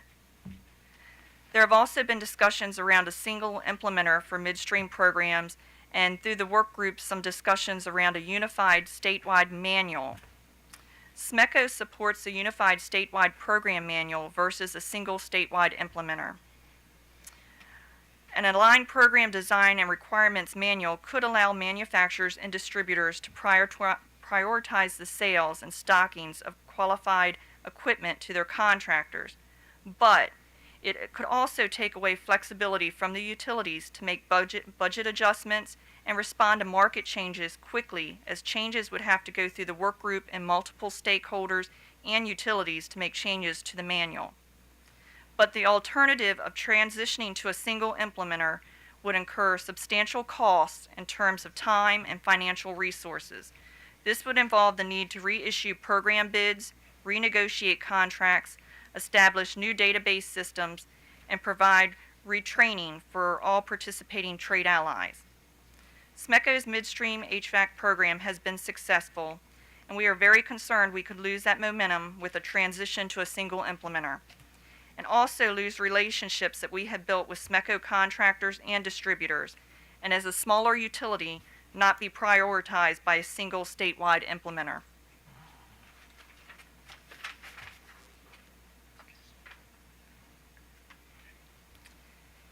And our CHP program, at the start of 21 through 23 cycles, SMECO started meeting with our one CHP project facility every quarter to track progress on the project. In August of 2022, the design phase incentive payment of $246,000 was paid as the project was on track to be commissioned by the end of the cycle. SMECO was informed in February of 2023 that the CHP project in the program's pipeline had experienced delays in obtaining equipment. These delays had pushed the project's expected completion date into the 2024 through 2026 program cycle. At the time, with the uncertainty of the goals for the 24 through 26 cycle, SMECO consulted with evaluators to make sure this project would still be viable in the 24 through 26 program cycle. SMECO also met with PSC staff in May of 2023 to review project developments and plans to file a CHP program in the next cycle. SMECO recently in September conducted a site visit of the CHP project to review progress on the system's installation and ensure the project was progressing. So we are planning to have this project within the 24 through 23 cycle, even though we thought it was going to be closing out this cycle. And in order to still meet the overall cycle goal, SMECO had shifted incentives out of CHP program across the C&I sector to continue driving savings so that we could meet our goal this cycle. I know Commissioner O'Donnell is not here today, but he has asked us a couple times about the potential for other CHP projects within SMECO's service territory. So we did do an extensive analysis of that. There is limited natural gas penetration within SMECO, with limited number of facilities capable of supporting a CHP system. SMECO conducted an extensive CHP opportunity analysis to identify ideal candidates based on their AMI data. The heat map shows where the opportunity zones were by zip code. Areas like Waldorf, Prince Frederick, and Lexington Park had the highest density of candidates, which align with areas in southern Maryland that have access to natural gas. After the analysis was complete, SMECO engaged with the most promising candidates, which were identified by the green markers on the map. Each of these SMECO members received individualized outreach to educate them on the benefits of CHP, and this led to several engaging meetings and there were multiple facilities exploring if CHP is a fit for their business. In conjunction with the analysis and outreach, SMECO also conducted several marketing campaigns to these members via Google Ads, email, direct mail postcards, but no viable CHP candidates were interested in proceeding. And as of now, there's still only the one CHP project in the pipeline. And that is all I have, so we are open for questions. Commissioner Barve. No, thank you. Commissioner Richard. I think just one. I appreciate your discussion about the bill impacts. There were a couple of suggestions by parties that we try to come up with some kind of a cap or some other method to try to particularly to be mindful of the impact on low and moderate income customers. Do you have any thoughts or comments on that, or how a utility would be able to execute that type of a program? I do have some thoughts, and I have not socialized it with any utilities behind me, so please behind me don't get too upset when I say this, but we've talked about it internally. One thing that I've thought about and we've talked internally is taking those members that are marked, known as receiving benefits, limited income customers, and capping them at 50% of the proposed bill impact from the surcharge. I believe it was MEEA maybe did a $50 a year. I believe that was one of the comments out there. They'll talk about it more later on, but I was thinking more of a 50% of the proposed cap that could be out there. And I'm sure there's ways we could further develop that, but that just comes to mind at first. Okay, so your SMECO would be supportive of that kind of a concept or approach? We would. Okay, thank you. Thank you, Mr. Chairman. Commissioner Sussman.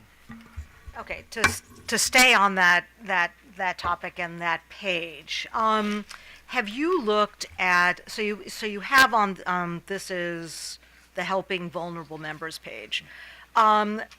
So in looking at how much of a burden the surcharge would be on low-income customers, have you also looked at the percentage of what it is that they receive in terms of the benefits from, and this is taking the Department of Housing and Community Development off the table for now, and just looking at the piece of the puzzle that you get. You know, you're billing them for a certain amount. What are they seeing in terms of benefits? Do you understand what I'm asking? I do follow you, Okay. and unfortunately, I have not done that level of analysis. What you have before you was something that was just a brainstorm prior to the hearings that we needed to talk about this, and a kind of a quick and dirty analysis, but not an in-depth analysis like you're talking. Okay, and how hard would it be to do something like that? Probably not too difficult, just slightly time-consuming. Okay. But And the reason I'm asking is I continue to be a little bit concerned about the regressive nature of the EmPOWER program, and I worry that a lot of the low income customers, as in terms of just percentage of their income going to pay for the surcharge. As the surcharge increases, it's having a disproportionate effect on them, and I worry that a lot of the benefits of the program that they're paying for are being realized by other customers. So it would actually be really useful if we could have some breakdown of what it is that low-income customers are paying and what are they getting in terms of the benefits of the program. So if it's not too heavy a lift, that would be really useful to get that kind of information. we can get back to you on that. And when you start talking and things like that, of course, my mind gets spinning and going a lot of different directions. Yeah, mine does too. But yeah, we can definitely look into that. Thank and you, get thank back you.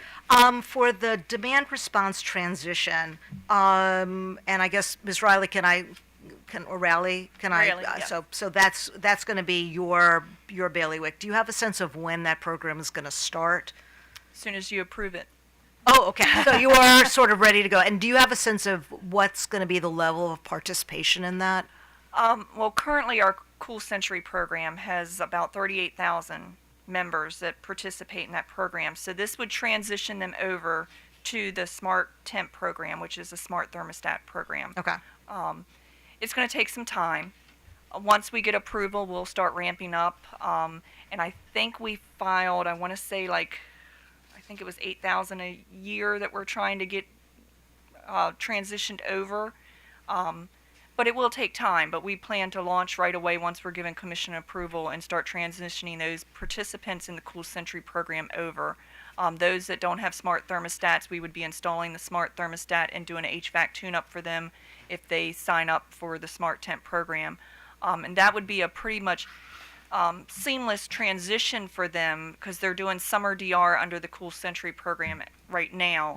So it would kind of just be rolling over into the new program. But they also would have the option to go into the Flex Temp side of it, which is year-round, for a higher incentive if they chose to go that route. Okay. And through their participation, are you going to be monitoring how this participation is benefiting any constraints on the system and will allow you to avoid any future build-out of the system? That's a great question, and I heard your exchange earlier with Washington Gas around that same front. Yes, we would love to be able to do that level of detail. That is something we're working on in-house to get, and that's coming out of the distribution system planning working group, that conversation you're talking about exactly, that we can discover that and call upon those feeders only through a zip code or maybe a street that will give them relief, as opposed to a whole system-wide Right. operation. Oh, that would be great. Yeah. I mean, because that's really targeting the issue and one of the huge benefits of demand response. In terms of the DHCD coordination, and that's just great. That sort of one more avenue in which they can get the message out. You're not proposing any sort of increase in the programs targeting low-income customers. You're going to leave that to DHCD, and that all you're doing is kind of helping them to do their job better. And that sounds great. Yeah, we have currently right now when we cross-promote with some of our other programs, that information's could have DHCD information and SMECO program information. When I've done bill inserts, I have no budget to bill to DHCD specific marketing. So we'd like to do more bill inserts. So these would be DHCD only marketing that goes in with the bills. So having a budget to be able to do marketing and do bill inserts more often. And then we're also looking at that affordability solution, which would pretty much be doing an analysis and trying to get more members who are limited income, because we know they exist. Right now, all we have is the OHEP data. But if we can go and look at other data that's available, determine who those members are that need assistance, and then be able to reach out to them and pretty much link them right into DHCD, we can put the criteria in there, DHCD's requirements and stuff, and they can do a quiz to see if they meet those requirements, and then we can direct them directly to DHCD and other assistance such as OHEP and assistance that's available for them. Well, you think about the chart that they had where they said if you are involved in any of these programs, you qualify, and so just getting that message out. Yeah, streamlining that. Right, Yep. that's terrific. This statewide manual is an interesting idea, and I wonder if there's an opportunity for it to be a little bit more flexible to the extent that things change. I mean, I understand your concern about having it be kind of baked in and then things change. But I wonder, and this is not anything that you have to respond to, but I sort of wonder if there's a way to allow for it to change to the extent new appliances come on or prices change. So at least it's still going to be available to everyone. It's still going to have that kind of if you meet the conditions, you get the rebate. So it still seems to afford that opportunity to kind of streamline the process of getting the rebates to where they need to go. But still have a little bit of flexibility in there. And I will say the utilities work well together. We talk a lot, and our programs are pretty coordinated as far as the rebates and things that happen. But right now we have the flexibility to make changes when we need to. Sometimes budgets we have to make changes based on our budgets and what's happening with the budgets. But having that flexibility, just like SMECO would like to have the 2 tiers where we offer the higher incentive for meeting the Energy Star requirements, and then like you heard this morning, some of the contractors have said that the EER value is hard to meet, but there's still efficient equipment out there. So having another tier where we can still incentivize without that EER requirement. So this flexibility that we have currently, we can make changes quickly, and our concern is just with a manual that it could get clunky and slow things down some. All right. Okay, that's all I have. Thank you. Well, actually, just to follow up on that point, wouldn't a single implementer then make that more flexible? Not I mean, necessarily. I understand you're concerned about, not being paid attention to because you're the little guy, but Yeah, not necessarily. There would be a lot to transition over to a single implementer, and that would take a lot of time. We were estimating like 3 years to get the programs back up to the level where we're at now. SMECO is very concerned, as being the smaller utility with a single statewide implementer. They would not be focused on us and our smaller service territory. And we have relationships that we have taken years to build with our contractors, our distributors, and our members.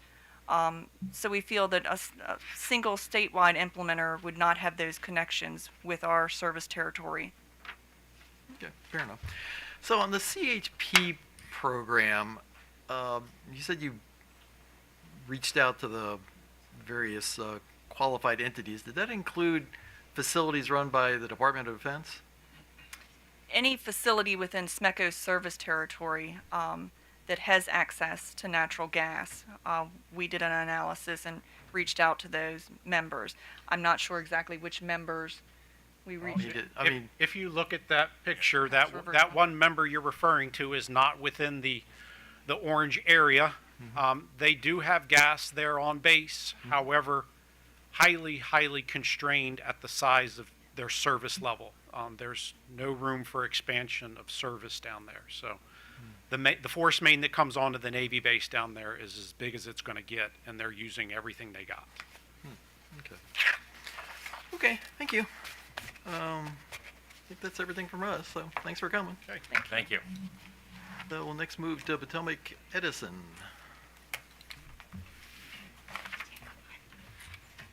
So we'll take a 5-minute break while we get a chance for people to sort of set up and whatnot. So.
Okay, back on the record, and Thomas Edison, go right ahead.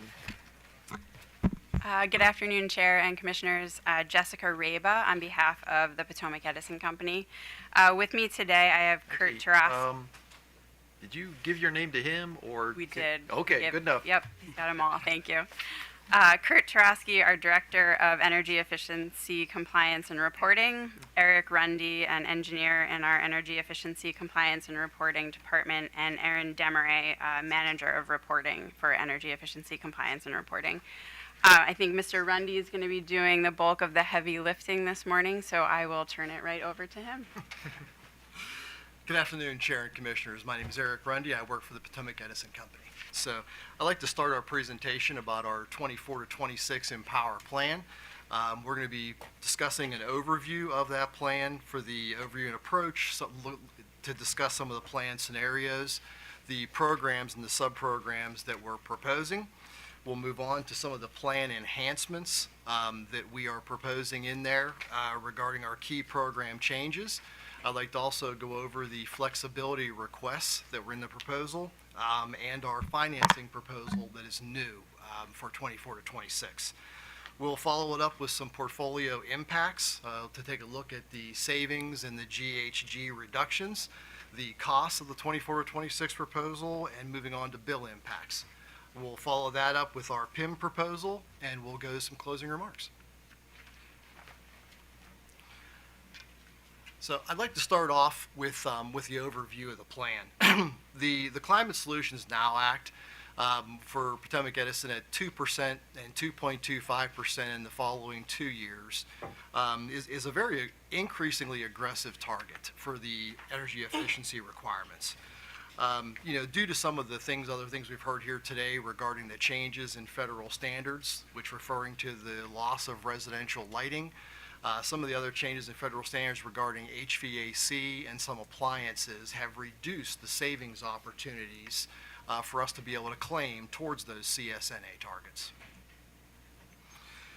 Increased customer engagement, marketing, and financing and increased incentives are required to drive greater participation from where we are today to continue at this rate of savings. The addition of electrification offerings in our middle and max scenarios contributes to the incremental GHG reductions, although it does come at a increased additional cost. And the aggressiveness of the energy efficiency savings and targets, coupled with the loss of the low-cost savings and the transition to an expense model on the cost recovery, are driving the increases in the bill impacts. Okay. Moving on to the plan scenarios, the company has proposed all three scenarios as requested, and all three of those scenarios meet the four primary goals. They meet or exceed the CSNA megawatt hour reductions. They offer programs to each customer segment. We've included the ability, and we have coordinated with the other utilities programs, and each of the scenarios is cost effective at the portfolio level. The four additional goals of the plan, as requested by the Commission, were that the 2023 scenario be designed at the lowest cost possible, that the mid scenario be designed considering that lowest cost budget constraint, and that the max scenario had an unconstrained budget. And number 8 that we felt that was most important for the portfolio design is that these had to be achievable. So the request was to design a plan to make sure that we can meet those CSNA targets. The 2023 scenario, as requested, includes energy efficiency only. The middle scenario includes energy efficiency. It includes a rebate and a direct install electrification programs that are brought across all sectors, and our DR program. The maximum scenario really is a mirror of the middle scenario, but at one step closer to that, trying to achieve the greatest amount that we possibly can.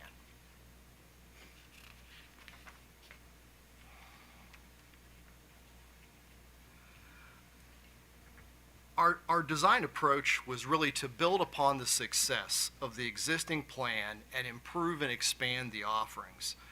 We've incorporated new programs and measures, including the electrification of peak demand reductions.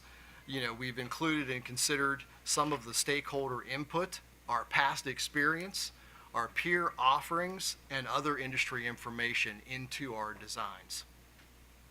Increased customer engagement, marketing, and incentives to mitigate the barriers are also things that we have included in order to continue at this level of savings.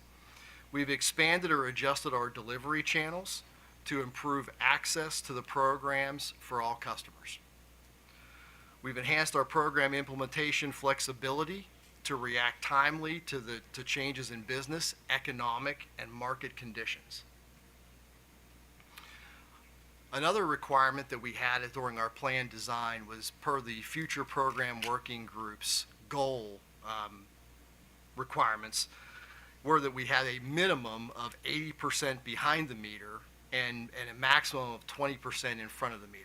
All three of our scenarios exceed that requirement.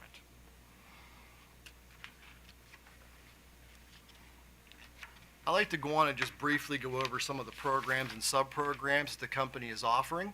There's a lot on here. Sorry, it was kind of hard to read. But the residential programs include behavioral. They include audits, direct install, comprehensive retrofits, and rebate programs, with the emphasis on customer engagement and education. We need to continue to engage customers and educate them on energy efficiency to keep them intrigued and coming back to the program to participate in order to keep getting savings. In the commercial industrial programs, they're comprised of an audit. We have direct install, comprehensive retrofits, and rebate programs promoting low cost and no cost solutions. We have single and multiple measures and building energy solutions. The commercial industrial program subprograms focus on innovative, cost-effective measures such as HVAC maintenance, building tune-up and optimization, and commissioning and retro-commissioning services.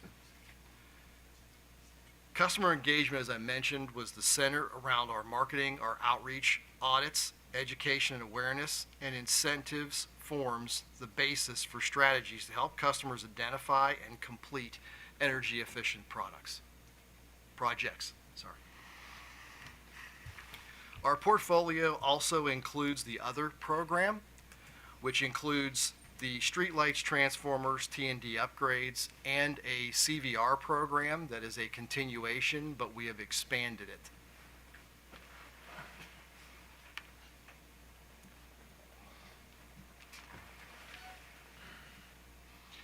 I'd like to touch base on some of our key program changes. The new plan leverages existing programs as the foundation and improves and expands the program offering with these key changes to help the company strive to meet its aggressive goals. In the residential sector, the Energy Efficient Products program, we've expanded the appliance recycling program to include secondhand retailers. Would like to mention at this time during the presentation that unfortunately we have lost our existing appliance recycling vendor, but we are engaging in an RFP process to hire a new one for this cycle going forward. We've also included enhanced incentives for low-income customers. We've added a new channel to our appliance rebate program for that delivery of an online marketplace and also downstream appliances for any appliance that is purchased outside of an ESRPP midstream retailer. Also, we've added the new measures of electrification rebate for the middle and the max scenario. Our electrification programs include things for the residential sector like induction cooktops, HVAC, and also efficient water heating. For the home retrofit program, we've consolidated our two sub-programs of the prior home Performance with Energy Star program and the QHEC into a home energy retrofit program. This will allow us the ability to better leverage the QHEC customers and promote them to continue further on through what is now the old home performance with Energy Star program. Don't say it 3 times real fast. So we've also added direct install retrofit projects for multifamily. I do want to mention that the multifamily offering is a direct install offering, and it is bridged between our residential and our commercial programs due to the fact that we have to keep our cost recovery for that separate, depending on which type of customer owns the building and how that's being addressed. So it's kind of duplicated on both sides. We've also added a enhanced incentive under the old home performance program for moderate income customers that we are working with DHCD in order to identify and make sure that that moderate income enhanced incentive is going to only to customers that are not eligible for DHCD to treat. And we're working with them and coordinating on making sure that qualifying those customers that we are aligned and that we won't be that we won't be in competition with DHCD for sure. So next we've proposed to revise our delivery channel for HVAC to downstream from midstream. There's been a lot of discussion around that here today, and we would like to propose to the commission, even though our filing includes a downstream, that we understand the sensitivity of the issue, and that for Potomac Edison, our territory is very, let's say, unique. We have a little bit of the best of both worlds in our territory for this. We have the Frederick and the Hagerstown area, densely populated, meets about half of our customers, similar to the other utilities. The other half of our territory, once you leave Hagerstown and head west, is very rural. And to our knowledge, we do not have a HVAC distributor base in that area that is, let's just say, convenient for contractors. So the company would like to propose a hybrid solution for consideration, where we could do this as a midstream with distributors where they're available in the state, and for any unit that is not purchased through a distributor, that we'd be able to offer them a downstream rebate. This would also allow our customers that don't have distributors conveniently located to them to be able to participate in the program through that downstream incentive.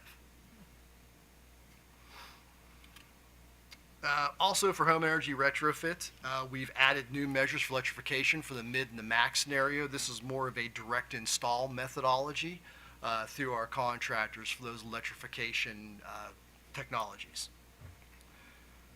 Moving on to the C&I sector, for the small business program, which is our direct install program, we're expanding our focus on complementary measures. We are transitioning away, or trying to transition away from lighting and moving more into deeper rooted things like HVAC maintenance, refrigeration, those type of items. We've also added some new measures here for our electrification initiatives in the middle and max scenario under the DI idea, same as this program for customers. So we'll be able to promote the electrification through the Small Business Solutions DI program.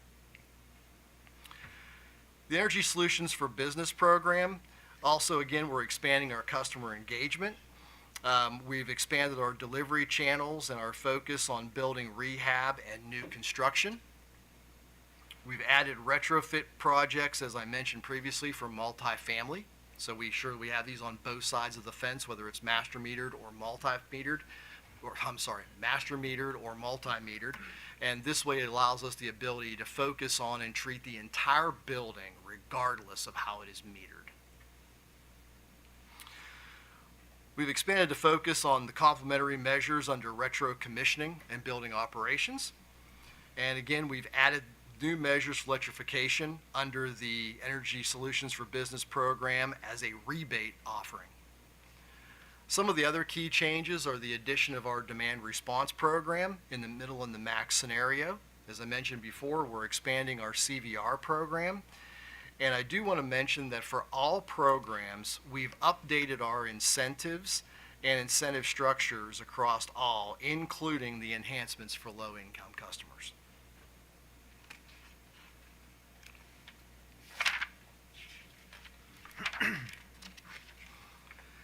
I'd like to continue and discuss the proposed flexibility request to optimize performance.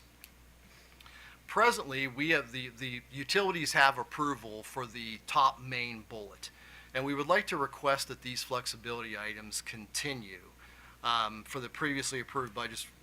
The utilities presently may reallocate up to 15% of the total approved residential and C&I sector level budgets between programs within each sector.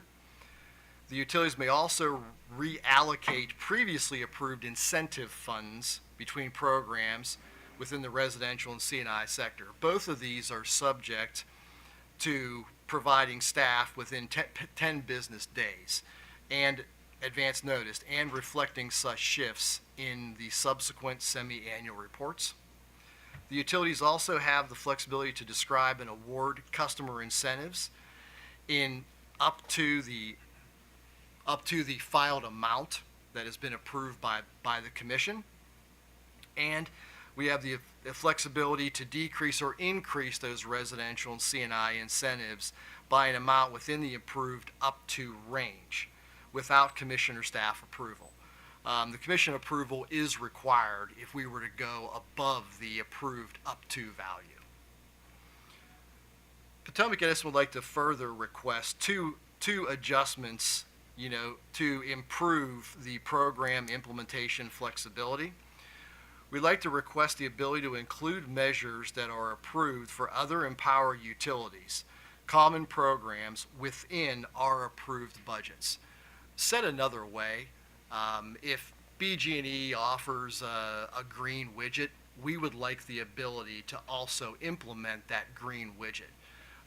This further supports the past focus on consistent offerings across customer offerings within the state. The next item was the ability to implement the measure tier level changes to its offerings in conjunction with market changes and evaluation findings. At times, federal standards change, markets change, and we need the ability to be able to tier our incentives or make adjustments accordingly to be able to react to those market changes without having to come back and make a new filing. But both of these requests, obviously, would be subject to providing staff with 10 business days advance notice, and that they would be recorded in those subsequent semi-annual filings.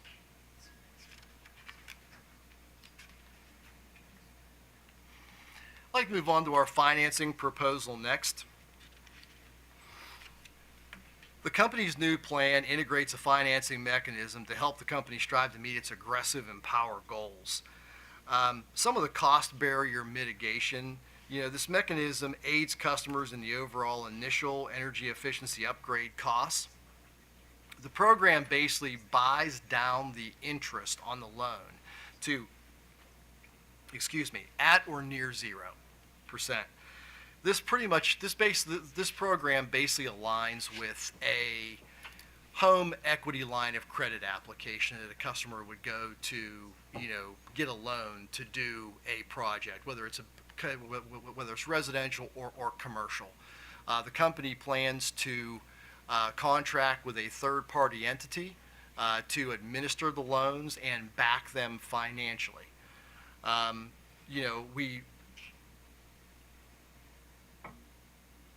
Yes, and I'm sorry, I'm trying to catch up here, I apologize. Financing will apply to all the various measures in residential and commercial where it makes sense, basically. So anything that has a rather large incremental cost to customers is where we had intended to offer the program for them. It has the vendor has a bottom requirement or a minimum loan of about $2,500. So in order, basically, so if a customer wanted to purchase a refrigerator, I know I had to buy one a couple of years ago. It was over $4,000. So, we were looking at being able to offer the financing for things of that nature, especially in the C&I arena. You get into much larger costs for those kind of things. Also, the financing mechanism is beneficial to where we get into electrification, where some of these, projects are $20,000, $30,000.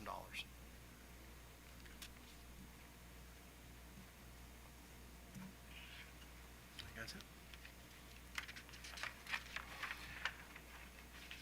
On the next slide, I'd like to just go over our 24 to 26 portfolio savings. As you can see across the bottom row, each of our portfolios, or each one of our scenarios for the 23, the middle, and the max, all reach or exceed the CSNA target of 481,809 for Potomac Edison. All of these plans also achieve greenhouse gas savings in alignment with CSNA and the Commission directives. And those greenhouse gas savings are the bottom chart. And as you can see, they make their way across. These are life cycle metric tons of CO2e, and they are the result of the company leveraging the EAG's greenhouse gas conversion calculator that was provided.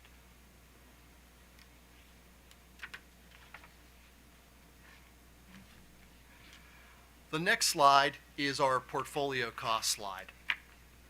As you can see, each one of these scenarios comes at a very high cost.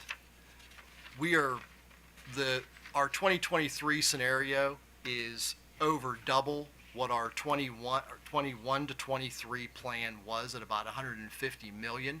We're now at about 311 million for our 2023 scenario, with that, and that is excluding electrification.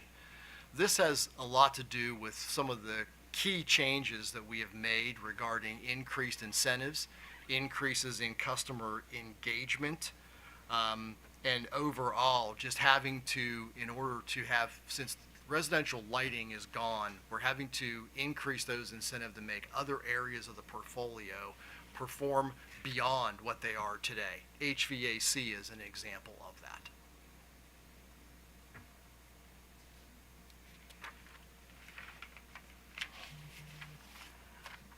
The next slide is represents our bill impacts, and the average surcharges that we are seeing here are a result of the past spending and the 24 to 26 proposed budgets. As you can see, and you've heard previously today, that the surcharge is going up and it is impacting customers. For our average residential customer, for their 2026 bill, our 2023 scenario would be roughly $250 a year, the middle $280 a year, and the max $400 a year on our residential customers. So as you can see, this is impactful the further that we go. Some of these impacts are also very large on the C&I area, just also basically based on how their bill is structured. All of these bill impacts are also the result of the Commission's past order as it stands today.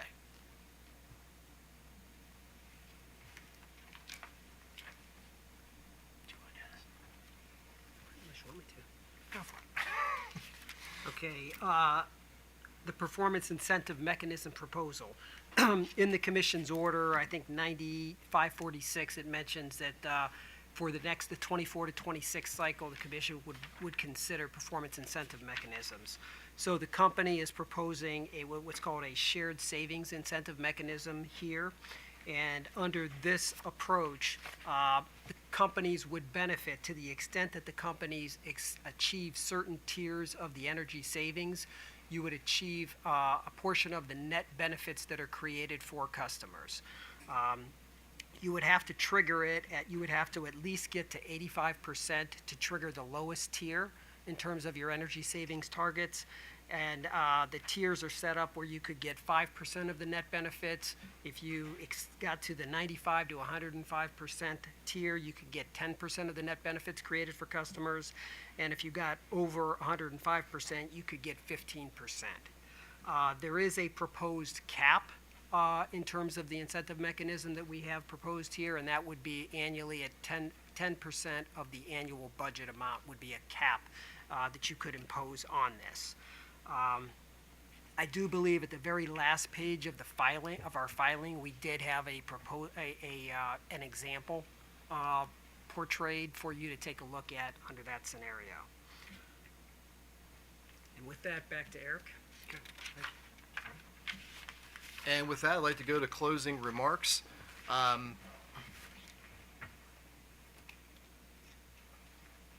Achieving Potomac Edison's goals in 24 to 26 will be very challenging. With the increased targets, with the loss of residential lighting, and other savings potential, it imposes immense challenges for us. Some of the key strategies, as we've discussed, to support meeting those increasing goals, incorporate the new or expanded program offerings to provide new opportunities for broad customer participation. We're proposing to increase customer engagement, customer education, marketing, and incentives. We'd like to continue and improve budget and incentive and program implementation flexibility, supports administrative and program implementation efficiencies and timelessness. The addition of a portfolio-wide financing mechanism to help cost barriers to further drive participation for customers. And to leverage our program experience, the new stakeholder proposals, and our program vendor input. Potomac Edison looks forward to working collaboratively toward the attainment of Maryland's EmPOWER goals. Thank you. Okay, questions from the commissioners? Commissioner Schlesman. Good morning, good afternoon. Good. How did I get? Right, we're having so much fun that I forgot that we sort of had lunch. Okay. So I have some questions based on what I've already asked, and I have some questions based on the presentation that you did. So I'll start with the questions that I asked of others. First, green roofs. I'm assuming you were here when we spoke about green roofs. So any possibility of a green roof program in Frederick or Hagerstown? Yes. Both of those type of retrofits are eligible presently in our C&I program under custom. We would have to work with the EAG to verify that the savings calculations are being done correctly for that customer. During that discussion, I was racking my brain trying to figure out if white roofs are in the Maryland TRM. I designed for 3 different states, so okay. I know they're in one of them. Were you able to answer your question? No. Okay. But I know they're one of them. But at least, well, Joe's coming. The answer is no. Is no. Thank you. Oh, okay. So we would have to work with Joe and develop a protocol for in the TRM to leverage through that custom process. Okay, I think I would encourage, just because from what I've seen, there's really great opportunities for saving with not a lot of investment. Just for the very white paint. But in terms of green roofs, have you had any requests from customers to pursue that in your service territory? Yeah, I don't believe so. Okay. To our knowledge, no. Okay. Again, there's an opportunity for savings. Maybe you want to think about putting together some kind of proposal. For the rebates, now that I'm so as we start to talk to the investor-owned utility community, larger sphere of customers, I am concerned about rebates offered to customers that number one would take advantage of those opportunities anyway, and number two, don't really need the rebates to make the effort. So I guess the question is, are you sort of at all concerned about a free rider program there? Yes, it is always there's a science and an art. Right. The art is to make it attractive enough for customers to participate, obviously, and make it so that they want to. But it's also there's the science idea of it, is how do you balance the free ridership in the program so the results out of the EAG folks are not just detrimental to that program.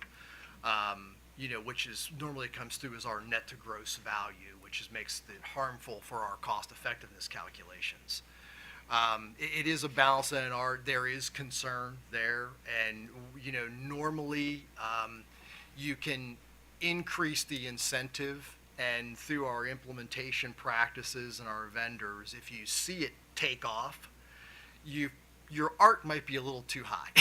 Well, and So, I'm also wondering if there may be other ways, less costly ways, since you've got a limited pot of money.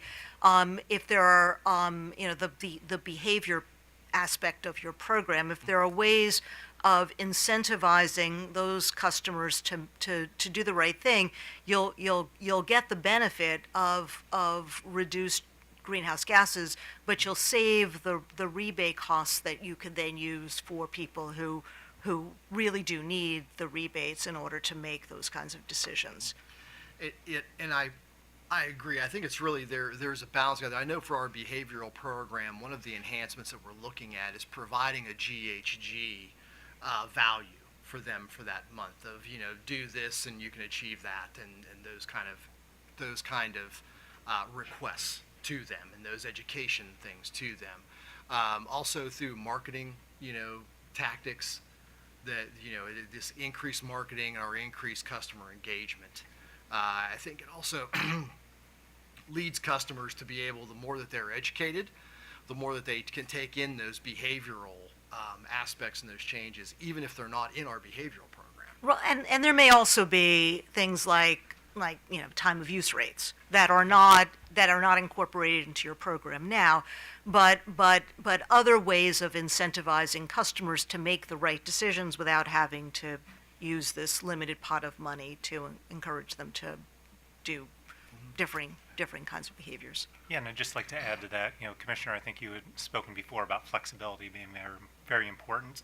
And I think when we look at any of our programs as we complete a annual cycle of it, we work with our evaluators to understand if there are things we could be doing better. Mm-hmm. And the flexibility of rebate amounts is one of those things that we're always looking at to make sure you're not overpaying, like Mr. Rundy said.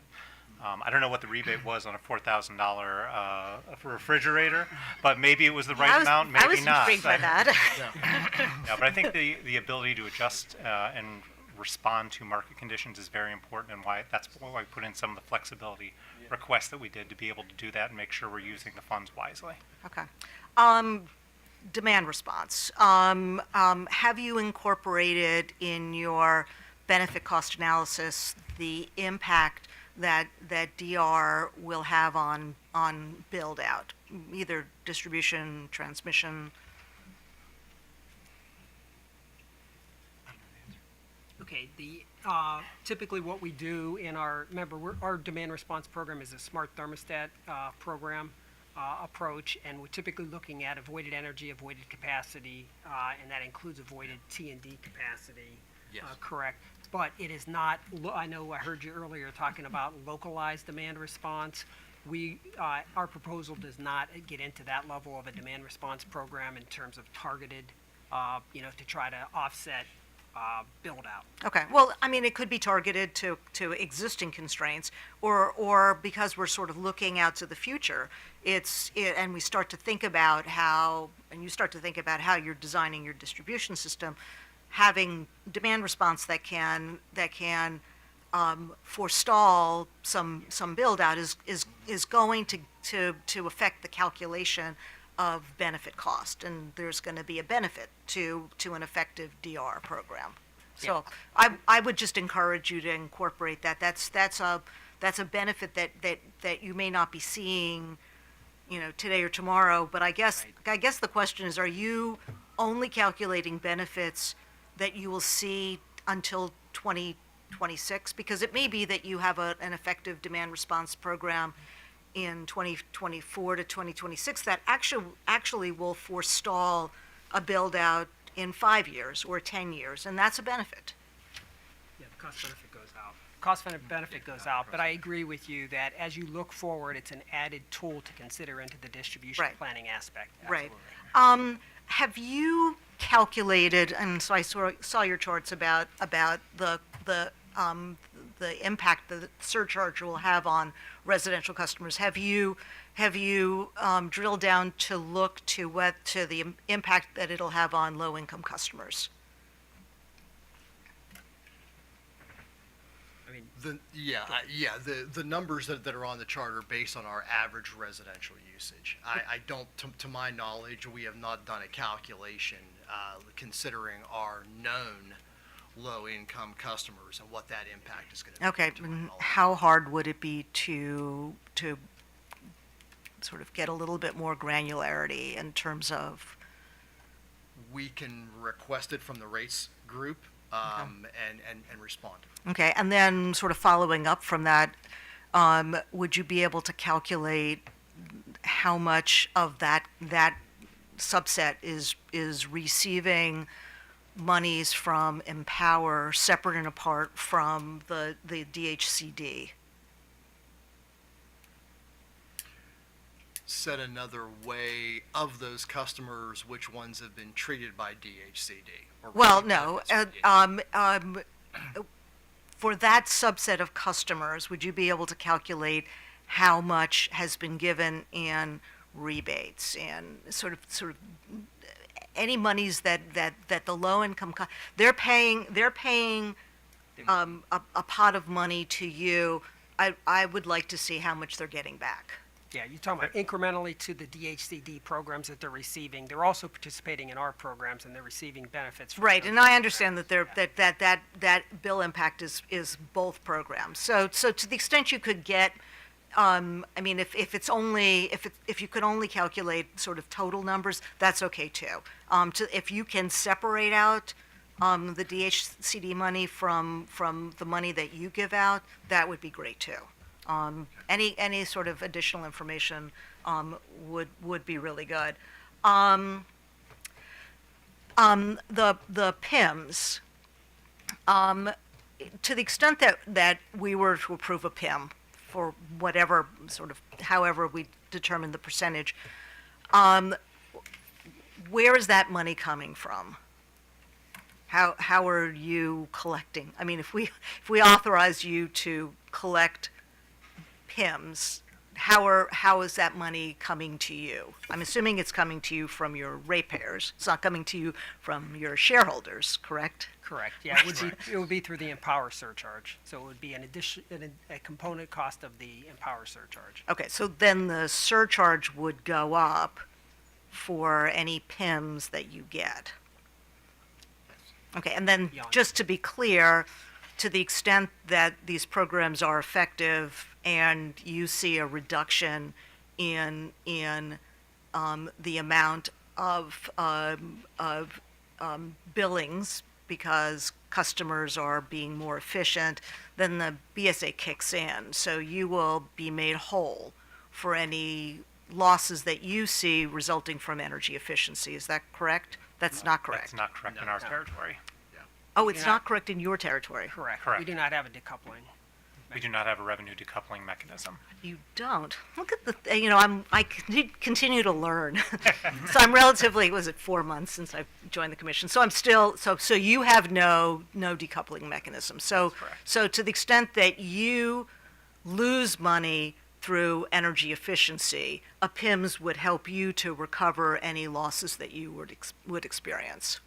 Yeah, but said another way, I think the the fundamentals of a performance incentive mechanism. It is, I think you had said before, a win-win-win is what you're looking for, and that really is what performance incentive mechanism allows, because as we're able to hit the goals, it is reducing overall customer impacts because they are saving through the introduction of cost-effective programs. The PIM is really taking a portion of those benefits and giving it to the utility to ensure that they are effectively managing the programs, exceeding goals where possible, hitting goals where possible. And then it's also obviously delivering the environmental benefits. So, you know, I understand that there's a lot of history with the performance incentive mechanisms and lots of opinions on it, but there's a reason that it's been adopted in the National Action Plan for Energy Efficiency. Thought that performance incentive mechanisms were one of the three legs of the three-legged stool to make energy efficiency work in jurisdictions. Okay, okay. All right, I think that's all I have. Thank you. Commissioner Richard. Thank you, Chair Hoover. I wanted to pick up on, let's see, one line of questioning of Commissioner Suchman about the low income. There I guess, are proposals from some of the parties to have either a cap or some kind of a calculation of affordability. Is that something that your company would support, and is there a way that is most efficient for the company to manage that type of initiative? I'd have to say that, you know, right now, we have not proposed any sort of a cap type mechanism. Right. I know it wasn't your company, but other parties have. Right, and unfortunately, it's not something that we've discussed, like, within our rate department personnel, and we'd have to, you know, consult with them to kind of have any opinion. We'd be happy to kind of take the questions back and, you know, try to provide insight. Yeah, I would appreciate that, because I think it is an important consideration for us, especially given the increases in the surcharge. Yeah, you were very candid about this year being, or the next cycle being, you know, pretty difficult for you with the 2% goal. I think you also indicated that you're expecting, or potentially, some changes to the program from Annapolis, some new direction from Annapolis. Did I hear you correctly? The changes to the program that might shift it more to a greenhouse gas reduction emphasis? Did I read too much into that? Oh, okay. You must have, yeah. All right, sorry about that. If I implied that, I apologize. I did not mean to. No, I mean, as of right now, the company's understanding is that we're required to meet the CSNA megawatt-hour reduction targets. You know, what comes with that is the greenhouse gas savings from the conversion of those megawatt hours and/or the greenhouse gas savings from electrification if it is approved. Okay, and you're aware there was legislation last year, and there's talk about that legislation coming back that would have an emphasis, you know, shifting more toward greenhouse gas reductions. Do you think it would be then wise, that this is another, you know, suggestion by a party, that maybe we just approve 1 year of the next cycle and then wait to see what might come from Annapolis? Is that something that you think would be a wise thing to do, or would that be difficult for your company? I think at this late stage of the game, that would be a difficult proposal to consider, because when you're evaluating and hiring vendors for programs, typically they're looking for some sort of a continuity. And to the extent that you could only give them certainty for, say, a 12-month period of time, I think it would definitely affect the cost that they would have to, because, you know, they have to staff and whatnot to operate the programs, and it would cause potentially, you know, additional shifts. And I know, at least in our experience, every time we have shifted programs, you know, through phases, we have always kind of had a little bit difficulty at the beginning of a new phase just transitioning. Okay. So I would think that an extra transition 1 year out, I mean, I think that to the extent that there were legislative changes that come about, I would think it would be, my personal opinion would be to go forward with the 3-year approval. To the extent that there were subsequent legislative changes, come back and, you know, work for an orderly transition, whether that's, you know, ending after the 2nd year or something like that, but give time to transition it in, I guess I would. And you anticipated my next question. If we didn't, and there is a change, how would we go about reflecting a new emphasis of the program? So you would like to proceed with your 3-year plan, and then you feel like you'd be in a position, if I'm hearing you correctly, to make any changes in subsequent years. I think that would be, typically, if as long as you have time to react, the more time you have to react, the more time you can transition something in. I think it would just be a more thought process. It would be, I think, at this late stage of the game, it would be a big shift to try to only get a 1-year approval and get contractor bids on the RFPs and stuff like that. I think it would be a little bit problematic. Okay. personally. And if I may, I'd just like to add on top of that, we're talking about a little bit the implementation aspect of it, but I think there's always the customer aspect and the market education aspect of it as well, that you really want to be able to launch a program and give both customers as well as contractors, the trade allies, the rules of the road so they have time to learn and help us out in delivering the savings. So you don't want too many changes along the way with different savings or different mechanisms for incenting rebates. So you want to have that continuity for the period that you can, and the 3 years allows for something like that. Okay. And Thank you. and sometimes when you have legislative changes, sometimes they're phased in, right? The legislation could say by 6 months from now or a year from now. Okay. So that would give you. Well, the parties that are proposing a 1 year, you've heard at least one company's response. I'll be interested to hear in a day or so what the response is to that. The last, I just wanted to ask about this HVAC hybrid approach. I'm a little confused, so maybe you can help clear this up. If in Western Maryland, if someone does want to participate in this program and have a new HVAC system installed, they're going to have to use a contractor, correct? No matter how far west they live.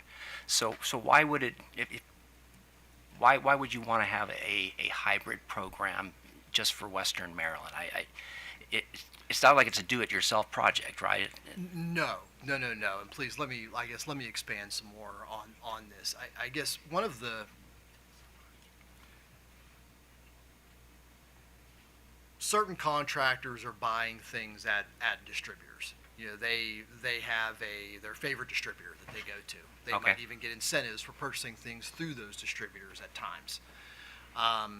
So if you have those contractors going to the distributors that you're implemented with, those are the only units that your customers are getting that incentive on. If you have contractors that are coming in from, even if they're outside of the state, but they have a Maryland HVAC license, they might be buying that equipment at a different distributor. It's the same equipment. It's as long as it meets the Energy Star and the eligibility requirements of the program, it doesn't have to be purchased in Maryland. So I guess what I'm trying to say is that, there are things that are going on. There's HVAC installations that are going on outside of that midstream program today. Allowing a downstream incentive to run parallel with it, or a downstream mechanism to run parallel with it, would allow us to capture, all of those other units that are going on across the state. And I don't want to use the word equity. I'm going to use the word fair. Okay, but it provides a fair opportunity for all customers, because all customers are paying for the programs. So all customers should have the ability to get that incentive for HVAC. And I understand everybody's talking about a statewide implementer and the midstream program. You would have to go pretty far outside the state with distributors to capture probably all of the units that are being installed here. Okay. And so that was our thought, was with the downstream opportunity also running in parallel with it, that would allow us to capture as many as we possibly can. Okay, so for a customer that goes with an out-of-state HVAC contractor who brings in an out-of-state HVAC system, that customer then would be entitled into the downstream rebate. Yes. For that. Yeah, so any unit that is purchased outside of the distributors that the midstream program is implemented through would be, as long as it met the eligibility requirements and all the licensing requirements and everything were met, would be eligible for that downstream incentive. Okay, yeah, and is that explained in your proposal? No. The hybrid? Okay. Kind of came up with that. May want to do a supplemental here, just to your. The hybrid was an idea that came up over lunch. Oh, okay. Eric wasn't here this morning. We explained to him the Okay. dialogue that was occurring this morning. In our proposal, we had proposed a downstream mechanism for the 24 to 26 cycle, because we felt that would be a better approach for us in that next cycle. The idea of a hybrid approach came up as we were talking about it over lunch today. Okay, well, thank you. But again, you may want to just maybe submit something just so it's clear if we want to go that route. So, thank you, Chair Hoover. Commissioner Barbe? I'm good, Mr. Chairman. Commissioner Sussman? Yeah, I just have one follow-up question, although it's clear to me that we should just not let you guys have lunch. So we should just continue on. Lunch is dangerous. So, am I correct that that for residential customers for the residential program, they're not cost-effective in your plan? Is that correct? I would have to go back and I would have to review, but I believe that might be the case. Okay, so if that's the case, could you explain why that is? Are there barriers that are preventing those proposals from being cost effective? Are you not sort of going? I mean, so for example, when I was talking about DR and the fact that some of the benefit may be that you don't have to build out the distribution system. I mean, is there something in the way in which we're looking at cost effectiveness that's not giving the full effect of cost effectiveness? I wouldn't say that. I mean, the cost effectiveness working group has been working on that a lot for a long time, and we've pulled in and leveraged many benefits outside of the normal TRC test into that Maryland jurisdictional cost test in order to consider other benefits that customers see from this other than just money and those costs associated with it. The nature of the results in residential are really just coming down to the mixture of measures. A lot of it has to do with the loss of savings and the increase in cost. Probably an example of it, probably the worst situation, and I'm probably arguing against myself here, is something like HVAC. The market cost for HVAC after COVID went through the ceiling.